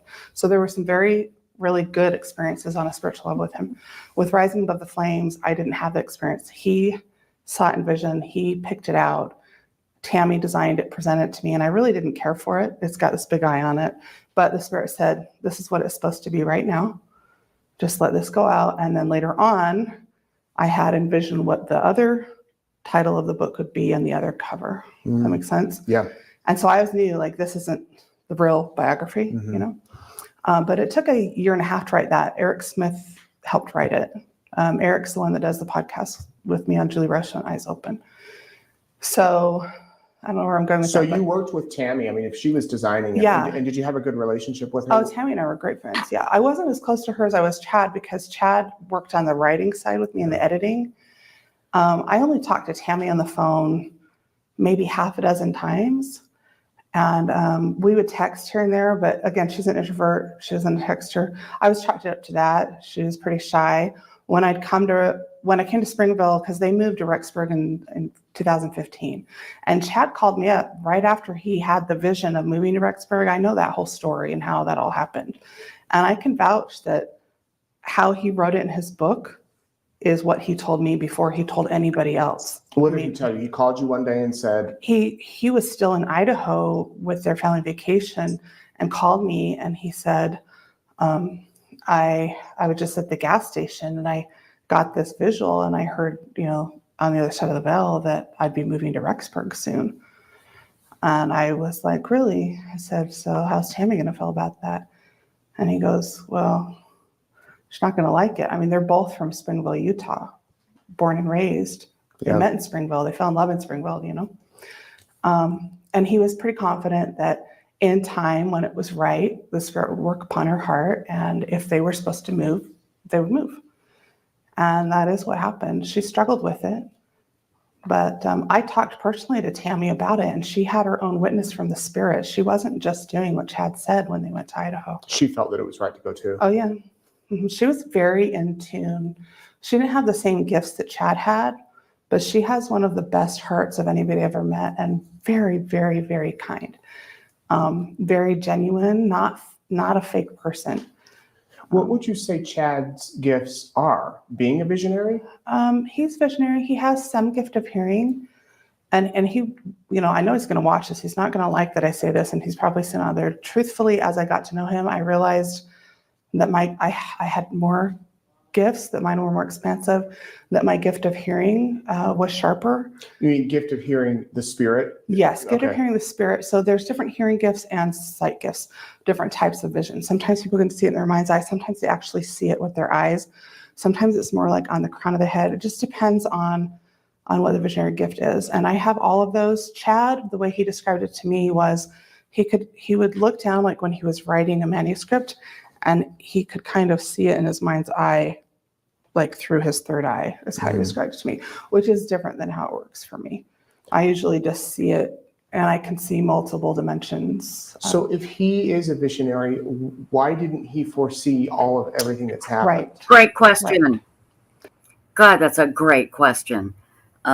Real quick, before she answers that, talking about Mills Crenshaw, he was a radio, had his own radio show. I knew him. He kind of like hit on me back in the 90s. Long story. Anyway, he did die in 2016, but I think she said she interviewed with him in like 2014. So Mills Crenshaw, if that's what you're looking for, Kresha, that's who she was talking about. Okay, let's see. Why didn't Chad foresee all of these things? Julie, tell us. I can't answer that for Chad, but I can tell how it works for me. Did you foresee any of this? I heard that how to explain that? I did not foresee, and I still have not seen exactly what happened to Tammy and the kids. I'm being blocked from that. The Lord tells me that is for my protection and that I am being unveiled more. So we're all veiled. And there's not a single visionary on the planet that sees everything, right? Because you still have a veil. Even people that have these amazing gifts that seem like, they can see, you can't. That's not how it works. You get bits and pieces. You might get a flash. You might get a scene. Every now and then it looks like a video, but there's always pieces missing. And then you, based on your own belief system, which can often be false beliefs, you put the pieces together to make sense of what you're seeing. And it's the same thing with the hearing gifts, right? And you have to learn to discern, is this coming from the light side? Is this coming from the dark side? Because they can imitate. Satan has a counterfeit for everything. And he has his spirits that pretend to be the Lord, or to pretend to be Joseph Smith, or pretend to be whoever, right? And they're very good at mimicking. And after being and reigning on this planet for thousands of years, they have mastered body language, energy. They can, there's this false belief that the adversary can't read your thoughts. Well, they can read thought energy. And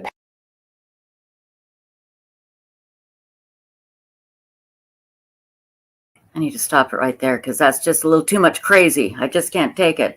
Mike King is here, everybody. Hang on, Mr. King. I'm just going to grab my dogs. I'll be right back. These dogs control my life. Okay. Come here. Come here. Mike King from Profiling Evil.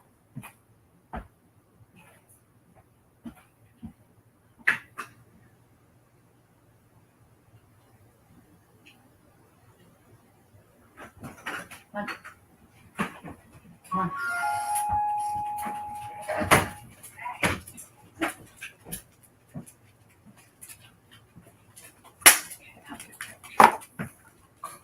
Okay, come here, doggies. Come here, come here.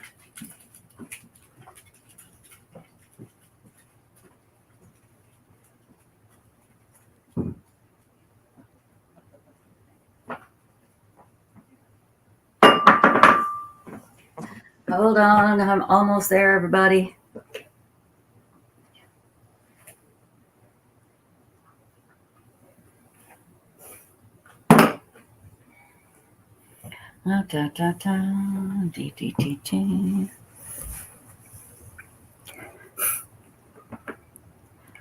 Oh, Mike King, it is so good to see you. We were just listening to Julie Rowe from Chad Daybell's trial, and she's talking about how demons attack her, and she was on the other side of the veil for 22 days. And yeah, so we need a little normalcy. Thank you. Pretty special lives some of them have lived. Yeah, it's pretty bizarre, if I do say so myself. So Oh my gosh, it made me crazy. But Mike King, it is so great to see you. And I apologize. Since I'm doing this 24-hour broadcast, my life doesn't stop, and so my animals kind of control my life. Now I have to go let my cat in. I will be right back in 15 seconds. Okay. I'm just trying to find something here that I wanted to pull up, and Okay, great. I didn't expect you'd pull me on so quick. That's okay. Oh, take your time. Take your time. Take your time. Don't you stay there. Yes, everyone. If you now have a headache, it was from that interview we were just listening to, because I need ibuprofen now. Come on. That really gave me a headache. Good boy. Good boy.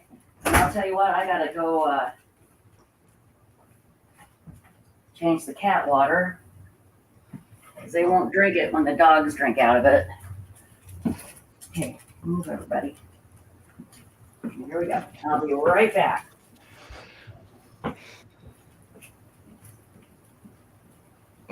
How have you been, Mike? I have been well. How have you been? Really good. You've chosen not to put a picture up at all today, huh? Oh, no, it's not showing? See, for me, I see a picture. That's annoying. Unless your picture is a big round circle with a Aw. avatar in the middle of some kind. Oh, no, I might have to go out and come back in a minute. Yeah, everybody's glad you're here, so things can be normal now. Oh, well, that's frightening. I'm seeing a note from a few people there. It's fun to see some names I recognize. So we're just happy to have normalcy after Julie Rowe there for a little bit. So, Mike King from Profiling Evil, how are you, my dear? I am well. How are you two doing? We are doing great. Like Stacy said, we are just happy to see you. So you've been so well. You're always so busy. So while I'm putting up the link to Profiling Evil, tell us what you've been doing. What's your latest? Holy cow! My wife and I had all our grandkids, which all means four, for a week while their parents on both sides were traveling, and so we were at Antelope Island, and we were at the Golden Spike, and we were at the aquarium. Every day we were somewhere else in this 105-degree heat, and I needed a week to recover, so I've just been nursing my Diet Dr. Peppers, but up till now, I mean, I've been just running crazy. Of course, we had a chance to visit at CrimeCon, Tricia, and yes, we had and then fun. Right after CrimeCon, I went and finished some work that I'm doing with A&E on history's greatest mysteries with Lawrence Fishburne. We finished season 2 a couple of weeks ago in LA, and done with that. And I did a Fox special on King Tut about 4 weeks ago, and I'll be in New York in a couple of weeks doing another special for Fox on a predatory case. So anyway, it's been kind of busy and trying to find something to do to keep myself out of jail, I guess. Well, because you are such a lawless man. Absolutely. There you go. There's the hidden true crime link to Sienna, who was looking for it. Okay, so Mike King, don't you do something in Australia too? Well, I have the Mapping Evil with Mike King podcast in Australia. Mm-hmm. It went 2 seasons. We haven't done anything since then, other than I did a big, it's now hit about 1.5 million views special with 60 Minutes Australia on a serial killer there called Mr. Cruel, where I mapped out the areas where I think he was geographically working and located, and that thing's gone kind of crazy. And let's talk about Mr. Cruel, because we've actually done things on Mr. Cruel, because we have Ping, our guy from Australia, Ping the Router, and he's really focused on Mr. Cruel. You were on 60 Minutes Australia, right? Yeah, with Liz Hayes. I'll put a link up here. It's kind of a fun video, and You may have to It's got send about it. 1.5 million views right now. So Can you email it or text it to me, because they won't let you put a link up unless you're a moderator. oh really? I just put it in the In chat? comment box. Oh, there you go. Oh, it worked. Never mind. I got it. Hang on. Do you see that insightful one? I mean, let me see. Yes, I do. Can you copy that? And let's see. Wait. Here we can just this might be kind of fun. We'll just play a clip of it if you want. There's a little. Yeah, can you do that? Yeah. Let's see. Let's see if I can find the clip.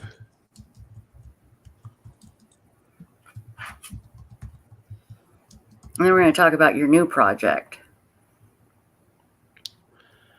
Let's see.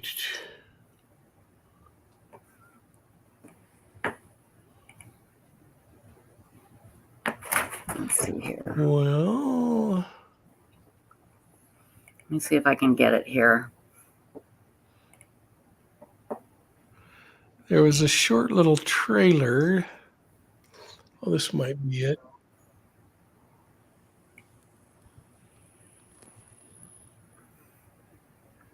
Let's see here. I think I got one, Tricia, that'll work. Okay, great. And it's only a couple of minutes long, so hopefully Wonderful. people will not completely leave you after this. Oh, come on. Also share audio. Okay, let's see how that works. All right. You ready? I'm ready. Personal to me, this has traumatized me because they were my friends. This is my home. It took away their childhood. It took away my childhood. I've made a completely different life than I probably would have if this man didn't do what he did. In 1988, this woman was a friend and neighbour of Mr. Cruel's second victim, a 10-year-old girl from Ringwood. They were our neighbours and friends. Their homes backed onto a cleared right-of-way for high-tension electrical towers. It's a private area for power lines. You'd have to know it was there. You could look at either end of that street and not know it was there. That's how secluded this area is. You only would be there if you know about it. For, say, mowing under the power lines or maintenance. Only someone who knew those power lines and the access it had to the houses on the back fence, because you can see over the fence without anyone noticing what you're doing. My brothers always played football and cricket under the power lines, and they were the only people up there all the time. So they were up there one day and they saw a man filming over victim two's back fence, video cameraing with a JVC video camera over the back fence. So he was struggling to make it over because he was about 5'9" to 5'10". So he was struggling to kind of reach over to film. So when they came up, he was very shocked that he was caught and he took off. And so this happened prior to the kidnapping. And when the kidnapping happened, my brothers told my mum, and my mum called the police. The police didn't come, but they had the information because they came years later. And when they did come, they were only there for a few minutes, so they didn't take any information from the boys. So this information is all new. Description of what he was wearing was a long flannelette, kind of baggy, light. You know what? This isn't the one I was looking for, Tricia. This is kind of yeah. Let me see if I can find. Okay, no worries. Because the trailer for the video we did was really quite good. So, I was fascinated by that. I thought it was great. No, take your time. There is no rush. Okay. Yeah, well, everybody. We'll talk a little bit more about Mr. Cruel here. Very, very famous case in Australia, and he got his name because he was so cruel, and he's a murderer. But there were also, I don't know if it was just one that got away, or if there was more that got away. I can't remember, but I do know that they still haven't found out who he is. Yeah, the guy is still getting away with it, and maybe he's dead by now. Who knows? It's scary. It's very scary, you know. So. Well, I may not be able to find it, but I do. That's the okay. video link that I put in there, if that is opened, it will take you to the longer video, and we'll put the video. I can find it too and put it in the description of the Mr. Cruel Australia 60 minutes. That was a great episode. It was fantastic. Yeah, it was a fun one to do. And here's I'll just put this one up instead. This is a little clip from the thing that I used actually in some training. Okay, and, let's see that. Yeah, that might be. Oops, what happened? Uh-oh, Chad Daybell got him. Chad Daybell got Mike King. I knew it would happen. Damn Chad Daybell and his portals. Yikes. He'll be back. He'll be back. Oh. I'm going to email you a link right now. It might be the one he's looking for. Okay. Well, thank you. Also, everybody, after Mike King, it is going to be Megan Connor, Lori Vallow's cousin. And then a big treat. We have Sina Wong, the woman that does the John Benet Ramsey note. She's amazing. What happened, Mr. King? Did Chad Daybell's portals get you? Yeah, I closed the wrong windows or something. Okay, here we go. There we go. Okay, let's see. Okay, let me add. There we go. Perfect. This is information obviously still feeding into the map. We've now got 3 cases. We can see the locations of where they all are, but what are you looking for now? Well, I think we continue to look at the location and the fact that it's all within about a 20-minute drive time from each other. And in that area, the offender has to feel comfortable to be able to function. And, you know, when we look at serial predators, we have to look at them much like we would look at an animal. A lion, for instance, is going to hunt in an area as long as that lion can continue to find prey. From a geographic perspective, we just have to keep thinking, why is he comfortable in this area? Why is he selecting the victims where he is? And why is he disposing of them where he is? Anyway, so there's a little clip from the That's perfect. The film and kind of a wacky case, and yeah, we'll put up the whole 60 minutes, Mr. Cruel. But why did he get the name Mr. Cruel? Because there are so many cruel killers out there. How did he get that name? The Aussies are just great at coming up with really cool names. The Granny Killers, all their cool names. Yeah, they're pretty good at it. He's the best. Well, now you have something else going on, right? Tell us about that. I'm not sure what we're talking about, but I've been working a number of different things. I'm going to be actually driving up through your old neck of the woods in the morning to do some stuff for Court TV on Corey Richins. And that's so. Now tell everybody who Corey Richins is. Well, I think everybody knows, but this is a mom from near Park City, Utah, who had kind of this idyllic life. They appeared to be doing well, appeared to be a happy family.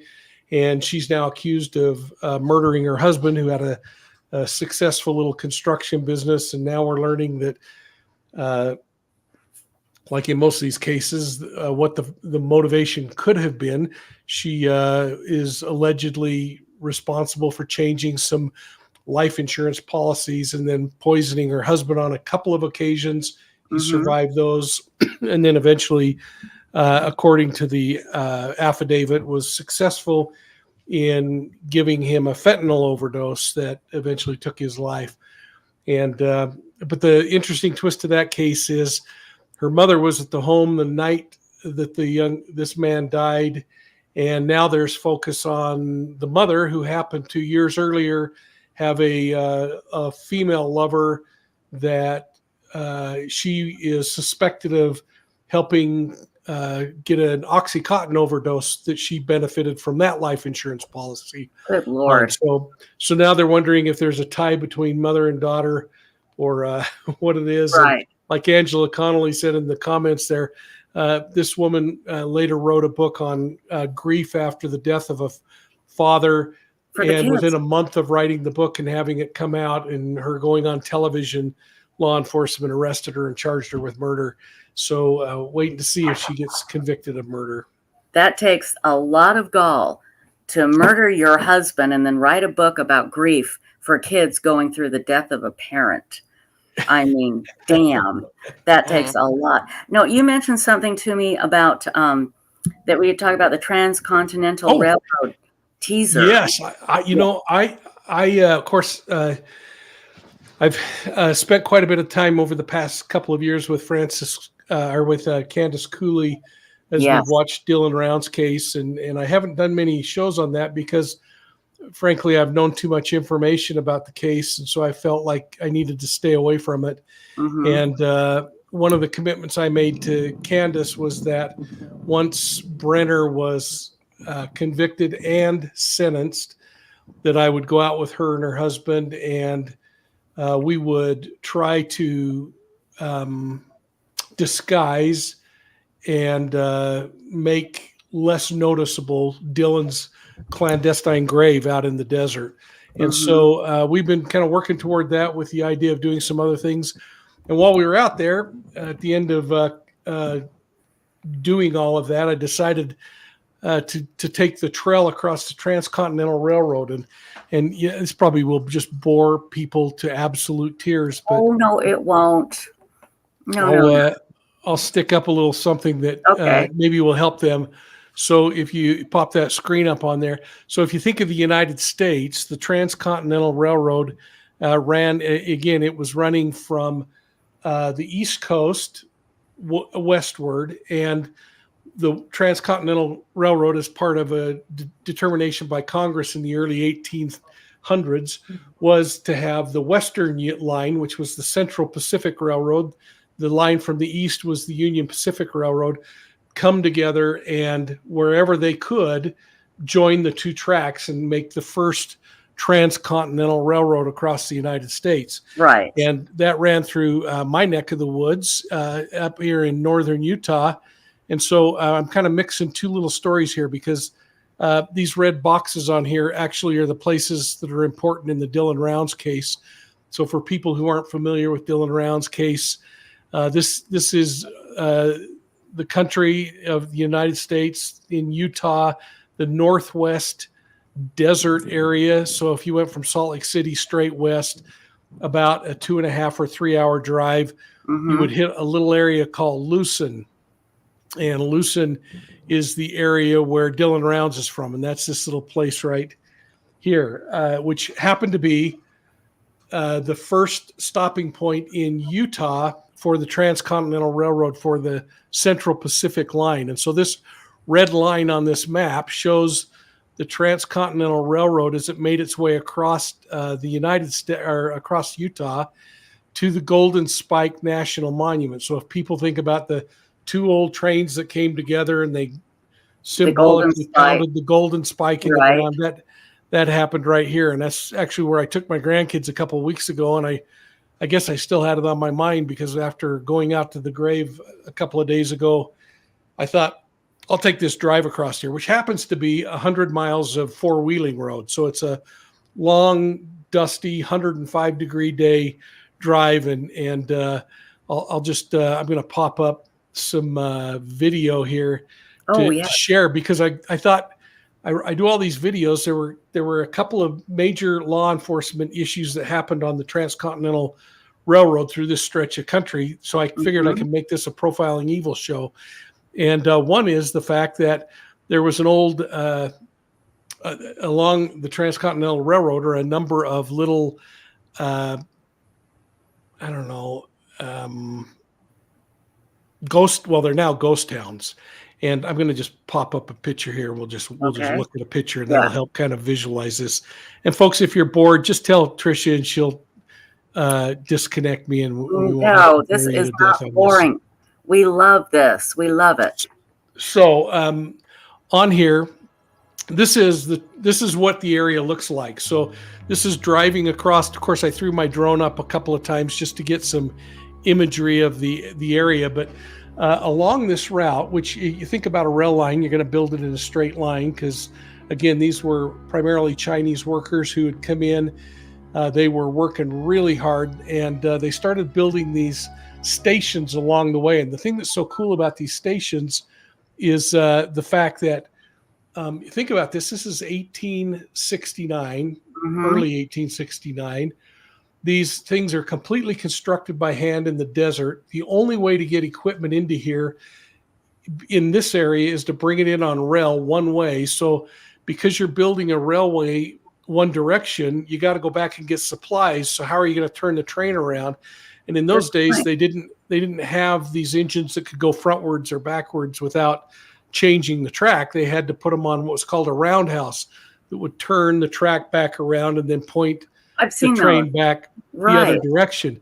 So this is one of the ghost towns that are out there. And this is the old track. Now, this has all been destroyed over time, but I've got everything that you're going to see now, you got to think about is about 160 plus, maybe 170 years old. Absolutely. As we go through this. But the first place I stopped is this first location where the Central Pacific had a major roundhouse to turn these trains around. And so this is the area. And if you look here, even today, 170 years later, now in the center of that picture, you can kind of see still the scarring from the roundhouse. It like a big fan. In fact, I'll put an actual drawing of the roundhouse over the top of it here to kind of make it a little easier to tell. And again, they would bring the train in. Right. And then they would, with horses and manpower, turn the train around to head it back. So it's just so very cool to think about the fact that 170 years later, there's still all these artifacts out there. And the road that I'm driving along here is actually the original railway grade. And there are diversions off of it where the old trestles are. So this gives you, again, an idea of the area where Dylan Rounds was buried. Right. This is an original picture from the 1860s of the construction of these small railroad grades. And here we'll see one of those grades as I passed over it that's still standing. So, and the thing that's kind of cool here is the round posts, the piers that are holding this up were actually from 1860. The square posts or square boards were from the 1900s, cut later in time and put into place as reinforcements and other things. So again, the fact that this thing has stood for, 170 years, these rock culverts to divert all the runoff water are still standing after 100 plus years. Anyway, just kind of, and then the train trestles on the left where you can see the trestle, it just diverts the road around those because they're too dangerous to drive across now. But you can kind of see the area, and then are we going to bring Candace on, or? Yeah, well, she's going to see if she can come on. That's what I keep checking my phone to see if she can make it or not. She's not sure. So I'll just play this, and yes, and then of course the other reason I was out there was to help Candace take care of some things with Dylan, and so I thought I would just play a little bit of a discussion that we had after burying Dylan. Please do. So that's where we actually uncovered additional bones of Dylan's while we were out there. And which is frustrating to think after this long that we can still recover things. But now we've changed and we've smoothed all that over. We've covered it with sagebrush, and nobody will be able to ever find it, which is the goal. We don't want people to go out but this gives you a sense of the area. Desolate. And when people say, well, why haven't they found them with the searches and stuff? There's clear reasons why. I mean, this is truly a needle in a haystack, and it gives you a sense of how hard it is to find something, even when you know where it is. Because right now we're going in on the grave, but you still can't tell where that is until you're actually on top of it. Now, the man who murdered Dylan finally confessed to where he was buried, right? He did. And that was and the it only didn't way look at all like this at all. All So he did was Jason take a Mike came scoop out and out of helped the us today. woods. We wanted to go through the gravesite one more time, see if we could find something, and we did. Give Jason's dog Lily a chance to experience and give her some training and see if she could find anything, and just kind of put some closure, I hate that word, but at least to the loosened area. Well, so another thing that we did today that I think is going to be really interesting is we got some really nice drone imagery at multiple elevations so that we can create a three-dimensional map of the disposal site.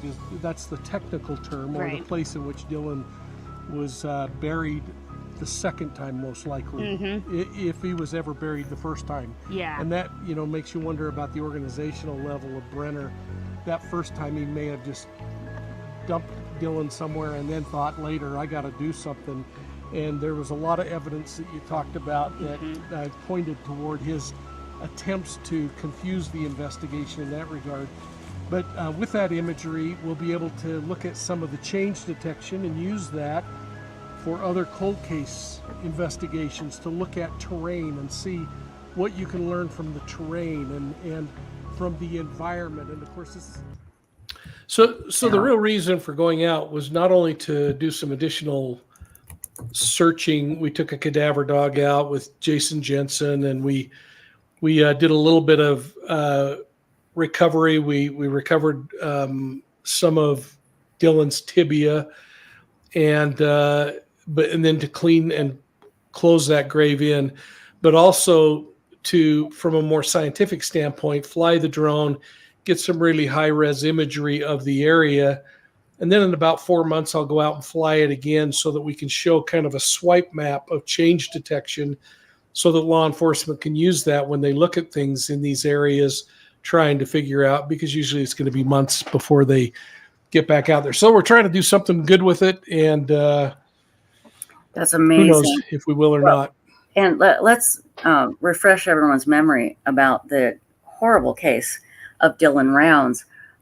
If I remember correctly, Candace Rounds had trouble with the police even believing that her son had been murdered. Do I have that right, or am I mixing up facts? Well, I think a lot of people can be pretty dang critical of law enforcement, and there were certainly a lot of things that are troubling in this case. It was very troubling when Candace discovered things like Dylan's boots in the dirt and said, no, he only has one pair of boots, that didn't elevate the thought process. But I mean, I say this a lot of times, and you've heard me say this, that in the United States, there are 875,000 missing people reported every single year. And out of that 875,000 people, about 86% of them are going to return home. Right. Law enforcement does not have the capacity to investigate 875,000 missing people as a homicide. And so there is a natural propensity to say, let's see if we can elevate this based on information that we're learning. And law enforcement, in hindsight, probably didn't respond quickly enough. But we have to cut them a little slack, too, that most agencies are probably 20% understaffed since the criticality increased in law enforcement, and police officers felt less secure with organizations that trust them and back them and other things. None of this is an excuse for failing to notice that this was a homicide. But Candace and every family is really troubled when they have a missing loved one and they don't feel like everything in the world is stopping to look for that one loved one. And at times that led Candace to push for things that, and we've had this discussion a lot, sometimes it was negative when she requested people to reach out to the sheriff's office and demand action. Well, there were so many people calling, police officers were no longer able to do anything but respond to all the calls that were coming in. And psychics were saying that they know where this boy is and everything else. And so we have to really be, I think, a little more level in our thinking. In the same light, law enforcement has to become better at leaning on the true crime community. Yes. And if you don't have the assets, give assignments to the community of things that you need done that maybe you don't have personnel for. But that's going to be probably a long time in coming. It is. And Mike King, we're hoping that you can help us bridge that gap. We actually, believe it or not, on a cold case called Laura Lee Spear, the Sheriff's Department gave Websleuths.com a little tag that is really hard to read that was found at the crime scene. May have something to do with it, may not. They don't know. But it's like, that's what we're talking about. Give us, we've got, thousands and tens of thousands of people, hundreds of thousands of people, all walks of life, all skills. We put it out there. Nobody wants credit. Nobody wants money. They just want to help. And just think of the burden that could be lifted from law enforcement. But the problem is, because the true crime community is wacky and there's drama, problems, and all that stuff, you can understand why law enforcement doesn't want to work with it. So they have to be very careful about who they pick. And I'm just partial to Websleuths.com because I know we don't deal with the drama and we have moderators 24/7 taking care of it. So I'm glad that Mike, that you see the need to reach out to the community, and because social media is such a wonderful tool, and it can be the worst thing in the world too. And you just got to be careful, as you know. But in Dylan's case, they knew early on, I should say Dylan's family knew early on pretty much who did this, didn't they? Had a good idea. Well, I don't know. I mean, Brenner was sitting in their home sympathizing with them, or sitting in the trailer sympathizing with them about where he could possibly be. But it became pretty evident pretty quick. And yet it still took probably a year before he was charged. So yeah. And that was just, I remember seeing Dylan's mom and just being so impressed with Candace. And if she can't make it here, we've already talked, Mike, and we'll get with you too. We're going to talk about the problem with trolls on the internet and the living hell that they have created. And we're going to do it with Candace on a special night where we'll have lots of time, and we'll invite you as well, because I know you. Yeah, she's gone through a lot, as many families do. And you and Candace did a presentation at CrimeCon. Can you talk just a little bit about that, what you did? Well, yes. I mean, we chatted about that very thing, about putting people ahead of subscribers and other things, and that there's a real tendency out there in the YouTube community and social media in general, not as much in broadcast media because they have lawyers that are really on top of them, but to really explore things that maybe haven't been vetted. One of the things I always try to do is stay away from the ghost stories and focus on publicly available information. It comes with a cost, because people don't want to hear facts. They want to hear sensationalism in many cases. Mm-hmm. And that then drives up revenue for our fellow broadcasters, and some choose to pursue that rather than pursue decency. Right. And, I mean, we watched it. We've just become so stinking mean in our country, and nothing matters other than being mean. I watched today Secret Service Director Cheadle being beat to death by the congressional hearing with vulgarities from congressmen. And I'm thinking, what on earth has happened to us that we can't even have civil discussion? That doesn't change the fact that you're angry, that you might want someone to resign, but to be so mean-spirited is really troubling to me. So. It is. It was, and I can only imagine what was said to her about that. Well, let's talk about something a bit more upbeat. Let's talk about your books. We have a lot of people in chat, Mike. Tell us if you could recommend, from 1 to 5, because you've written 500 or something like that, a lot of books. Tell us about your book, your most recent book. Well, my most recent actually will have an anniversary in 2 days. On April 24th, 1891. Oh, it's your great-grandmother? My great-great-grandmother was murdered on Utah Statehood Day. That's right. Shot and killed. And 130 years later, I solved her murder, including finding the original arrest warrant, which was I found in the basement of the San Juan County Sheriff's Office in an old chest that had been sitting there for 130 years. And so that book to me is, well, it's the most recent and one that is very dear to me, chronicles her travels across the ocean from Scotland and then walking across the plains of the United States, going down through Hole in the Rock, which is a incredible story in and of itself, fighting Indians in one of the last battles in U.S. history when against Chief Posey, who was actually the last Native American killed in an official battle with the U.S. government. And he actually became her friend and vindicated her death, which was interesting. He went out and hunted down the person that killed my grandmother and took care of him. What's the name of the book? The book is called She Knew No Fear. That's right.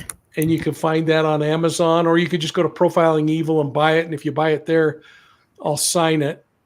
And then if I could put up my video one more time, Absolutely. Tricia. 3 days ago, I had one of my viewers, I had a Chatty Cathy doll, and I said, whoever will give me $250 for this Chatty Cathy. It was a vintage doll. Anyone who knew what a Chatty Cathy was, a vintage doll from the 50s that I thought my wife wanted for Christmas, but I bought it and learned on Christmas morning that that was the one she hated and never wanted. So I didn't listen, which is not out of the norm. And so I said, whoever will buy Chatty Cathy and make the check directly to the Children's Justice Center, I'll ship this off to you. And one of our wonderful viewers stepped up and bought it. And so I ran over and flew the Justice Center, which is under construction. Oh, let's see it. And so I want to just show everyone a picture of what that. So pop that Please video do. up. You need to pop it up, I think. Okay, the only video I see. Oh, is this it? Wait a minute. Same one that was up. Yeah. Yeah. This one. There we go. So This is the Children's Justice Center. You can see the outline of it. The basement's now in, and all the foundation. But this was just a couple of days ago. And this is where all of our donations from our book Deceived and many of the proceeds we make on Profiling Evil have been going to for the last couple of years. And so if you buy Deceived, folks, if you buy She Knew No Fear, I'm going to take the money and run with it. But if you're buying Deceived, it's going to help these children who have been sexually assaulted and victimized, and this new Children's Justice Center that we've been so thrilled to be a part of. We've been able to thus far pay for a $30,000 camera system and a few other things. So we're really thrilled for the chance to help out. But anyway, that's the center. How much more needs to be built? Well, now you need the walls and walls and roof. Yeah, right. But we're promised that by probably February it'll be complete. We'll have a ribbon cutting, and I'll have a bunch of the children from the Zion Society case that Deceived is written about, who are now 45-year-old women, come out for the ribbon cutting and meet with the press, and because they were actually the first children through the original Children's Justice Center. That was the first one in Utah, built in 1991 when I was at the county attorney's office, and we were instrumental in bringing that in. So anyway, that's the whole thing behind that. And then there are others you can find on Amazon. Who Killed King Tut has always done really well. That's a great one. We'll get your list of books. We'll get your list of books and put it underneath the description of this video, Mike. But I have a guest here. Everybody, please welcome Candace Rounds. How you doing? Oh, I finally made it home. Good. You were stuck in Las Vegas. Hours. I was stuck in Las Vegas last night, and then I was stuck in Salt Lake for like 20 hours. I slept on a table like a little kid on their desk. It was crazy. Oh my gosh. I'm home. I made it home. I'm so happy to be home. Well, and we're happy. Late, but I'm here. We are happy to have you. And I was just telling Mike, Candace, that we are going to get together and do a special live stream, hopefully Yes. later this week, about the trolls and Dylan's case, and talk about Yeah. Dylan and all of that. So tell us how you're doing. Tell us the latest that's been going on in your life. So I just got back from Vegas with Gabby Petito's moms, and amazing conference, amazing awareness, and getting to talk to everybody and see what these other parents are going through. Brandon Merrill, he is one of the most amazing people in Utah, and the Utah homicide survivors, which a lot of people don't know about. I didn't know about. Yeah. It was a good conference. Everything was great right up until trying to get on the plane. Yeah, that was awful. We had it's very comforting to be able to bond with parents like Gabby's moms and even her dads, even though they weren't there. It was a total women's trip, mom's trip. But it was good. It was enlightening, and seeing what these other parents go through, and what we have learned from this is so many other people, they sink into this hole, like Mike, you and I have talked about, that they sink into this hole of it's okay to be okay. And that was our message with the three of us, and with Jazz being with us. It was okay to be okay. Unfortunately, so many parents, they get stuck in this grief process that they don't think it's okay to be okay, and it really is. And what you're saying is you don't have to be grieving all the time, and you can laugh and have a life. Some of these moms that were like 30 some odd years into it, and they were so deflated and they were so depressed, and they just continuously let the grief rule their life. And you don't have to do that. Like, I heard so many stories. This is how my child was murdered. This is how my daughter, my son was murdered. What I didn't hear a lot of was talking about their children that were murdered. Like the Petito Smith family, they love to talk about Gabby. I love to talk about Dylan. We didn't get a whole lot of that. They're just so grief stricken, and they don't know how to get out of it. And that's what we all want to. Like, I grieve Dylan every day. I miss my son every single day. I look at the sunflowers he planted at my house, the ones he's planted. Like, we got off the exit. My niece picked me up from the airport, and I told Brooke, I'm like, hey, these are flowers Dylan threw seeds out. And it's always, it makes me smile, and it brings me comfort. Unfortunately, there's a lot of people who don't get that type of comfort like we have, and being able to talk about your kids. They want to talk about what happened to them, but not about the kids specifically. And that was my goal. I love to talk about Dylan, right, Mike? I tell you all kinds of stories about Dylan. Like Dylan, I love to talk about Dylan. Parents need to realize that it is okay to be okay. Yes, it's okay. It is. Well, I'll tell you what. We have about 13 minutes left till the top of the hour. Let's talk about Dylan. Tell us about Dylan Rounds. We've heard the name. We've seen his picture. Tell us what kind of kid he was. What an amazing kid. Dylan was a farmer from the time he was born. And even big farmers in our community, he continues to touch. Dylan was he was argumentative. He's just like me. We would sit there and argue, do we get a truck without DEF, or do we get a truck with DEF? Like, he's just like me. He's like, no, Dylan was stuck in his ways, and I was stuck in my ways. And some of my favorite arguments, I'm pointing at Dylan, and he's pointing at me. And he's like, no, this is how it should go, Mom. And I'm like, no, this is how I'm going to do it. And he says, I can do it a better way. And I'm like, but I can do it a better way.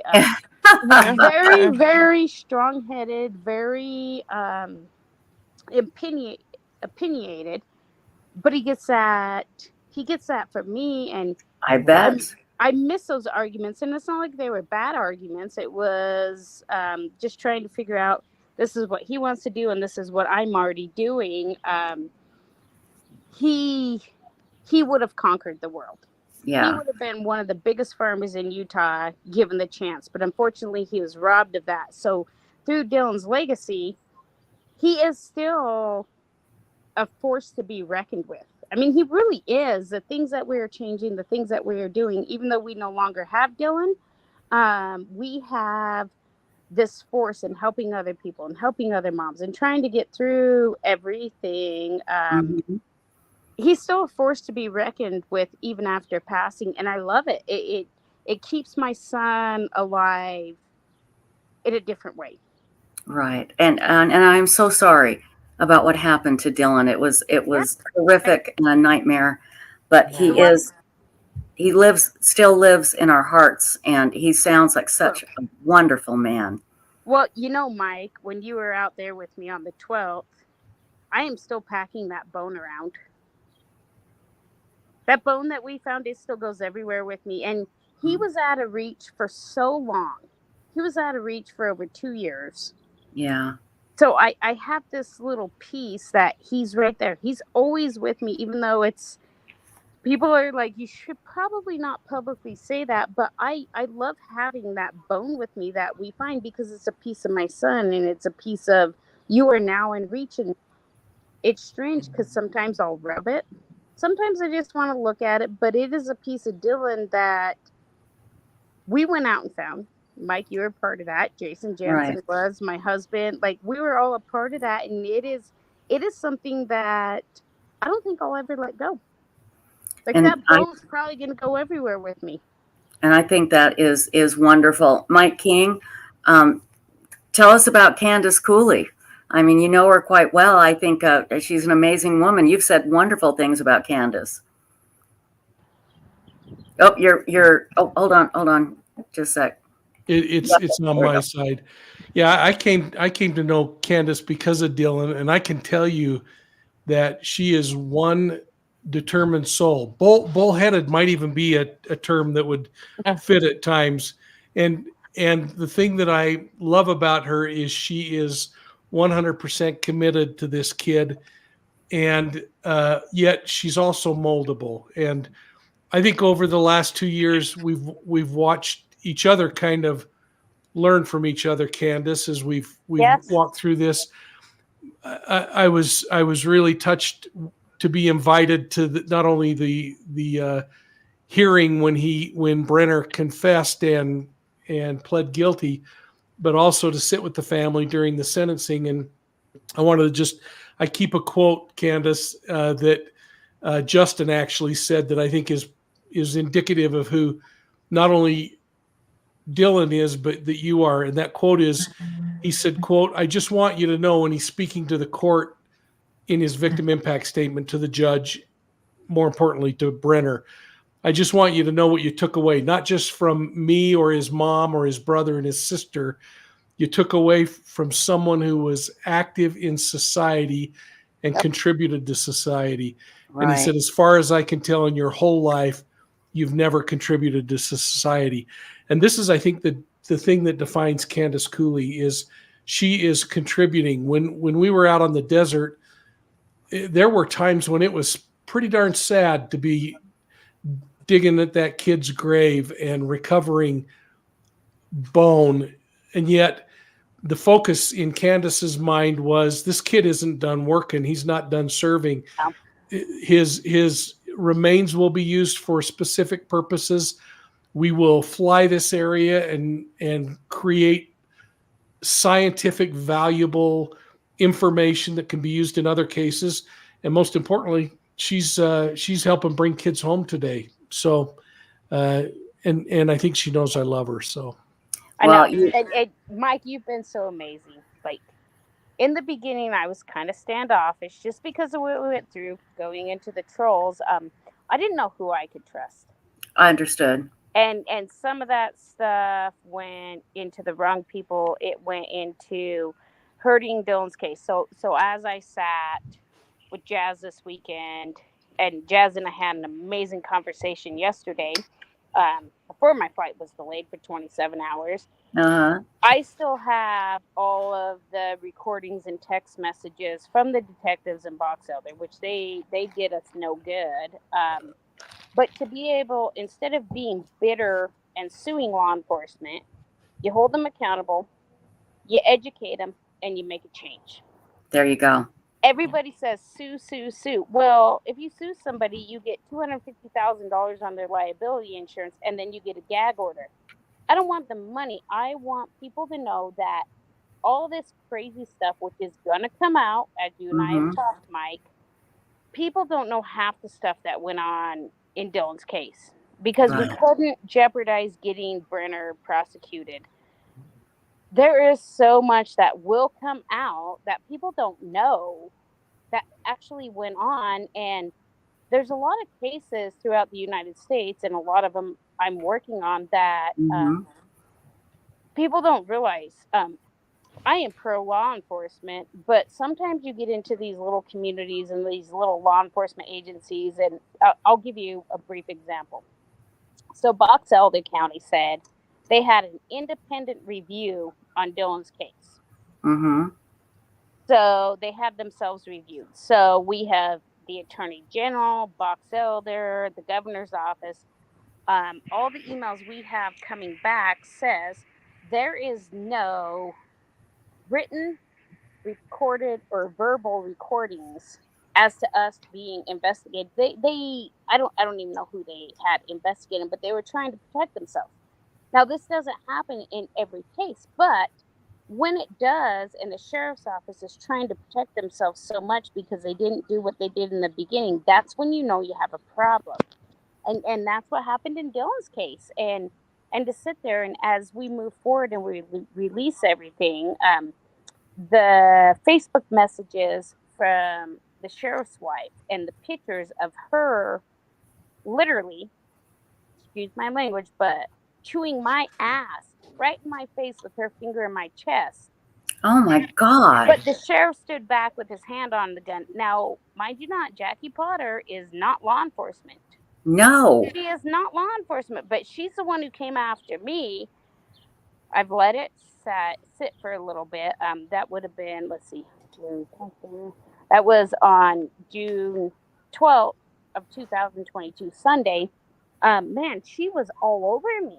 And That's is not horrible. right. The sheriff's wife should not be all over the victim's family.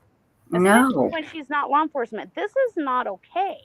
But I consistently see this happen through these smaller law enforcement agencies. They're not properly trained. Right. They just want to sweep the people under the rug, and that's what they wanted to do, Dylan. They wanted to sweep Dylan under the rug. I was going through with Jazz yesterday all the text messages from Detective Blower and some other detectives in Box Elder. They're the ones who said, when we said, can we take the pickup home? What are we supposed to do? The message I got back exactly said, you folks do what you need to do. They had no concern for Dylan. My God. You folks do what you need to do. And I don't believe, I think they thought we were going to go away. We were going to go away. We're not going away. And I'm not going to sue you, but I'm damn sure going to make sure that you're held accountable and we change some of this stuff that you want to ignore when these young men go missing. That's what they told me. Dylan just took off partying. And I'm like, that is not my son. And he just planted his crap. And this is not what it is. Right. It's very traumatizing. It's very, most families, and this is what I do not like. Most families just back off and they crawl in the corner because they believe they got to wait for law enforcement. So we were not that family. I was not that person. I was like, I remember. No, I will scream and you will regret challenging me when I'm done with you. Oh, I remember very well. And it's about our kids, husband, wife, grandma, grandpa, whatever. It's about our loved ones. And people got to realize you can't just sweep somebody under the rug. People do not just vanish. Right. They don't just vanish. I agree. And Candace, I cannot wait to have you on our live stream for the whole night. We can go on for hours, and we will. We're gonna get it all out. Like I said, there's so much. So I'll give you an example, which most people don't know, and now I'm free to talk about everything. On December 12th, 2023, Box Elder Sheriff's Office and Prosecuting Attorney Office asked us to have Dylan declared legally deceased. Okay. Not even 6 months. Nobody. Wow, that's We didn't pretty even short. know we didn't even know the evidence they had. So they called us into a meeting at the sheriff's office. And we were told we were going to see the video, get all the evidence. What actually happened in that meeting is we were asked to have Dylan declared legally deceased to make their case easier. So had we had Dylan declared legally deceased, the case is over. They didn't want to deal with it. They just didn't want to deal with it. I am so sorry. There is so much crazy stuff that people have no clue what's actually happened, because trying to get Brenner prosecuted, trying to get Dylan's remains back, trying to bring our son home. So all of that has now happened. So now I can speak freely. Well, I can speak, and they're terrified of it. And I know they are, and they should be. They should be terrified of their downfalls, because I guarantee you, if it was their son, if it was their child, their daughter, their wife, their husband, whatever, it would not have been treated this way. No, absolutely right. And I can see you are a shy, retiring flower of a woman who doesn't talk much. And kidding. I can't wait to have you on our live stream, because I want you to tell us everything. Oh, Candace, yeah, it's all going to come out. I'm so excited. I want to wait until after Dylan's celebration of life and then get that over with, and then everything's going to come out, because there is not a tenth of it in the media that actually went on and happened. And Mike, you've been part of it. You know, I've made you privy to everything. I've trusted you. You've become a great friend of mine, but there is so much people don't know. And when is Dylan's? We are not going to publicly announce it, because we're trying to keep it. Okay, understood. So we're gonna do the virtual memorial on August 1st on his birthday, which would be his 22nd birthday. But as far as the memorial, we are not going to publicly announce that, because we want to keep the craziness away. Right, understood. But Candace, he will have a dedicated grave and a place that people can stop and visit, and it won't be out in the desert. No, we already done that, Mike. We paid our respects. We did it. Right. And that's not where Dylan deserves to be. So yeah, he has a site, and he'll have a badass headstone.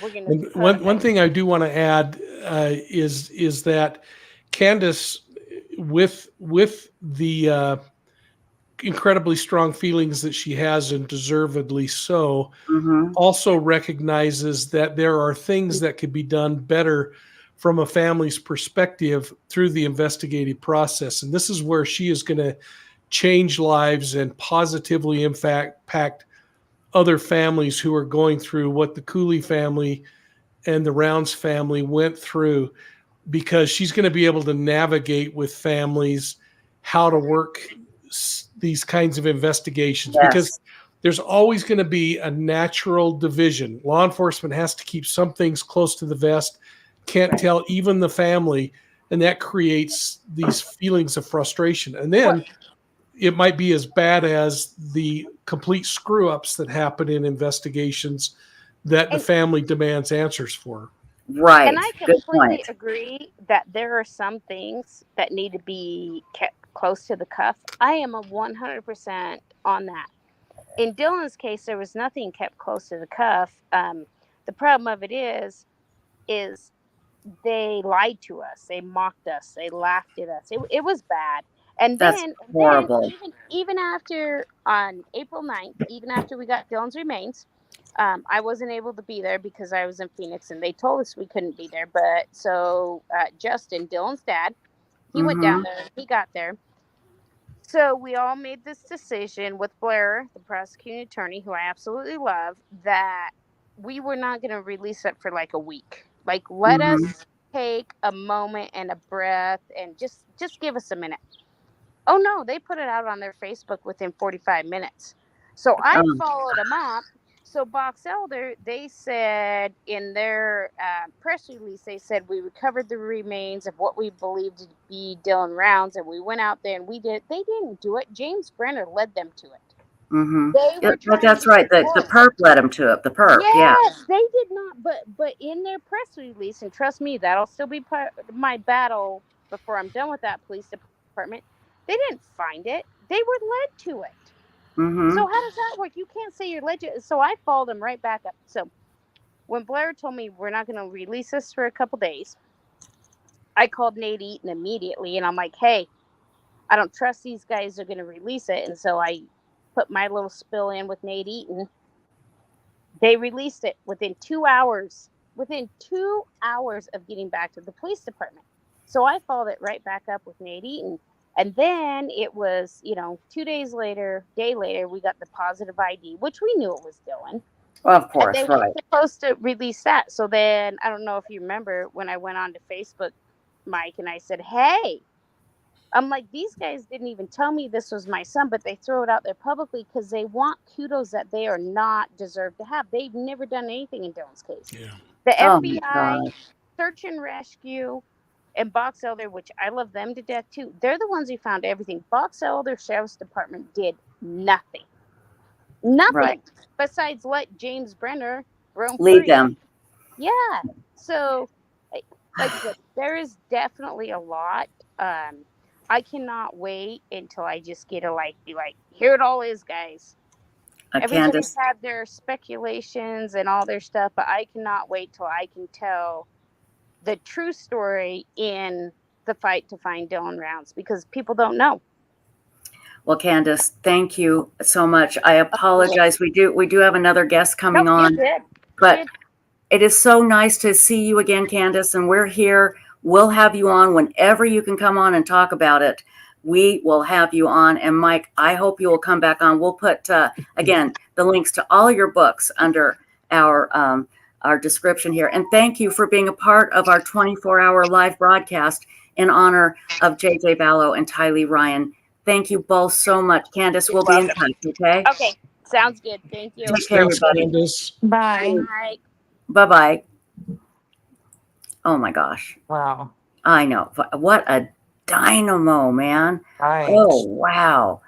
She is just amazing. Absolutely amazing. So, yeah, let's see here. Anyway, we're just waiting for, I thought she had popped on, but I guess not. We're just waiting for, let's see. Hold on. Thank you. Just a second. This is for our John Bonet thing tonight. Okay, well, play it. Okay, there we go. There we go. Okay, let's see here. Yeah, she's amazing. I'm in the Dylan Rounds group that, she's in, or she has, the legit one. And yeah, I read everything. She's really amazing. Let's remind me to put that link in the description of this. And here she is, ladies and gentlemen. Oh my gosh. We have been waiting for Megan Connor. Megan, how are you, my darling? I'm great. How are you guys doing? Good, good. Are you in your car, or is that a backdrop? It looks great. It looks fantastic. I'm in my car. I'm traveling. I'm sort of remote working today, so this is the only free space I had. Well, we love it. Absolutely love it. And Insightful One, would you mind getting me the link to Megan's YouTube channel? I had it, and now I can't find it. And I want to put it in Megan's banner here. Oops, that's not what I wanted to do. Hang on here. But Megan, again, and thank you so much for coming on our 24-hour live stream. I think this is the first time you've joined us for one of these, isn't it? It is. I had no idea that you guys did this, and I think it's crazy and amazing. It was just I literally came up with it because I had no idea what to do. My internet was so weak when I was at my cabin. And when Chad Daybell said that, oh, yes, the end of the world is going to happen July 22nd, 2020, I just jokingly said, let's go 24 hours because we want to all die together, right? Right. And I didn't have a strong enough internet to have guests on the video. I could do audio, and that's it. Anyway, it's just evolved over the years. And this year, before we get going real quick with you, Megan, I just want to remind everybody that this year we are raising money for something called Project 2525. It is an amazing project with Othram and NamUs. They are raising money to do 525 DNA tests on children's remains that are unidentified. And we're doing this in the name of Tylee and JJ. So if you can donate, here is the link, Project 525. And even if you could donate $5 or something like that, oh my gosh, that would be fantastic. And again, every year we pick a kids charity to do it. Last year, we helped raise some money for Mike King's Justice Center in Utah. So if you can this year, help raise the money so we can find the loved ones of those children. I can't imagine having a child disappear and having no idea what happened to them. So, yeah, if you could, again, the link is in chat. It's also pinned to chat as well. Okay, Megan Connor, you are Lori Vallow's cousin. You have been on our live stream before, and you're just an amazing woman, because now what you have done, because of all the dysfunction, not just in Lori's family and your family, but just the dysfunction you've seen in your life, you are now taking steps to try and teach people how to heal, correct? Yes, exactly. I'm trying to use this opportunity of this nationwide, actually, global conversation that people started having about the Daybell case, to talk about how to have healthier religions and healthier family systems and healthier relationships. And my own experiences that had nothing to do with Lori or the case, with the abuse that I suffered as a child, and using my healing journey to help other people heal as well. And it's really fulfilling work. I'm loving connecting with all these individual people and hearing their stories and coaching with people and helping people through the difficulties that they're going through in their lives. And it's really been wonderful.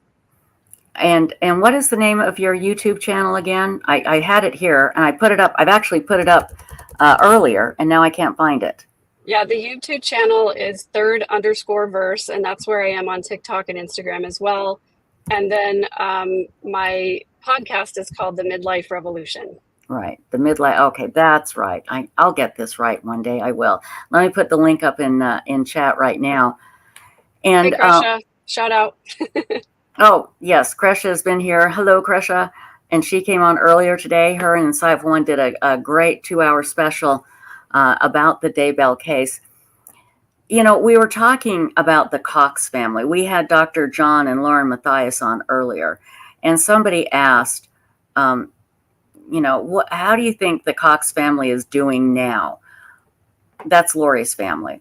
Now, remember, her dad wrote a book about, you don't have to pay the IRS any money, he served prison time.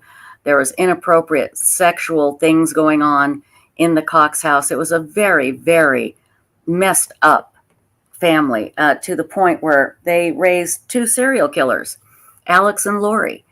So, and this is a family that you knew, Megan, that you spent summers with. Do you know how they're doing now? I think, what do we have? We have Adam left and Janice and Barry. And then is there one other child? Summer, that's right, Summer. I can't believe I forgot Summer. How are they doing? It's hard to say. It's really hard to say. I'm sure they're devastated and hurting. I'm sure that this is something that their family never imagined having to go through. And there's been so much loss and tragedy. And when you are so overwhelmed with feelings of trying to cope and understand cope and understand a situation that is unfathomable, it's kind of like certain parts of your brain shut off in order to protect you from that harm. Yes. And so I can't imagine having to go through what their family is going through. And I'm a cousin, so I'm on the outside of that. And also I haven't had very much contact with that part of the family in a really long time. So I know that I've seen Adam and Rex and their podcast, and it seems like there's still a lot that they haven't quite unpacked yet. And that's completely understandable as well. So Right. Unfortunately, I think the answer is they're probably not doing that great. And it's probably going to take a really long time before healing can begin. And I think it begins with an honest assessment of what is really happening, what really has happened, and having radical acceptance that this is just my reality and it's horrible.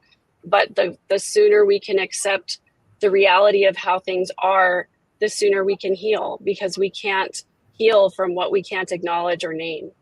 And that's the biggest problem, I think, is acknowledging it, especially if there is a parent, to try and acknowledge that they traumatized their child.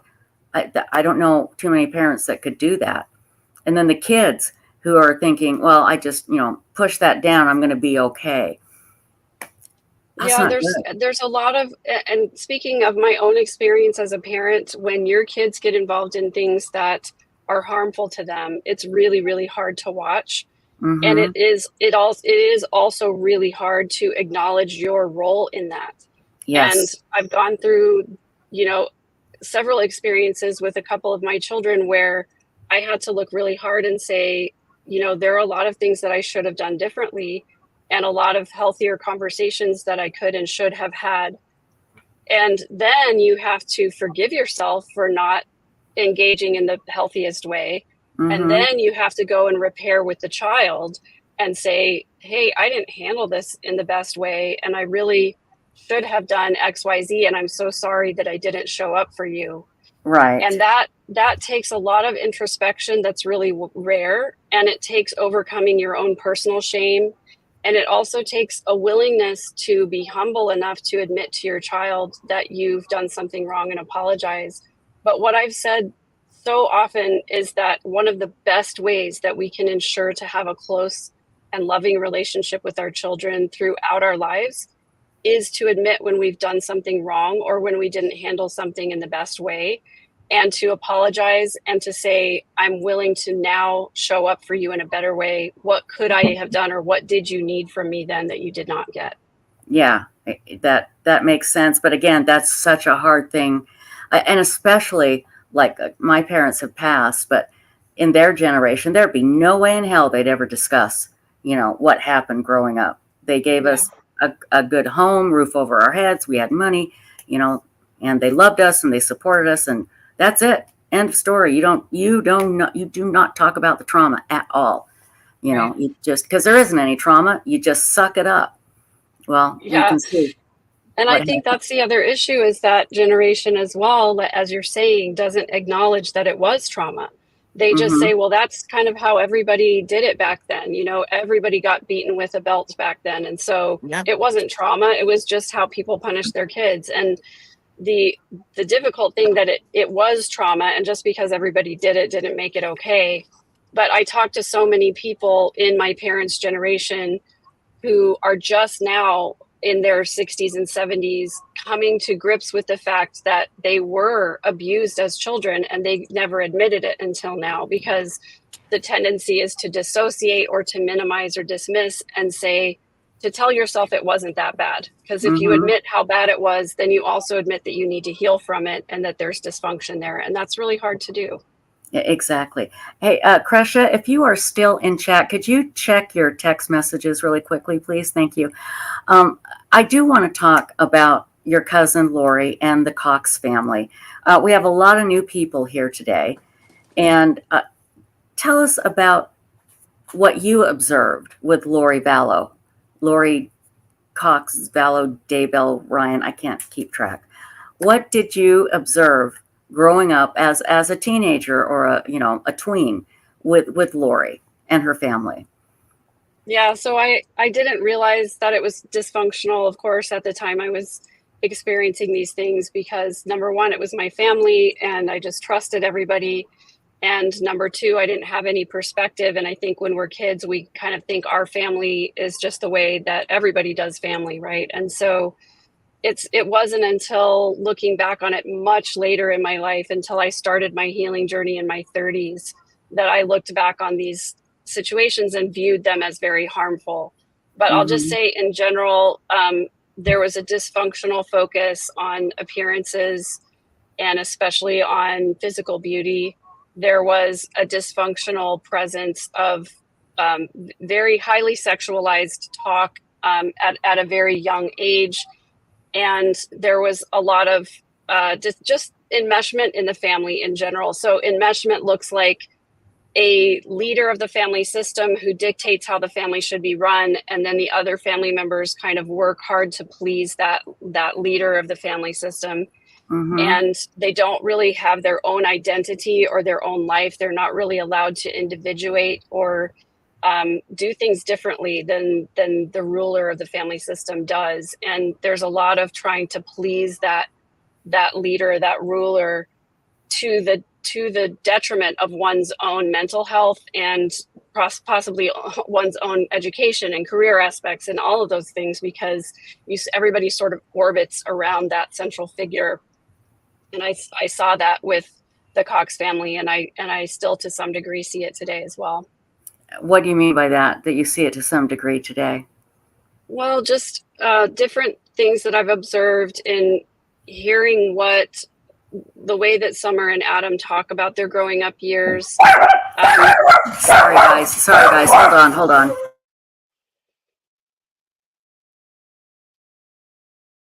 We love our furry friends. My cat just made a noise outside on the windowsill, and so they're thinking it's a monster coming in. Just 1 second.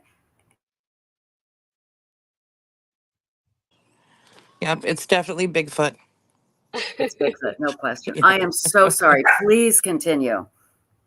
No, it's quite all right. Yeah, just some of the different comments that I've heard Adam and Summer make about their growing up years and about their parents and about Lori and their relationship with her. It looks like still kind of excusing behaviors that the rest of people see as problematic or harmful. Still commenting that they thought their childhood was really great. They thought that Lori was a great mom, things like that. Basically means that they haven't really examined the behavior and the relationship to the degree where they're able to admit that something was dysfunctional there. And again, it's a really hard thing to do. It's a really traumatic thing to do, to look at a situation or a person in your family and see that what they did was harmful. And there's an element of shame there too that we all have to overcome when the outcome of that behavior is so horrific.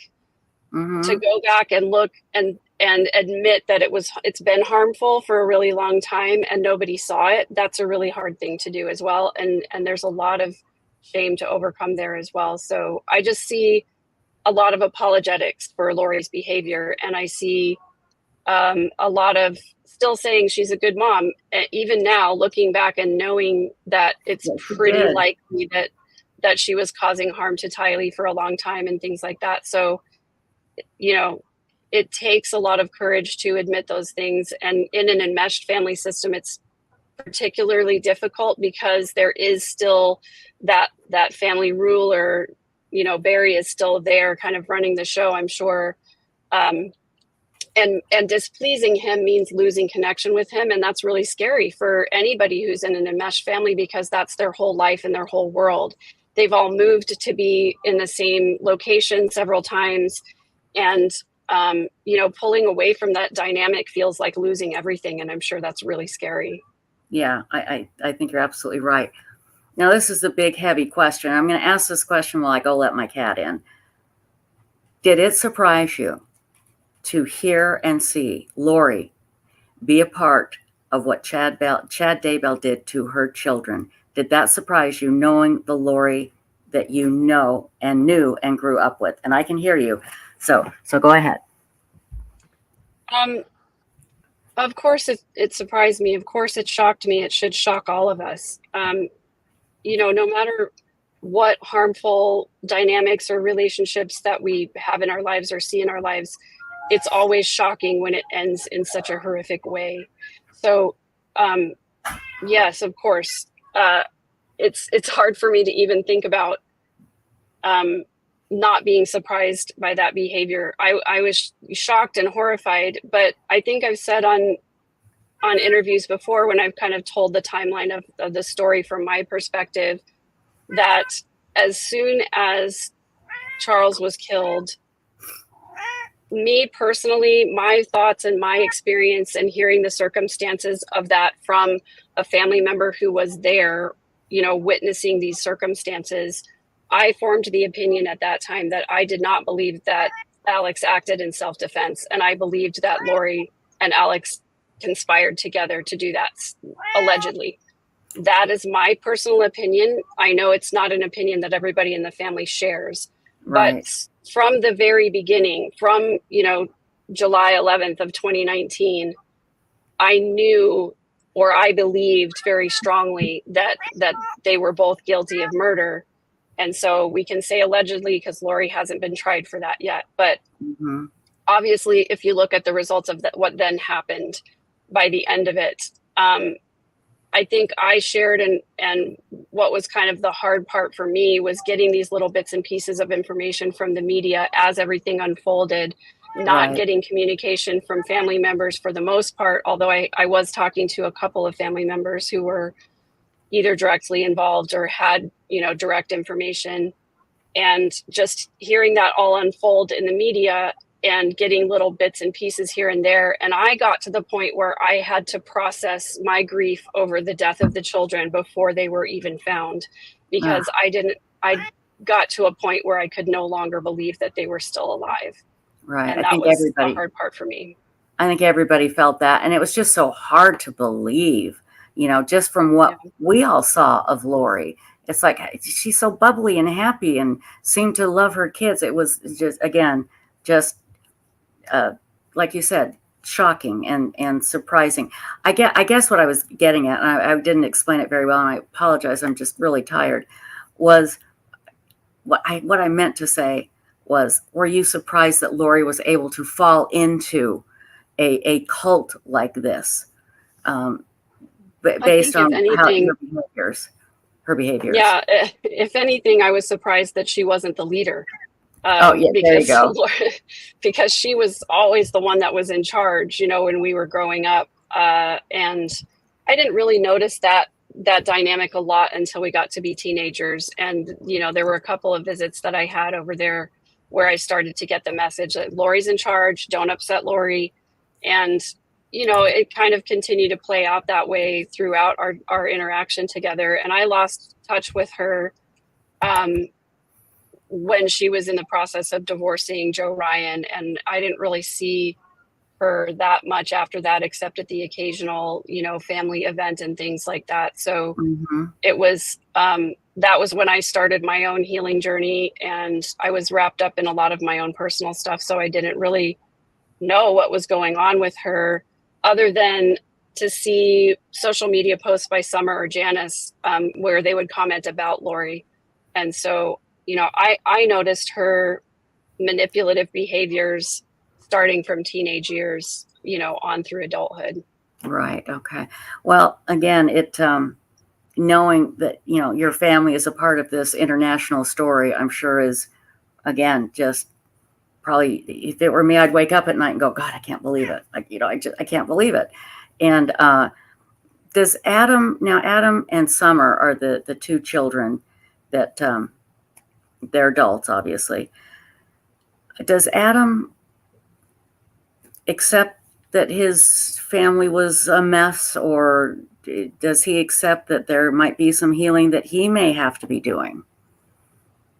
Yeah, I've heard him make some comments on his podcast, and I haven't listened to all of it, obviously, but I know, from some of the things that he said on there that there are some things that he has accepted and has looked at. And I know he also has said that he probably needs therapy. Just, a hint to anybody out there, if you think you need therapy, you do. And go ahead and get it done, because these things don't get better with age. You don't get healthier. When you've experienced trauma, you don't continue to get healthier. Your behavior continues to try to protect you from the trauma, and you get less and less authentic of a person. And so I can't really say if he has, done some work to dig into those things. But I think since he started one of the first interviews that he gave up to now, I think he's made some good progress. And I'm really glad that he's in touch with my brother Ben and with Rex and some other people who can help him through that healing process. Yeah, and Adam was the one that was talking to Charles, and because he didn't, stand by Lori and tell Charles to go to hell, they cut him off totally. The family cut him off, if I remember correctly. And, so it seems like he's a good guy who was trying to do the right thing by Charles Vallow. And, he paid the price because... That's one of those markers of an enmeshed family. If you don't toe the family line and you aren't 100% loyal, then you might as well not be alive. And that's exactly what we saw. And there are a lot of people who are really, really critical of Adam and the role that he played, and asking him why he didn't do more or why he didn't act sooner and things like that. And I just think that it's really problematic to dig into that, because none of us want to admit that our family members are going to take things that far. None of us want to believe that anybody that we know or love is going to commit violence against other people that we know and love. And so in that denial, we all would cope with it in different ways. And none of us can armchair quarterback Adam's choices in those moments with a clear conscience and say that they would do any different, because we don't know until we get there. And when you're already carrying childhood trauma and another traumatic thing happens, you do go into this freeze or fight or flight mode where some people just don't act at all because it's their defense mechanism, because they just can't function in that environment anymore. You get overloaded with it and there's just nothing else you can do. So I have a lot of compassion for Adam, having gone through that and being involved in that traumatic circumstance. And I can't imagine what that must have felt like, having talked to Charles and had a time set up to meet, and then all of a sudden you don't hear from him and you find out he's died and you were the last person to text him. I can't imagine how horrific that must be. Yeah, exactly. I agree. I apologize. I have a technical issue here that I'm trying to deal with. If you can hang on for just a second. Again, I'm so sorry.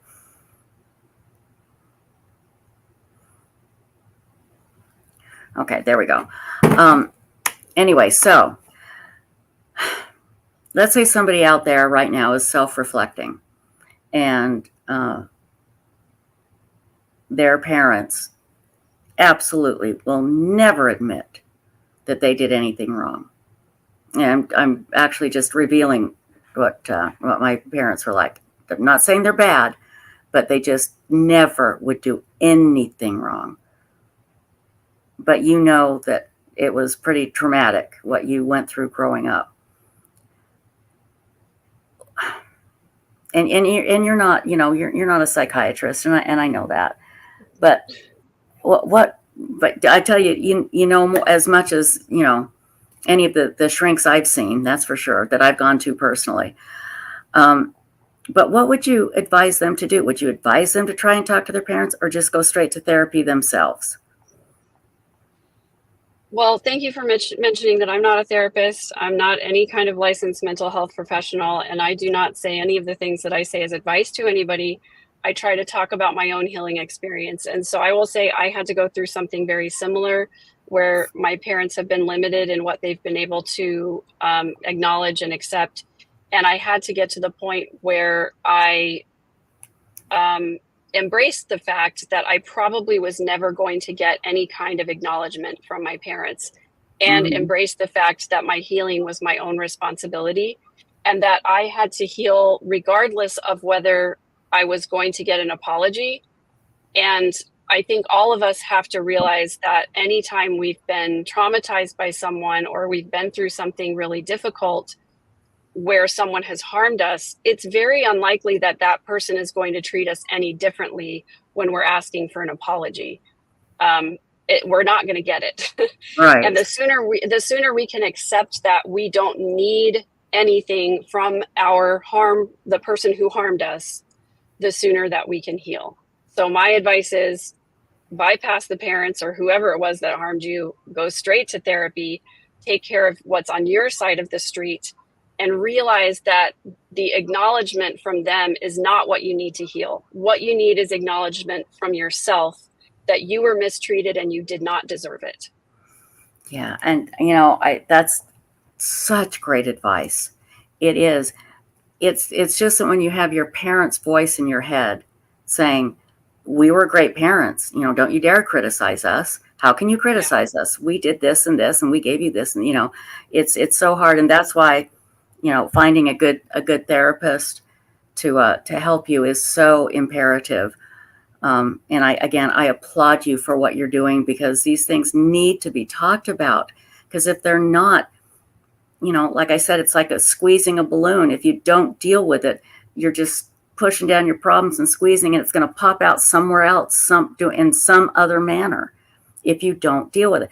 And you don't have to say your parents were horrible, mean people and confront them. And no, you don't. You just need to fix yourself, I think. Okay, so ultimately, confrontation like that doesn't go well, because if they're not capable of admitting to you that they've done anything wrong, confronting them is just going to turn into a fight. And I actually was working with a client on this the other day. When you're dealing with people of that personality type and with abusers, they use this method that has been well documented by psychotherapists. And I believe it's called Darvo, maybe it is. But the first thing they do is deny that they did anything wrong.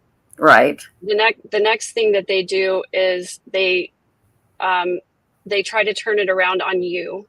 Oh, yeah. And make it seem like it's your fault. And then they become the victim, and then they blame you for being victimized. That's and right. So you end up just so confused after those conversations, because they're gaslighting you out of your own experience. Absolutely. And the right. bottom line is, what you experienced, it was real, how you felt in that experience. They may see it completely differently, and they don't believe they were acting in an abusive manner, but it really doesn't matter what they believe. What matters is that you know your experience, you were disrespected, and so you're the only one who can heal yourself from that. And trying to get acknowledgement or have a confrontation with an abuser is never going to go well. Yeah, exactly. And also remember, there is no definitive abuse definition. Okay, what may be abusive to somebody else may not affect you the same way. You don't have to be beaten to a bloody pulp or screamed at or to have an abusive situation in your life that you need to deal with. Am I talking out of school here, Megan, or is that No, correct? That's so correct. And there are so many elements of coercive control that now we're just barely starting to understand that do fall under the definition of abuse. And I've talked with so many victims who were never physically harmed, who have a really hard time accepting that they were abused, because emotional abuse and coercive control has arguably a greater damaging effect, because when you're physically abused, there are scars, there are bruises, there are signs a lot of the time that you can point to and say, okay, definitely I was hurt by that. But when you're emotionally abused, a lot of times you're just confused, or you end up adopting the view of yourself that your abuser has presented you with because they're your parent or an authority figure. And so it's really hard to even get to the point, and this for me, it was really hard for me to even say the words, I was abused, because I got gaslighted so much to believe that what I went through was normal and it was not abusive, and everybody else goes through it too. And the other interesting point that you bring up is that two people can go through the exact same situation and come out with two very different outcomes. One person can end up being traumatized and the other person can end up having very minimal damage. And that's because it's not about what happened to you. It's about the negative belief that you develop about yourself because of what happened.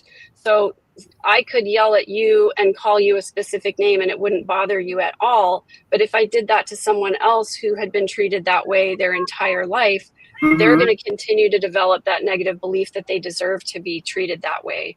And thank you so much, Chris, for putting that up. I couldn't think of it right there in a second. So sorry, you guys. Go ahead, Megan. No, I was just going to reiterate, when you try to confront an abusive person, Their tactic is going to be to deny that they did anything wrong, to attack you for even bringing it up. How dare you even suggest that I was abusive? Then they're going to reverse the blame onto you. They're going to become the victim and accuse you of being the offender. So yeah, thank you for clarifying. That is a great thing to remember. DARVO, deny, attack, and reverse, victim and offender. I love that. That is so true. And again, I think it's important to acknowledge that a lot of times parents are doing the best they can with the information they have. And they're saying, hey, I didn't beat my kid to a bloody pulp like I got beaten. I'm a much better parent. You know, again, we're not trying to harm our parents. We just want everyone to be okay. You know, that's exactly. And I think those of us who had difficult childhoods, and frankly, it was most of us, right? Not very many of us had a childhood that we can say, yeah, my parents did it almost exactly right. Is because when we become parents, we parent the way we were parented. And I think our parents did the same thing. And sometimes they don't even know any better. And back then there was no internet, there was no healthy parenting books back then, Right. And even when I became a parent, the only definitive guide was like what to expect when you're expecting. And there was like nothing after that. And so we have to give our parents a lot of grace that a lot of them did not know any better than what they received as a child. Their parents certainly didn't apologize for the treatment. And so, they did, and I say this about my own parents, that they did the best they could with the skills that they had. And I liken it to, passing along generational trauma the same way as passing along generational wealth. If your parents were blue collar workers and, they worked 2 jobs or whatever the case was, there's no chance at all that they're going to pass an inheritance along to you and that you're going to start off with a better future than they had. Right. And we also can't expect our parents to give us an emotional inheritance if they didn't receive any emotional training as children themselves. Exactly. That's a very good point. Megan, I do have to stop now because I have to start part 3 of the End of the World Again, our 24-hour broadcast. YouTube only allows so long for us to broadcast live. We can broadcast live as long as we want, but they'll only upload a certain amount of hours. And I'm going to need to stop here so I can, because I don't know how long. We're going to probably go more than 24 hours. So I need to start part 3 here. But Megan, we will put the links to Third Verse, your YouTube channel, in the description. You are always so kind and gracious to us, and I really appreciate you taking the time to come on, because this is such an important message that you're getting across. And keep doing the great work, my dear. Keep it up. You are helping people and saving lives, and I can't thank you enough. Thank you so much for having me on. You guys are always kind to me as well. And if you have another spot you need to fill, I'll jump on for you. You got it. Hey, that could be tomorrow. It could be every day from now on. So thank you, Megan. Thank you so much. All right. Take care. Thanks, everyone. Bye-bye. Bye. Okay, everybody, I'm getting ready because at the top of the hour at 7 p.m. Eastern, which, yes, will be 6 p.m. Central, 5 p.m. Mountain, and 4 p.m. Pacific, we are going to have Sina Wong on, the incredible handwriting expert in the JonBenet Ramsey case. We're going to talk about the ransom note. We're going to have Cynic on. He is the brilliant man that's going to tell us all about why that stupid DNA means nothing in the Ramsey case. And then after that, it is going to be Cheryl McCollum. And then after that, the amazing Kristen and David Middleman from Othram Labs. And we're going to talk more about our Project 525, the money that we are raising in Tylee and JJ's honor today. We're trying to raise money for 525 tests, DNA tests that need to be done on children whose bodies have yet to be identified. And Othram is doing this in connection with NamUs. We're going to have all that information again. We are going to start the part 3 of the live stream. Let me put it in chat right here. Okay. There is number 3 in part 3 the live stream. It's we're on the final road here, and I'm going to shut this live stream down, and part 3 will come up here in just a little bit. So give us a few minutes, and then come back and join us for part 3 of Websleuths. It's the end of the world again. 24-hour. I mean, this is fun, you guys. This is really fun. 24-hour live stream in honor of JJ and Tylee. Again, we're going to have Sina Wong, the handwriting expert, and Cynic as we talk about the John Benet Ramsey case, and you're going to see my head explode coming up in part 3. So join us. Part 3 is in chat, and just go to our channel and you'll be able to find it. Okay, we'll see you there in just a minute. What the heck's your name? Stephanie. Yeah. Stacy, we'll see you there, and everybody in just a few minutes for part 3. Bye-bye. Bye.